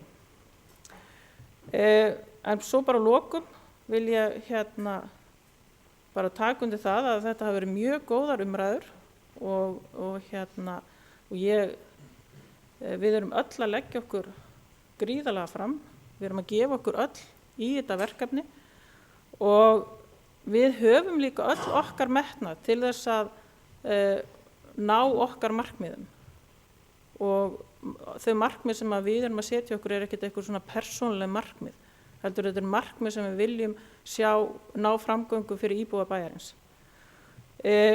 Og við bara höldum áfram að vinna vel og huga þörfum bæjarbúa. Takk fyrir. Sigríður Huld Jónsdóttir bæjarfulltrúi hefur lokið máli sínu. Næst tekur til máls Margrét Kristín Helgadóttir bæjarfulltrúi.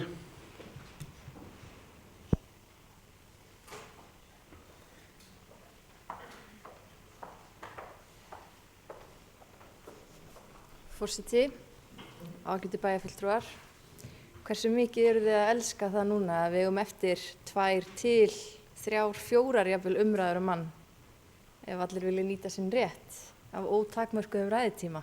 Takk fyrir takk. Mér langar í rauninni bara til þess að kommenta aðeins á það sem hefur komið fram. Ég er bara einmitt það er svo furðulegt að ég skil bæjarfulltrúa Sólveigu Björk alltaf svo vel. Þegar hún kemur upp og talar, ég skil þið mjög vel. Og ég einmitt mjög áhugavert að fá þessa greiningu frá bæjarfulltrúa Njálu Trausta. Eins og til dæmis þetta að enginn sé að gera jafn vel og Akureyri í menningarmálum. Já, þetta rauninni vissi ég ekki og er bara gott það að segja. Mér langaði Logi talaði fyrst af þeim síðan ég talaði síðast og mér langaði kannski bara aðeins að leiðrétta eða benda á að það er ekkert endilega orsakasamband á milli þess að enginn eða fáir hafi sótt sérfræðistöður upp á sjúkrahúsi og að Akureyri sé þar af leiðandi ekki nógu aðlaðandi samfélag. Ég get bent á bara núna bara svona í toppi höfðið mér að þá hafa verið auglýstar lögfræðistöður, til dæmis hjá Fiskistofu, þar sem voru 50 umsækjendur. Það var auglýst eftir gæðastjóra hjá Fiskistofu, þar voru líka held ég eitthvað 40-50 umsóknir og þetta er bæði, þetta er fólk bara utan að landi og innan bæjar. Þegar að Símey auglýsti, ég held meira að það hafi verið tímabundin staða, man ekki hvað voru margir sem sótt það og var síðan ráðin manneskja utan af landi, ekki héðan. Og Vegagerðin, bara svona sem dettur í hug fljótu bragði. Þannig að ég held og vil trúa því að Akureyri sé samfélag sem að fólk sækist í að koma og búa. Og sérstaklega fólk sem kannski brottflutt, að ég held að það sæki mjög í það að vilja koma aftur og það sé út af samfélaginu okkar. Ég langaði líka að fá smá útskýringu af því við vorum að tala samgöngumiðstöðina á því sem að bæjarfulltrúi Logi Már var að tala að varðandi umhverfismálin og að við hlytum öll að vilja greiða fyrir almenningssamgöngum fyrir bæjarbúa og að þetta væri náttúrulega umhverfismál framtíðar, samgöngumál, við erum að fara að taka fyrir leiðakerfi hjá Strætó og þetta að ég er alveg hjartalega sammála því og ég held við síðan það flest. En ég velti því fyrir mér hvernig tengist þetta samgöngumiðstöð. Gætu við ekki farið í að endurskoða leiðakerfi á Strætó ef að við náum einhvern veginn öðruvísi lausn með miðasölu eða stoppustað eða hvernig sem það er? Já, varðandi sem ég gleymdi að kommenta á áðan, fyrirspurn bæjarfulltrúa Efurhundar með atvinnumálanefndina. Og mig grunar að þessi fyrirspurn komi meðal annars vegna þess að ég hafði á einhverjum tímapunkti lýst einhverjum efasemdum nefndina. Og það er alveg rétt að ég hafði ákveðnar efasemdir þessa nefnd og ég rétt eins og bæjarfulltrúi Sóley Björk var ekki á þeirri skoðun að þessi nefnd ætti að verða til. Ég einhvern veginn trúði því að við gætum nýtt peningana jafnvel í eitthvað annað. En mér líst samt vel á nefndina. Mér líst vel á þau verkefni sem við erum að taka fyrir og ég styð það alveg að við gefum henni tíma. Ég upplifi það líka að í rauninni bæjarfulltrúi Matthías sem er formaður nefndarinnar og þau sem að sitja í nefndinni að við erum einhvern veginn öll mikið áhuga fólk þessi verkefni nefndarinnar. Þannig að eins og ég segi, ég er alveg til í að gefa þessu séns. Öll þessi umræða innri leigu og samanber það sem að bæjarfulltrúi Ingibjörg kom inn á og það sem að bæjarfulltrúi Guðmundur Baldvin, bæjarfulltrúi Njáll Trausti og svo framvegis. Ég velti fyrir mér, getur jafnvel kannski bara bæjarfulltrúi Guðmundur Baldvin, gætir þú sagt mér í rauninni hvað erum við að gera ráð fyrir í aukningu á innri leigu? Nú bara viðurkenni ég það alveg fúslega, ég er ekki sérfræðingur í hvernig þessi innri leiga er reiknuð eða hvernig það er.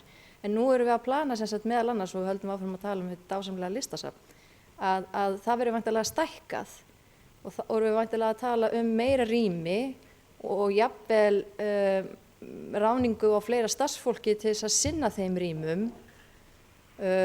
Hvað erum við að gera ráð fyrir þá í auknum rekstrakostnaði með þeirri byggingu og eins líka með samgöngumiðstöðina, að hvað erum við að gera ráð fyrir eins og varðandi innri leigu og annað sem að mun koma þá bara inn í árlegan rekstur hjá okkur.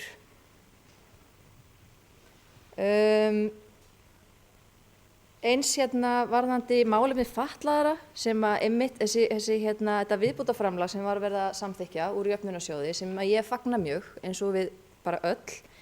En ég velti fyrir mér, og þetta er kannski ekki endilega mál sem við ættum að ræða núna en nú bara veit ég ekki betur og ég vil kannski bara vekja máls á því að nú er ekki gert ráð fyrir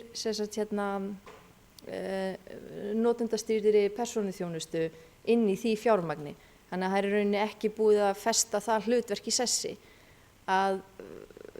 Hefur það eitthvað, er einhverju upplýsingar sem að ég veit ekki varðandi það að það er að skoða það eitthvað nánar eða hvernig það verður? Eins með bæjarfulltrúi Guðmundur Baldvin.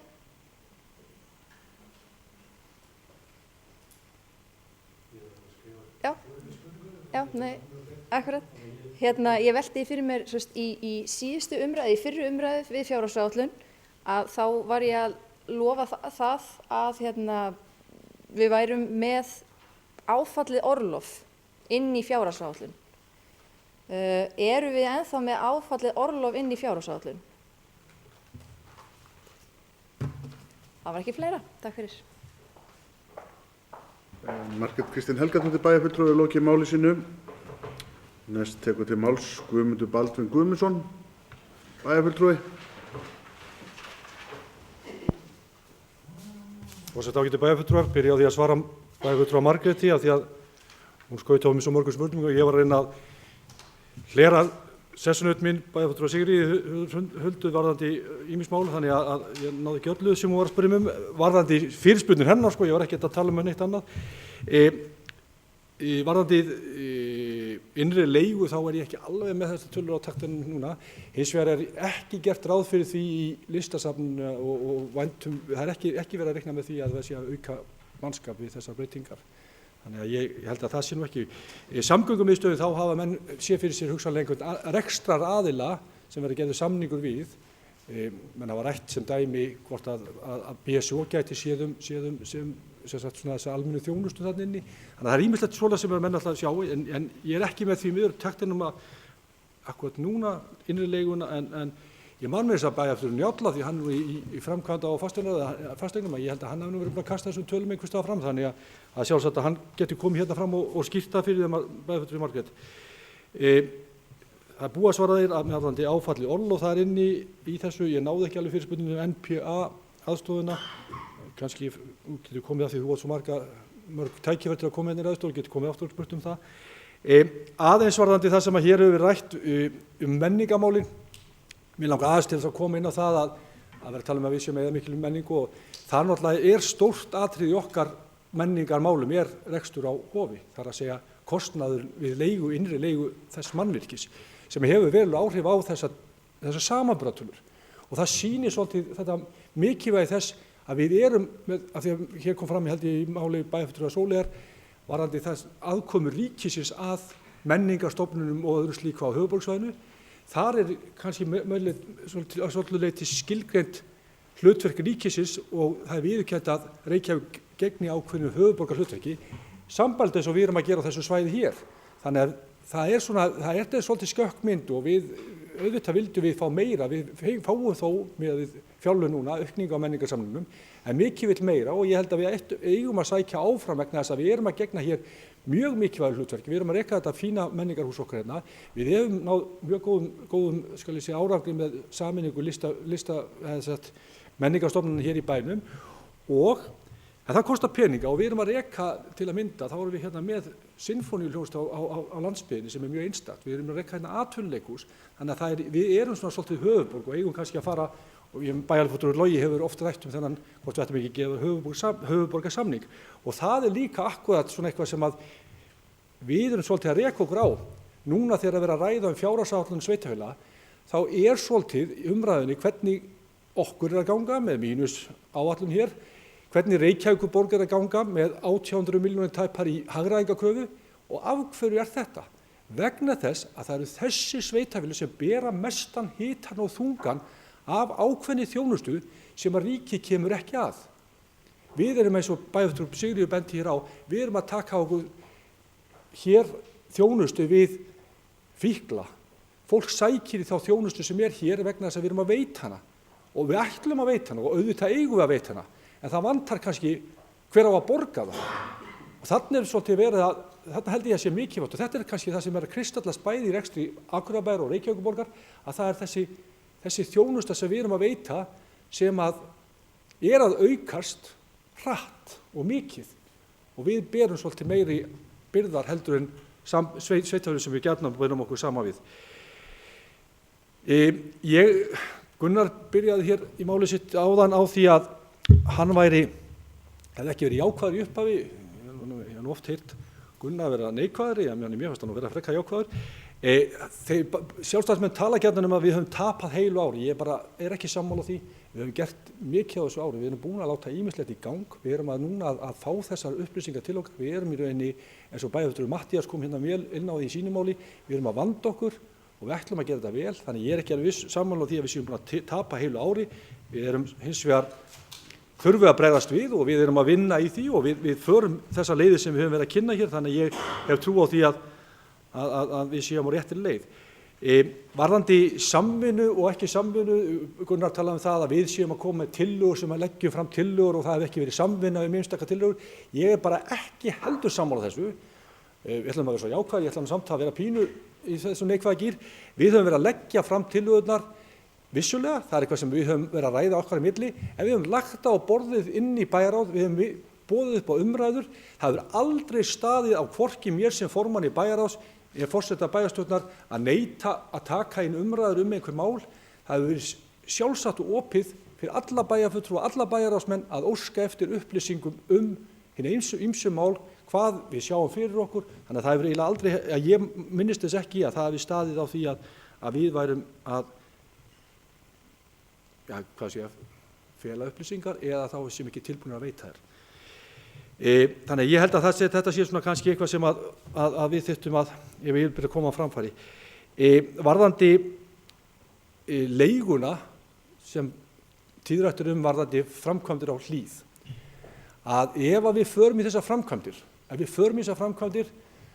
og við förum að breyta rekstrarforminu, þá er það ekki svo. Ríkið er ekki í dag að borga fyrir leigu. Þeir borga bara í daggjöldum hluta sem reiknaðar út frá, skal ég segja, fasteignagjöldum og rekstrarkostnaði fasteignanna. Það er ekki tekið tillit til einhverja innri leigu.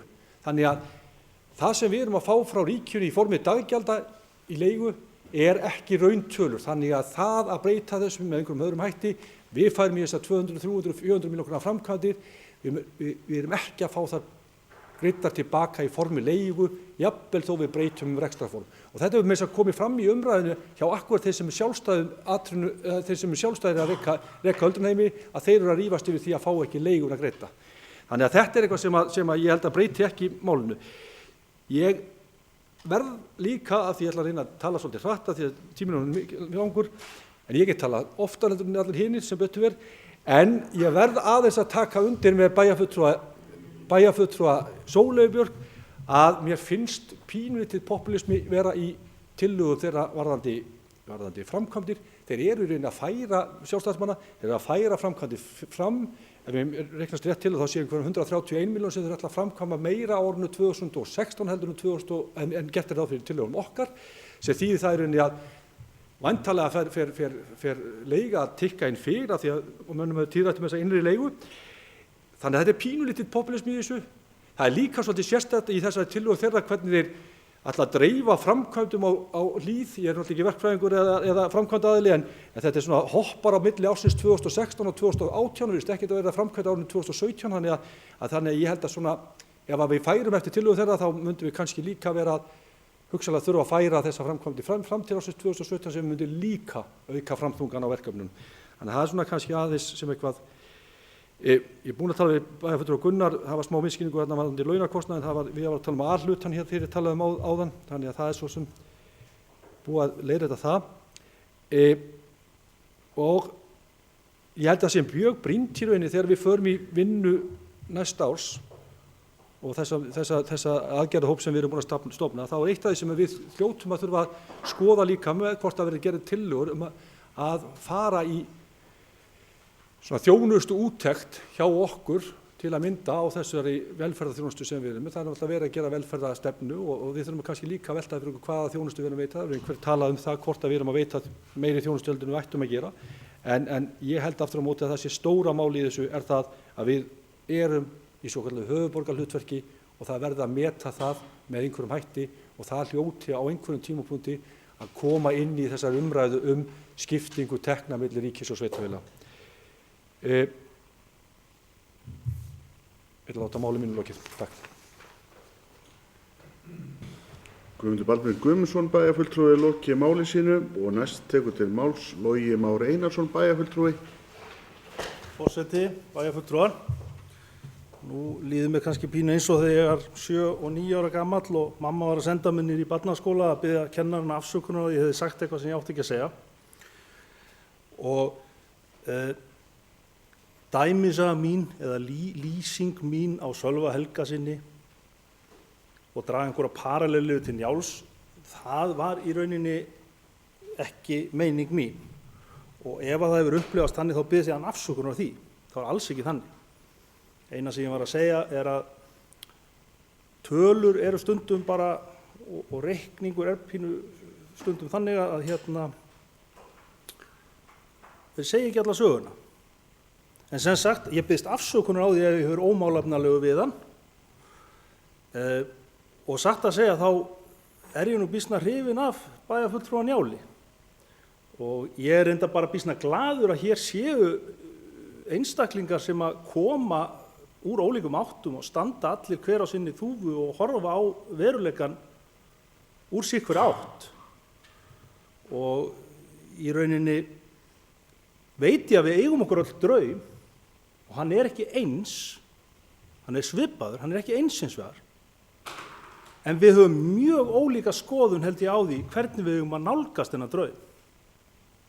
Og það sem að ég hef verið að leggja áherslu á, það er bara að samfélag sem gerir listir, menningu, íþróttir og aðra slíka hluti að afgangsstærð, það er bara, finnst mér, ekki boðlegt. Og ég hef auðvitað tekið dálítið að mér að standa vaktina fyrir það sem að einhverjum kann að finna sléttvægt og lítilfjörlegt og auka atriði í samfélaginu. En það eru þó þrátt fyrir allt þessir hlutir sem að gera okkur að mönnum og skilja okkur að frá dýrum. Þannig að ég er þakklátur fyrir það að hér eru líka aðilar sem koma með beinharðar staðreyndir og halda tölum á lofti. Og ég er alveg eins og aðrir sem að hingað hafa komið og þakkað Njáli fyrir umræðu hans fasteignir og framkvæmdir. Ánægður með að fá svona tölur, en hins vegar þá er það þannig að svona fréttir eins og það að Akureyri skeri sig úr þegar kemur til dæmis að framlagi til menningarmála, það kemur mér ekki óvart, alls ekki. Þetta vissi ég, þetta taldi ég mig vita, en bæði er það þannig að menn verða þá að hafa þær tölur sem koma sannarlega á vösum okkar en ekki sem sagt úr ríkinu. á hreinu og kannski hefur það verið þannig. Ég er miklu frekar bara að benda á og vera á vaktinni gegn því að þetta breytist, vegna þess að ég get ekki hugsað þá hugsun til enda ef að við á norður hluta landsins, eina mótvægi við höfuðborgarsvæðið, dyttum niðri í rauninni samskonar módel og Kópavogur og Mosfellsbær geta leyft sér að vera í vegna nálægðar við höfuðborgina. Og ég held að það sé alveg lykilatriði og ég veit að Njáll deilir þessu alveg með mér.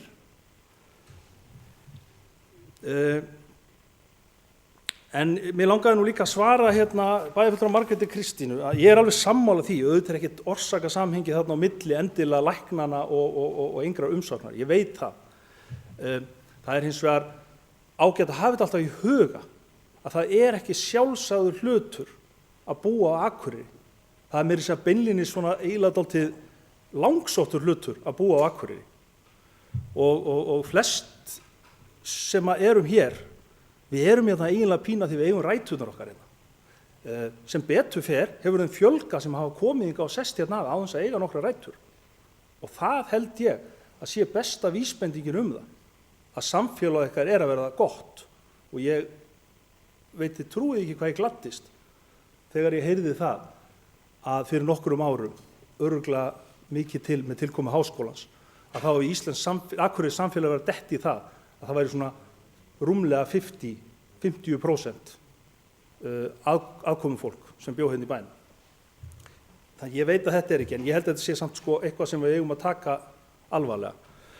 Nú hvað varðar umferðarmiðstöðina, þá er það líka alveg rétt að það er auðvitað alveg hægt að uppfylla þessi markmið og það er hægt að ná betri almenningssamgöngum án þess að byggja þessa umferðarmiðstöð og það væri meiri sér alveg hægt að skoða og velta fyrir sér hvort það er einhverjar aðrar leiðir að því. Það er sannfæring mín að þetta sé ódýrasta og skilvirkasta leiðin til að tengja saman öll þessi net, það er að segja innanbæjarakstur, Reykjavíkurstrætó og einhverja hópferðir út á land. Þannig að það er nú bara þess vegna sem að ég berst fyrir því að ég trúi að þetta sé einföld og skilvirk leið til þess að ná settu markmiði. En og aftur þá ætla ég að ljúka umræðum hér í bæjarstjórn í dag með því að biðja Njál afsökunar ef ég hef orðað mál mitt þannig að það mætti skiljast að mér fjalli ekki við hans málflutning.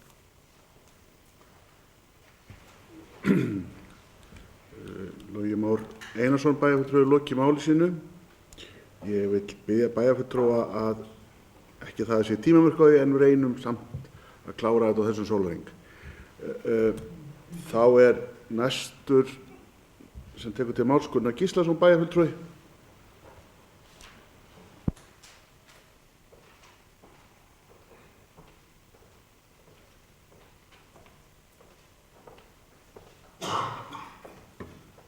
Forseti ágætu bæjarfulltrúar, ég ætla nú að byrja á því að ræða sem meintur popúlisti.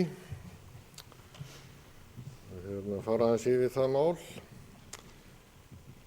Það er engin popúlismi í þessum tillögum okkar. Þetta er eingöngu til að sýna þá forgangsröðun sem við viljum sjá í sem framkvæmd.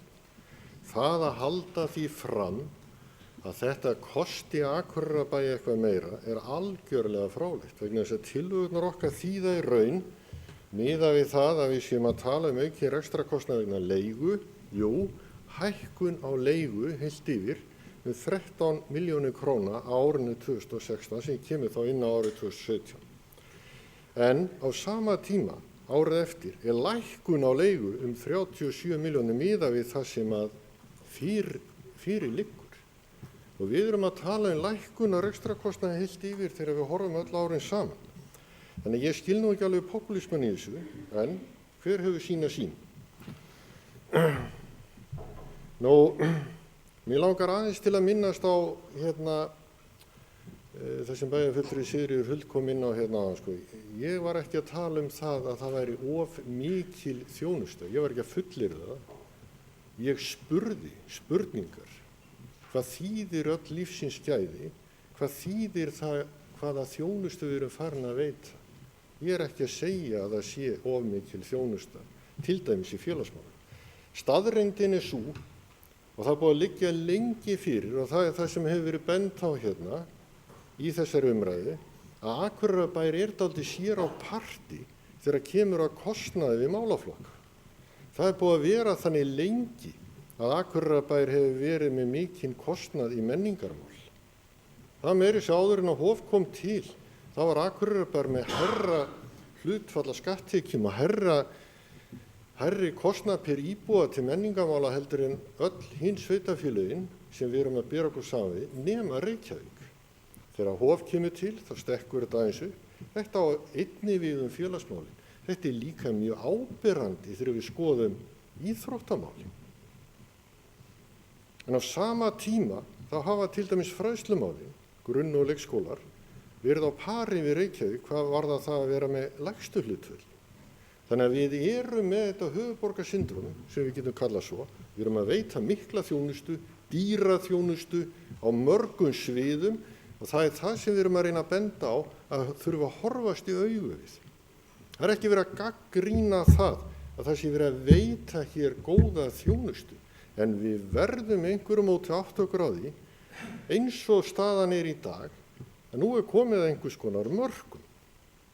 Við erum komin að einhverjum mörkum.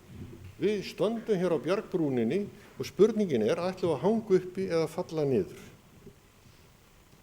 Það er bara því miður þannig miða við það hvernig þessi fjárhagsáætlun lítur út. Þess vegna höfum við talað um það að við hefum þurft að hafa meiri og betri tíma og þetta heila ár sem er farið.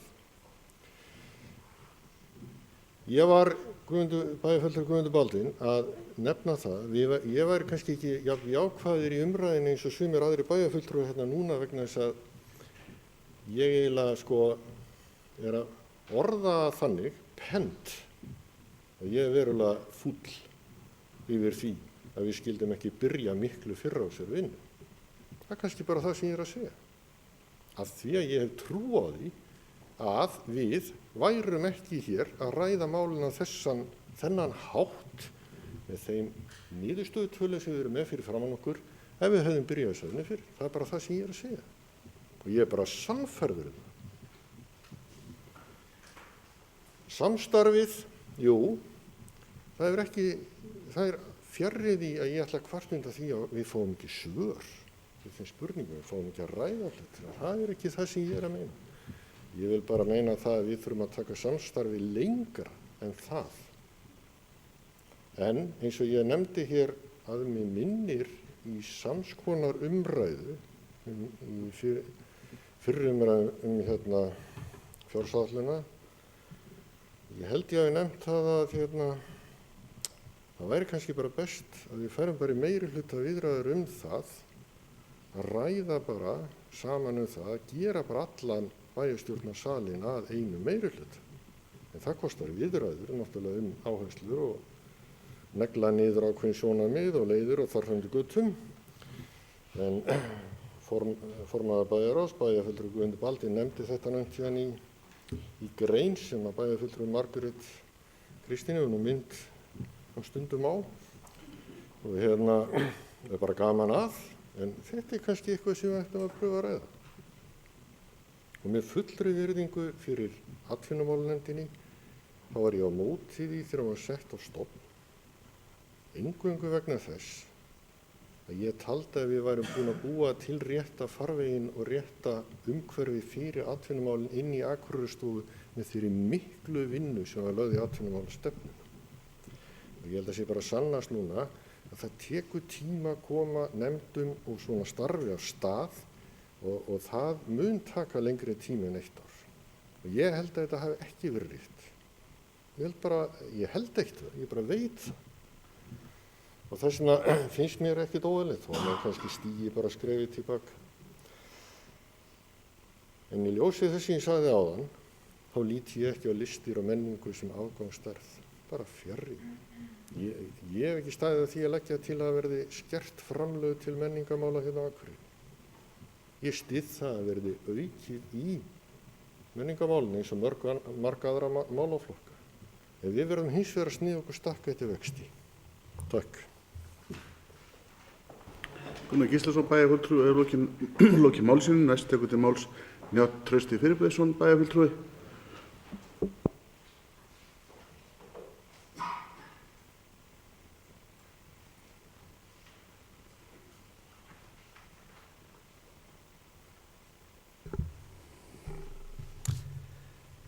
Forseti ágætu bæjarfulltrúar. Það er svona rétt að innbra á nokkru hlutum með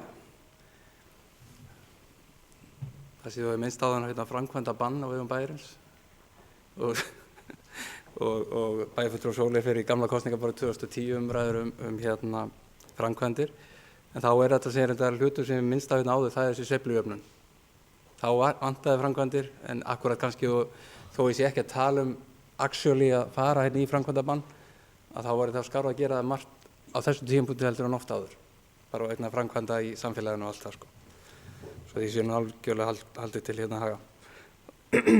Varandi, fyrst maður myndist á svo tölu varðandi félagsþjónustuna og þennan akkúrat tölunum bara 159.000 og Reykjavík tala 157. Og bæjarfulltrúar Þýrir Huld kom upp og ræddi einmitt þetta. Ég held að við höfum nákvæmlega verið, með því að hún kom upp þá var hún að styðja bara við það sem ég var að segja, nákvæmlega, að við þurfum raunverulega, þetta er einn af þeim þáttum sem þarf að taka upp og ræða raunverulega bara í stærra samhengi varðandi þá mögulega jöfnunarsjóðinn annað. Þannig að hún tilgreindi einmitt málefni sem að koma mikið upp í okkur og í Reykjavík og safna svolítið fyrir erfið málefni. Og við þurfum kannski bara að ná svolítið utan þau Og við vitum alveg að þjónustustig hjá okkur með þeim hætti að fólk sækir í þjónustuna En það þarf kannski að huga að breytingum með fjármögnun þjónustuna með því að koma kannski gegnum jöfnunarsjóð og ríkið með sterkari hætti.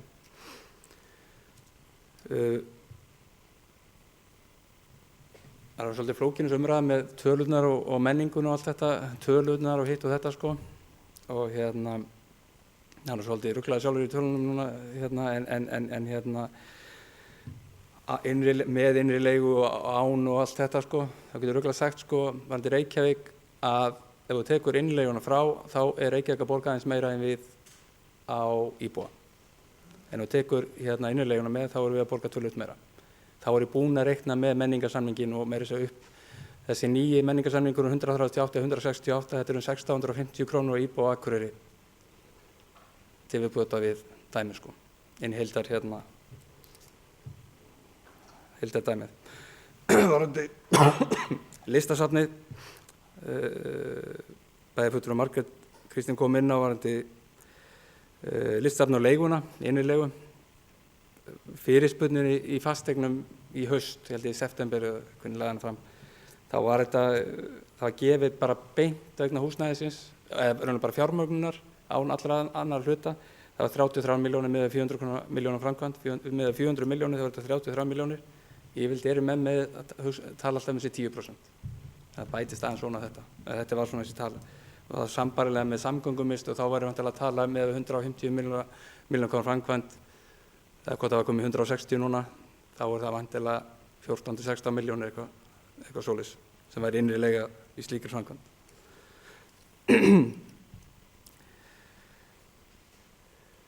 Ég held þetta var nú bara rétt og líka ég þakka bæjarfulltrúa Loga Má fyrir hans ræðu áðan og ágætt orðið minn garð. En ég vil ekki líta á menningarmála eða íþróttamála Akureyri sem afgangsstærð. Ég geti nákvæmlega tekið sömu umræðinu varðandi íþróttamálin og ég gert það fyrir 3 árum, raunlega sýnt fram á hvað við stöndum okkur ótrúlega vel líka þar og setjum mikið fjármagn í íþróttir hér í bæ. Og ég man bara fyrir 2-3 árum þegar maður var með þetta á síðasta kjörtímabili þá man ég að þá voru tölurnar í íþróttamálunum að innri leigan var 56%. Ég hef ekki reiknað hana, það getur vel að bæjarfulltrúi Ingibjörg formaður íþróttaráðs, ég er búin að reikna hana hvað hún verður þá á næsta ári miðað við, en það var 56% sín tíma. Við erum að gera ótrúlega vel. Þannig að fyrir mér menning og íþróttamál hérna í bænum, þetta engin afgangsstærð. Þetta raunverulega það sem við byggjum upp byggjum mikið á og styrkjum, það sem ég vil bara vekja athygli á hvert peningarnir eru að fara og við séum meðvituð það þegar við erum að vinna þessa vinnu sem við erum að vinna hérna. Þannig að þessi hluti bara verður stærri og stærri og maður verður að hafa í huga. Þannig að 2002 það var þetta 16-17% og þetta er ennþá 17% þegar búið að taka frá málefni fatlara. Þá 2008 við hrun bankana þá var þetta 17% og þá sjáum við núna á 7-8 árum að þá er þetta hlutfall farið úr 17% í 23 og heldur en enda vaxandi. Síðan getum við rætt af hverju urðu svona hækkanir þarna árið með innsetningu skóla og annað, hvað gerðist hérna í samfélaginu þegar vorum að byggja upp skólana og annað með innsetninguna. Svo annar hlutur sem hefur kannski búin að kynna sig betur varandi fyrir næsta ár, eignasögu gatna. Það verður líka stækkandi kaka með nýju verklagi og þá erum við að setja tölur að fé inn í eignasögu gatna núna á hverju ári og þar mun hlaðast upp ákveðna fjárhæðir sem verða síðan reiknar út sem leiga inn í kerfið. En takk fyrir. Njáll Trausti Friðbertsson, bæjarfulltrúi, lokið máli sínu. Næst tekur til máls Eva Hrund Einarsdóttir, bæjarfulltrúi.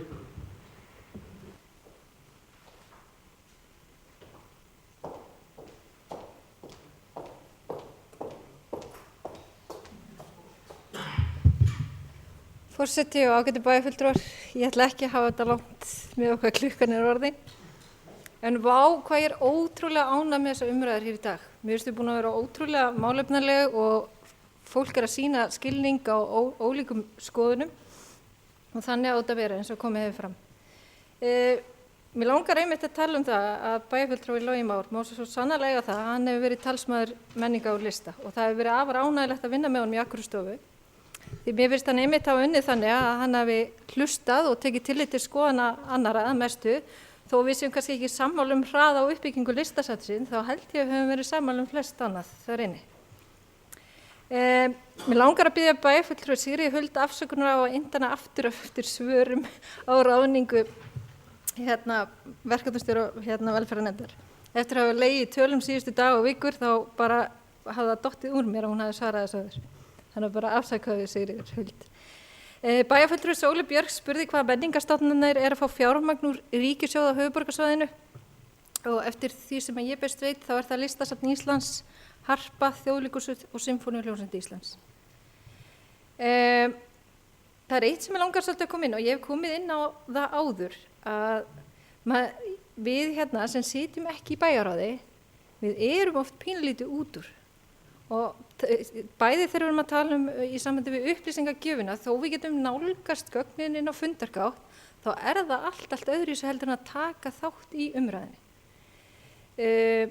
Ég veit ekki, ég var bara að hugsa bara áðan, einhver skylda að það séu bara 5 fulltrúar í bæjarráði? Hægt að breyta þessu? Gætu við öll verið í bæjarráði? Eða gætu við breyta þessu einhvern veginn þannig að við myndum hittast oftar og funda óformlega og fá betri kynningar á málefnunum og að því eins og bæjarfulltrúi Sóli Björk hefur margoft komið inn á, þessi umræða allt öðruvísi hér heldur en við erum með á öðrum fundum sem eru ekki sjónvarpaðir.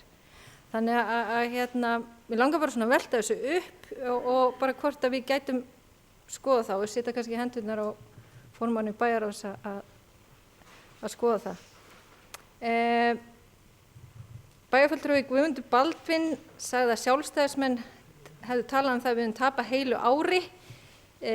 Mér langar að taka það fram, ég nefndi það ekki, ég tók ekki svo til orða, en við töpuðum fullt af tíma, þó ég nefndi ekki heilt ár, en ég mjög ánægð hvernig var farið inn í haustið og þá var farið að tekja á málunum og mjög ánægð með að það hafi verið gerð greining á öldrunarstofnunum sem og úttektina á stjórnsýslunni, en við hefðum þurft að fara fyrir stað.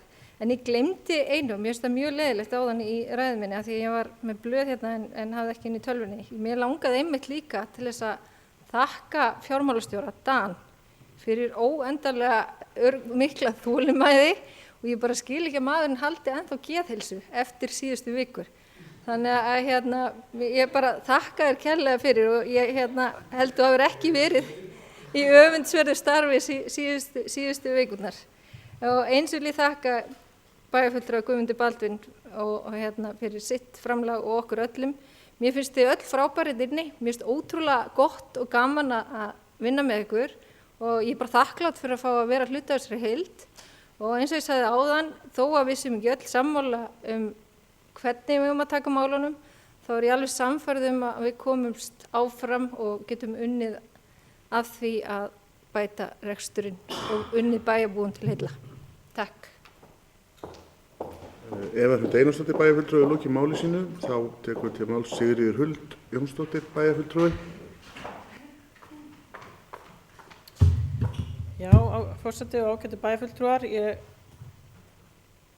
við komum hérna öll upp og segist alltaf að vera stuttorð og svo gleymum okkur, en ég ætla líka að vera stuttorð og bara ef ekkert mál með það að spurja mig aftur, ég tek því ekkert illa, nú er talvan að stríða mig hérna. Bara rétt örstutt það sem að bæjarfulltrúi Margrét Kristý spurði NPA fjármagnið, að þá í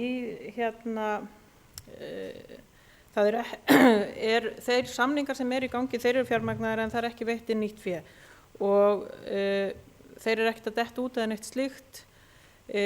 Það á eftir að festa þessa þjónustu í sessi hjá löggjafanum og þegar yfirfærslan átti sér stað á sínum tíma þá var NPA ekki þar inni og þess vegna er þetta inni sem sérstök fjárframlög en ekki inni í heila pakkanum.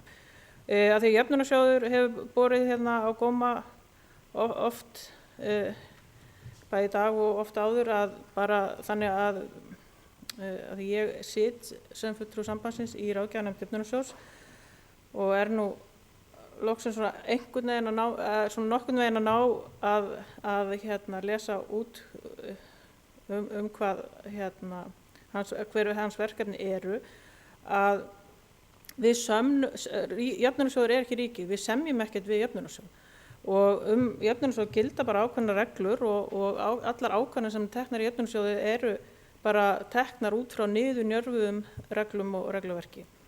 Það eru ráðherrar heilbrigðis- og félagsmála, það er að segja velferðarráðherrar, sem að þarf að semja við í sambandi við þau velferðarmál sem við vorum að ræða hér áðan. Og svo í lokin að þá spurði bæjarfulltrúi Gunnar áðan hvort við værum á Bjargbrún og hvort við ættum að hanga upp eða falla niður. Ég er nú í eðli mínu mjög bjartsýn og ég er ekki með myndina á Akureyri eða Bæjarsjóði að við séum alveg á Bjargbrún og ég vil ekki senda þau skilaboð út til íbúa Akureyrar. Ég er ein af þeim sem sakna mjög hjartans hérna í Vaðlaheiði og að því að við erum oft verið að tala hér einhverjum líkingum, að þá var ég líka rosalega glöð ef ég gæti hort á þetta hjarta hérna í Vaðlaheiðinni eins og sló hérna fyrir nokkrum árum síðan og ég vil sjá að við hér, íbúar á Akureyri, og við hér í bæjarstjórn, að við séum á heiðinni, sjáum vörðurnar yfir hana, en það er bara mislangt á milli þeirra. Takk fyrir. Sigríður Huld Jónsdóttir bæjarfulltrúi lokið máli sínu. Þá er orðið laust. Guðmundur Baldvin Guðmundsson bæjarfulltrúi biður. Forseti, ágætu bæjarfulltrúi, mig langar bara til þess að ljúka þessu umræðu, vegna með að fólk ætla ekki að koma hér aftur upp. Það er bara fyrst og fremst fá að það er ekki búin að biðja orðið bæjarfulltrúakunnar, en einhvers veginn þá ætla ég bara að þakka fyrir mjög svo góðar umræður og ég held að við séum öll í frábæri bæjarstjórn. Ég upplifa þannig að við séum að gera góða hluti. Ég vil líka kannski árétta það sem að bæjarfulltrúi Sigríður Huld sagði hér í lokin.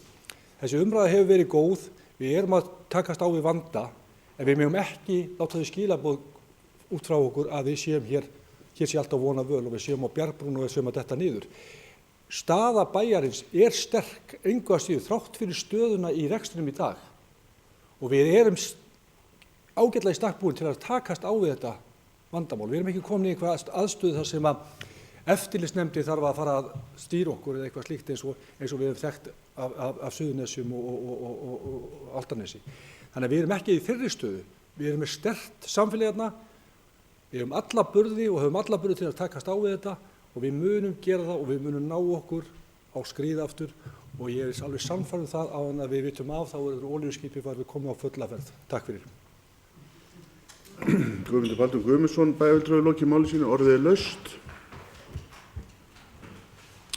Það sem enginn Njáll var líklegur þarna, nei, fyrirgefi, það sem enginn hefur hvað sér ljós, þá liggur fyrir að við þurfum að greiða atkvæði 13 liði og ég vil biðja ykkur að reyna að taka vel eftir og þetta mun taka svona 1,5 tíma.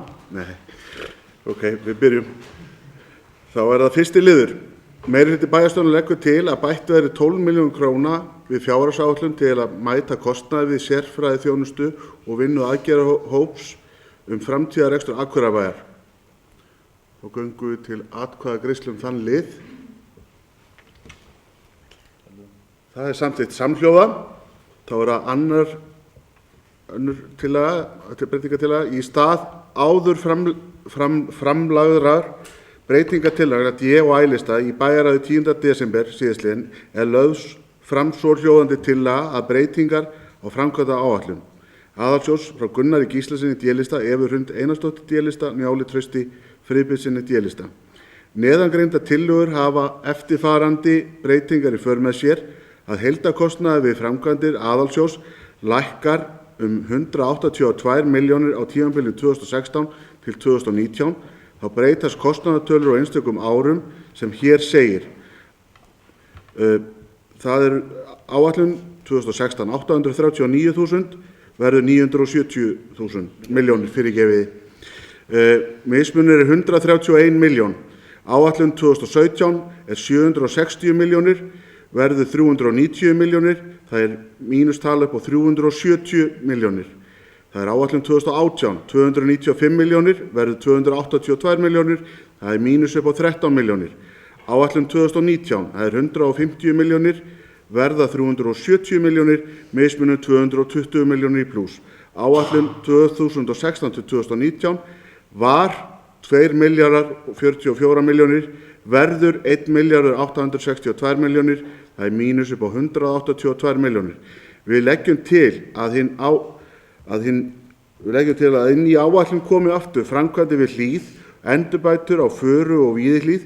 Við teljum þessar endurbætur nauðsynlegar til þess að bæta aðstöðu, aðbúnað og öryggi aldraðra sem dvelja á þessum deildum. Þá til dæmis horft til brunavarna, þá liggur fyrir samþykki framlag úr framkvæmdasjóði aldraðra að upphæð 52 milljónir króna og fellur niður ef ekki verður farið í þessa framkvæmdir á árinu 2016 og ekkert liggur fyrir hvenær það fengist samþykkt aftur. Gert ráð fyrir því að Akureyrarbær leggi fram 78 milljónir árinu 2016 og 72 milljónir árið 2018. Að því gefnu að sótt verður framlag og framkvæmdasjóði aldraðra að 48 milljónum sem eru 48% framkvæmdakostnaðar það ár. Hér að ræða breytingar á fasteign sem verður án efa nýtt til reksturs öldrunarheimilis óháður rekstraraðila í framtíðinni. Það því ekki hægt að sjá annað en að fjárfestingar skili sér alltaf tilbaka í formi leigutekna. Og ber ég tillöguna upp, þeir sem geta samþykkt, vinsælst gefi merki. Það eru 3, þeir sem eru á móti.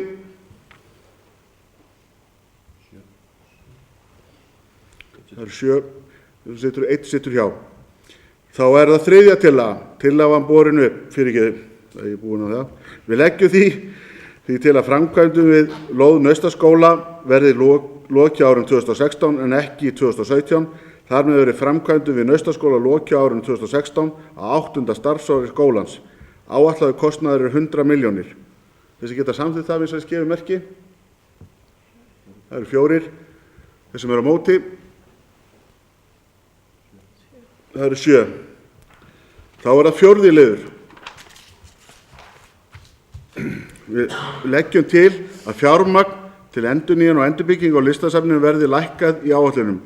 Til breytingar á núverandi húsnæði verði varið 100 milljónir á árinu 2016 til þess að bæta aðgengi öryggi samanber brunavarnir. Öðrum framkvæmdum verði slegið á frest þannig að til framkvæmda verði varið 100 milljónum árið 2019. Í heild verði því varið 200 milljónum á þessu tímabili til listasafnsins.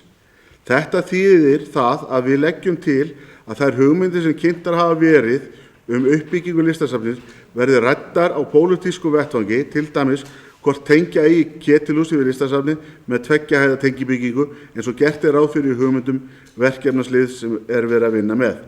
Þá göngum við til atkvæðagreiðslu þennan lið. Þeir sem geta samþykkt þess að gefa merki. Það eru 3. Þeir sem eru á móti. 7. Og það er 1 sem situr hjá. Það er samþykkt með 7. Nei, á móti fyrir ekki 7. Þá er það 5. liður. Við leggjum til að bygging samgöngumiðstöðvar verði slegið á frest og fjármunir sem áætlaðir voru til verksins 2016-2017 færist til áranna 2018-2019. Þá berum við það fram, þá tillögu, þess að geta samþykkt. Sem er á móti. 7 og 1, það eru 7 á móti og 1 situr hjá. Það er að afgreiðsla frumvarpsins var á þessu liðum með samþykktu breytingatillögum. Það er sem sagt aðalsjóður, niðurstaða á blaðsíðu 21-24, aðalsjóður með rekstrar niðurstöðum að fjárhæð 669.881.000 og niðurstaða efnahagsreikninga á fjárhæð 13.498.309.000 var borin upp til atkvæðagreiðslu. Þá berum við hann upp til atkvæðagreiðslu. Þessi geta samþykkt.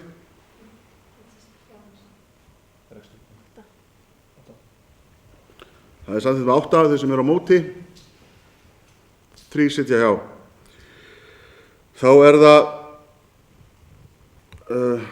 A-hluti stofnanir, eignasjóður Gatna, rekstrarniðurstaða 49.048, efnahagsreikningur með niðurstöðu að fjárhæð 8.780.466, fasteigna Akureyrarbæjar, rekstrarniðurstaða 202.780.000, efnahagsreikningur með niðurstöðu að fjárhæð 15.154.764.000, framkvæmdamiðstöð rekstrarniðurstaða mínus 27.204.000, efnahagsreikningur með niðurstöðu að fjárhæð 272.736.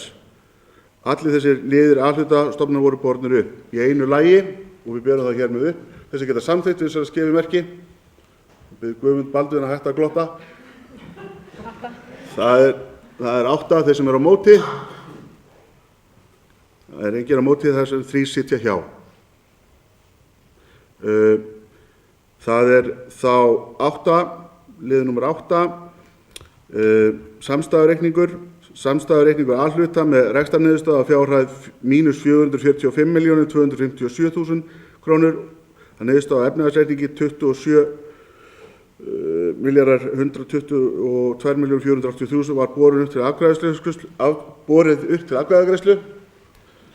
Þá berum við það upp til atkvæðagreiðslu, þess að geta samþykkt við þess að gefa merki. Það er 8 sem eru á móti. Það eru 3 sem sitja hjá. B-hlutastofnanir, nöfn stofnana og rekstrarniðurstöður eru Bifreiðastæðasjóður Akureyrar, rekstrarniðurstaða mínus 1.950.000. Það er byggingasjóður Náttúrufræðistofnunar, rekstrarniðurstaða 657.000, félagslegar íbúðir, rekstrarniðurstaða 5.386.000. Framkvæmdasjóður Akureyrar, rekstrarniðurstaða mínus 12.398.000, eða ekki, 398 milljónir fyrirgefi. Gjafasjóður ÖA, rekstrarniðurstaða mínus 10.333.000. Hafnasamlag Norðurlands, rekstrarniðurstaða 117.536.000. Já, fyrirgefi. Norðurorka, rekstrarniðurstaða 383.081.000 og Strætisvagnar Akureyrar niðurstaða 11.576.000 og öldrunarheimili Akureyrarbæjar, rekstrarniðurstaða mínus 338.409.000. Þá göngum við til atkvæðagreiðslu þetta, þeir sem geta samþykkt við þess að gefa merki.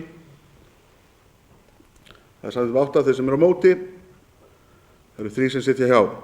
Samstæðureikningur Akureyrarbæjar með rekstrarniðurstöðu að fjárhæð mínus 383.566.000 og niðurstaða á efnahagsreikninga á fjárhæð 41.853.594.000.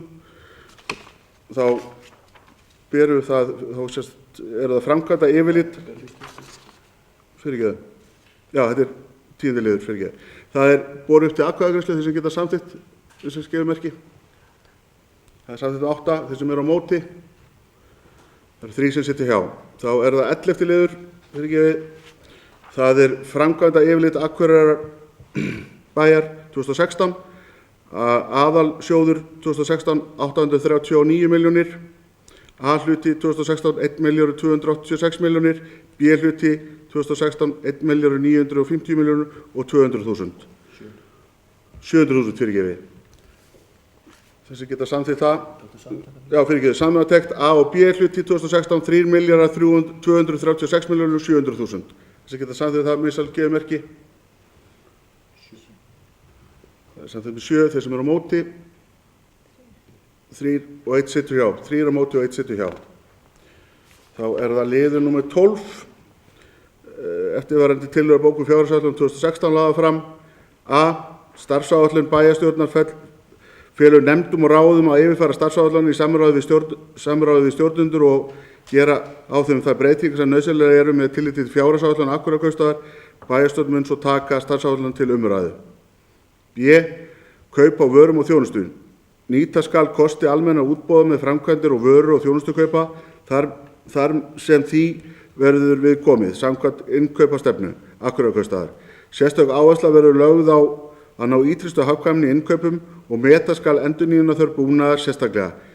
Gerður þjónustusamningur við félög og fyrirtæki og stofnanir á þeim sviðum sem hagkvæmni slíkra samninga getur notið sín. C. Áhersla við framkvæmd og fjárhagsáætlun. Við framkvæmd fjárhagsáætlunar. Bæjarstjórn ítrekar tilmæli til stjórnenda bæjarins um að gæta ýtrasta aðhalds í öllum rekstri bæjarins á árinu 2016. Mikilvægt er að allir yfirvinnu sé haldið í lágmarki og þeim eindregnum tilmælum er bent til stjórnanda að meta vandlega yfirvinnuþörf og leita leiða til að draga úr henni. Jafnframt skulu stjórnendur meta sérstaklega þörf nýráðninga og möguleika á hagræðingu með breyttu verkferli þegar störf losna. Alla slíka breytingar þurfa að leggja fyrir viðkomandi nefnd og bæjarráð. Þá göngum við til atkvæðagreiðslu lið A. Geta samþykkt það. Það eru 8 þeir sem eru á móti. Það eru 3 sem sitja hjá. Þá göngum við til atkvæðagreiðslu lið B. Geta samþykkt það við þessar gefumerki. Það eru 8 þeir sem eru á móti. Það eru 3 sem sitja hjá. Þá er að liður C. Þá göngum við til atkvæðagreiðslu lið C. Þessar gefumerki sem geta samþykkt. Það eru 8 og þeir sem eru á móti. Það er engin. Það eru 3 sem sitja hjá. Þá er það bókun bæjarstjórnar.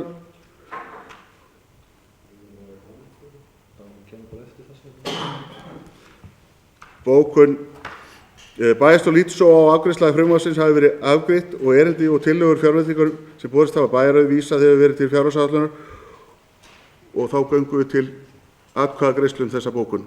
Þess að geta samþykkt við þess að gefa merki. Bæjarstjórn lítur svo á að með afgreiðslu frumvarpsins hafi verið afgreitt erindi og tillögur fjárveitingar sem borist hafa bæjarráði og vísað hefur verið til gerðar fjárhagsáætlunar.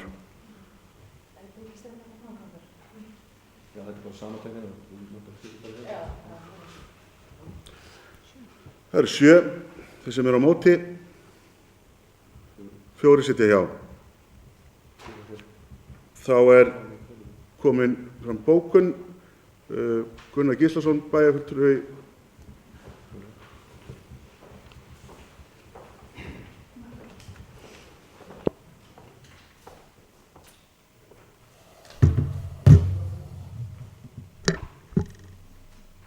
Forseti, það getur bæjarfulltrúar. Við afgreiðslu þessarar fjárhagsáætlunar sem við sátum hjá að mestu leyti í viljum við bóka eftirfarandi. Við sjálfstæðismenn í bæjarstjórn samþykktum fjárhagsáætlun 2015 á þeim forsendum að strax í upphafi þessa árs yrði farið í gagngera greiningavinnu, upplýsingasöfnun og aðhald í rekstri þar sem fyrir lá að launahækkanir yrðu bænum mikill kostnaðarauki. Þannig gæfist tími til að safna lýsandi gögnum rekstur og starfsemi Akureyrarbæjar sem gæfi greinargóða mynd af stöðunni. Við höfum talið þetta nauðsynlegt til að geta tekið upplýstar ákvarðanir í tengslu við fjárhagsáætlunargerð 2016. Því miður hefur þetta ekki verið gert og er það mjög alvarlegt þar sem fyrir liggur tillaga fjárhagsáætlun fyrir árið 2016 þar sem gert er ráð fyrir halla á samstæðinni allri að upphæð krónur 371.566.000 krónur. Þetta er raun fáheyrð staða Akureyrarbæjar og verður því miður ekki eingöngu rakin til launahækkana á árinu þó þær séu miklar. Það hefur raun ekki verið neitt aðhald í rekstri á árinu 2015 og það hefur bein áhrif til hækkunar rekstri á árinu 2016. Af þessum sökum getum við ekki samþykkt fyrirliggjandi fjárhagsáætlun Akureyrarbæjar fyrir árið 2016. Þrátt fyrir þetta lýsum við okkur reiðubúin til að koma að vinnu við að finna leiðir til að bæta rekstur bæjarsjóðs til frambúðar með bæjarstjórn allri. Gunnar Gíslason bæjarfulltrúi hefur lokið máli sínu. Þá göngum við til atkvæðagreiðslu. Þetta er bókun.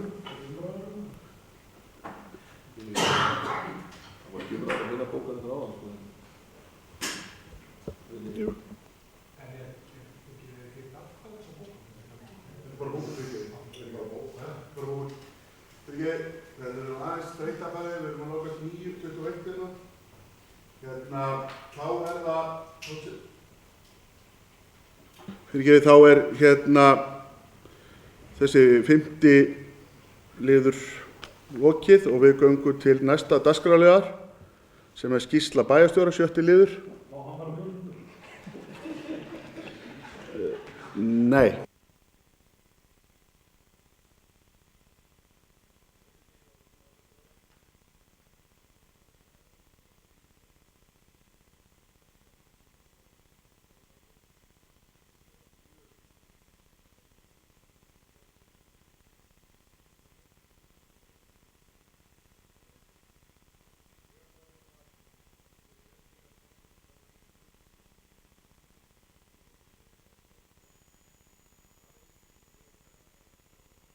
Rétti kvenna til Alþingis, taka svona fram eina staðreind, ég held að þetta sé svo síðasta sem ég gera á þessu ári vegna málefna kvenna í bæjarstjórn Akureyrar, en á tímabilinu 1974 til 1982 þá sat aðeins ein kona í bæjarstjórn Akureyrar. Það er hins vegar breyttist heldur betur eftir kosningarnar 1982 þegar konur urðu í fyrsta sinn meirihluti bæjarfulltrúa. Í kjölfar kvennafrídagsins 1975 var stofnuð á Akureyri jafnréttishreyfing sem ákvað að bjóða fram lista í sveitarstjórnarkosningunum 1982 undir merkjum kvennaframboðsins. Sú ákvörðun var öðrum framboðum hvatning til þess að auka jafnræði kynjanna á framboðslistum og leiddi til þess að konur urðu meirihluti bæjarfulltrúa. Kvennaframboðið á Akureyri fékk 2 bæjarfulltrúa, tók þátt í meirihlutasamstarfi með Alþýðubandalagið og Framsókn og var oddviti kvennaframboðsins Valgerður H. Bjarnadóttir forseti bæjarstjórnar. Þetta er svona ein staðreyndi sem ég vildi koma bara framfæri í tengslum við 100 ára afmæli kosningaréttar kvenna til Alþingis. En ég er ekki meira en rétt 2 mál sem ég ætla bara aðeins að hlaupa á hérna frá því við hittumst síðast. En ég var svo heppinn að fá tækifæri til þess að heimsækja París í síðustu viku og satt þar fund á vegum Samband íslenskra sveitarfélaga sem er árlegur fundur samtaka sveitarfélaga í Evrópu og þau mál sem þar voru á dagskrá voru mál sem að snerta meðal annars okkur mjög mikið núna þessa dagana og reyndar alla Evrópu og heimsbyggðina einhverju leyti líka. Það var meðal annars mikil umræða um flóttamenn og bara hvað við erum að takast á við lönd í Evrópu en ekki síst með hvað mismunandi hætti sveitarfélög eru að takast á við þetta verkefni. Og það er ekki hægt að líkja því saman því verkefni sem við erum að takast á við að taka hér á móti réttum 50 einstaklingum og því sem er að gerast í Mið-Evrópu í dag. Það var heilmikil umræða svo líka um hryðjuverk, enda kannski ekki skrítið þar sem við vorum nú stödd í þeirri borg þar sem nýlega höfðu verið framinn voðaverk og því svona sveif það svolítið yfir. En það var mikil umræða um það hvernig ber að verjast slíkum málum og okkur finnst þetta kannski langsótt hérna á Íslandi að vera þáttakandur í slíkur umræðu en ég held að sé alveg nauðsynlegt fyrir okkur að vera vakandi og þó að við vonum svo sjálfsögðu að ekki komi til þess til slíkra voðaverka komi hér á landi. Og síðan náttúrulega sjálfsögðu í tengslum við loftslagsráðstefnuna sem var haldin í París, sem eins og við þekkjum öll endaði með mjög sterkri og ábyrgðarfullri ályktun núna síðastliðin, var það í gær eða fyrradag, að þá var náttúrulega heilmikil umræða meðal sveitarfélagana um hlutverk okkar í loftslagsmálum, og ég ætla bara að nefna einn hlut sem var svona kannski rauði þráðurinn í umræðinni. Það að í umræðinni þá gleymist að ræða við sveitarfélögin. Þegar stjórnvöld í öllum ríkjum og öllum löndum að ræða loftslagsmál, þá menn að ræða stefnu að sjálfsögðu á landsvísu, en það gleymist algjörlega að ræða við sveitarfélögin sem rauninni framkvæmdaaðilinn þegar kemur að því að framkvæma þær aðgerðir sem stjórnvöld hafa jafnvel lagt til. Þannig að þetta var svona rauði þráðurinn í þeirri umræðu sem var á milli sveitarfélagana á loftslagsráðstefnunni, og að sjálfsögðu voru sveitarfélögin og sveitarfélögin allstaðar sem og við að sjálfsögðu tilbúin til þess að axla ábyrgð í þessum málum, og við sýndum það svo sannarlega og hefum sýnt það svo sannarlega í verki með verkefninu Vistorku, og við fengum tækifæri þarna úti vegna þess að Guðmundur Haukur, framkvæmdastjóri Vistorku, var þarna með okkur í nokkra daga að kynna þetta verkefni meðal annarra þjóða og annarra sveitarfélaga. Nú, svo hitt málið rauninni bara það að fimmtudaginn 10. desember þá var hér haldið ráðstefna húsnæðismál og íbúðamál á vegum samtaka iðnaðarins, og sú umræða var mjög jákvæð og uppbyggjandi, og þar fékk ég þá tækifæri meðal annars til þess að koma að hlutum sem snúa okkur varðandi vilja okkar til þess að taka þátt í því þegar að húsnæðisfrumvarp húsnæðis og félagsmálaráðherra fyrir gegn, sem ég treystu að fara í gegn, vilja okkar til þess að taka þátt í framkvæmd þess, og sem og öðrum þáttum sem við höfum svo sem tjáð okkur áður að við viljum gera til þess að efla uppbyggingu á hagkvæmu húsnæði hér í bæ. Þetta bara þau verkefni sem ég vildi nefna. Annað hefur í rauninni komið fram sem ég ætla ekki að fara tíunda. Við höfum verið að vinna náttúrulega úttekt á öldrunarmálum og eins líka úttekt á stjórnsýslunni. Bara að segja aðeins frá því að við vorum að funda það í dag, en ég ætla að láta þetta duga. Að lokum að óska sjálfsögðu bæjarfulltrúum og bæjarbúum gleðilegrar hátíðar, og sjáumst svo hress á nýja ári. Takk hérlega. Eiríkur Björn Björgvinsson hefur lokið máli sínu, bæjarstjóri. Þá ætla ég að vekja athygli á eftirtöldum fundargerðum lagðar fram til kynningar.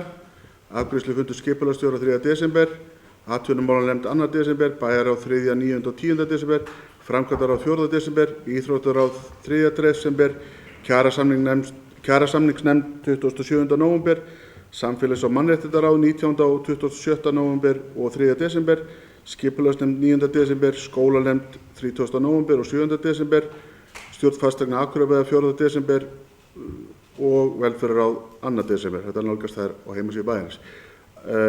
Ég ætla að minna á, í lokin ætla ég að fá að lesa hér minningarorð. Lárus Jónsson, fyrrum bæjarfulltrúi á Akureyri, alþingismaður og bankastjóri, lést 29. nóvember síðastliðinn, 82 ára aldri. Lárus fæddist í Ólafsfirði 17. nóvember 1933. Hann lauk stúdentsprófi frá Menntaskólanum í Reykjavík árið 1954 og viðskiptafræðiprófi frá Háskóla Íslands árið 1960. Lárus var bæjarfulltrúi Sjálfstæðisflokksins í bæjarstjórn Akureyrar á árunum 1970 til 1974, auk þess að vera aðalmaður í hafnarstjórn, atvinnumálanefnd og framkvæmdaáætlunarnefnd, kjarasamningnefnd og skipulagsnefnd og varamaður í bæjarráði og eftirlaunasjóðsnefnd. Eftirlifandi eiginkona Lárusar Guðrún Jónsdóttir og eignuðust þau 4 börn. Bæjarstjórn vottar aðstandendum Lárusar Jónssonar samúð sína leið og honum þökkuð störf í þágu bæjarfélagsins. Ég ætla að biðja bæjarfulltrúa að rísa úr sætum og heiðra minningu Lárusar Jónssonar. Takk fyrir. Þá í lokin ætla ég að fá að lesa upp óska bæjarfulltrúum og starfsmönnum bæjarins og fjölskyldum ykkar og öllum Akureyringum nær og fjær innilega gleðilegra jóla og farsaldar á nýju ári. Gunnar Gíslason, bæjarfulltrúi, biðjum orðið.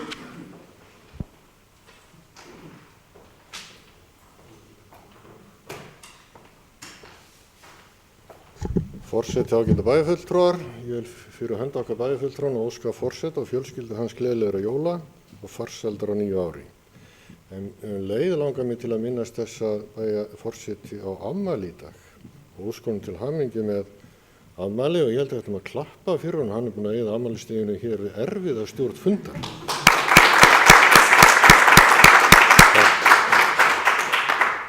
Þakka ykkur kærlega fyrir. Nei, ég ætla ekki að sýna gjöfin í beinni útsendingu. Þá er dagskrá tæmd og við segjum fundi slitið klukkan 20:50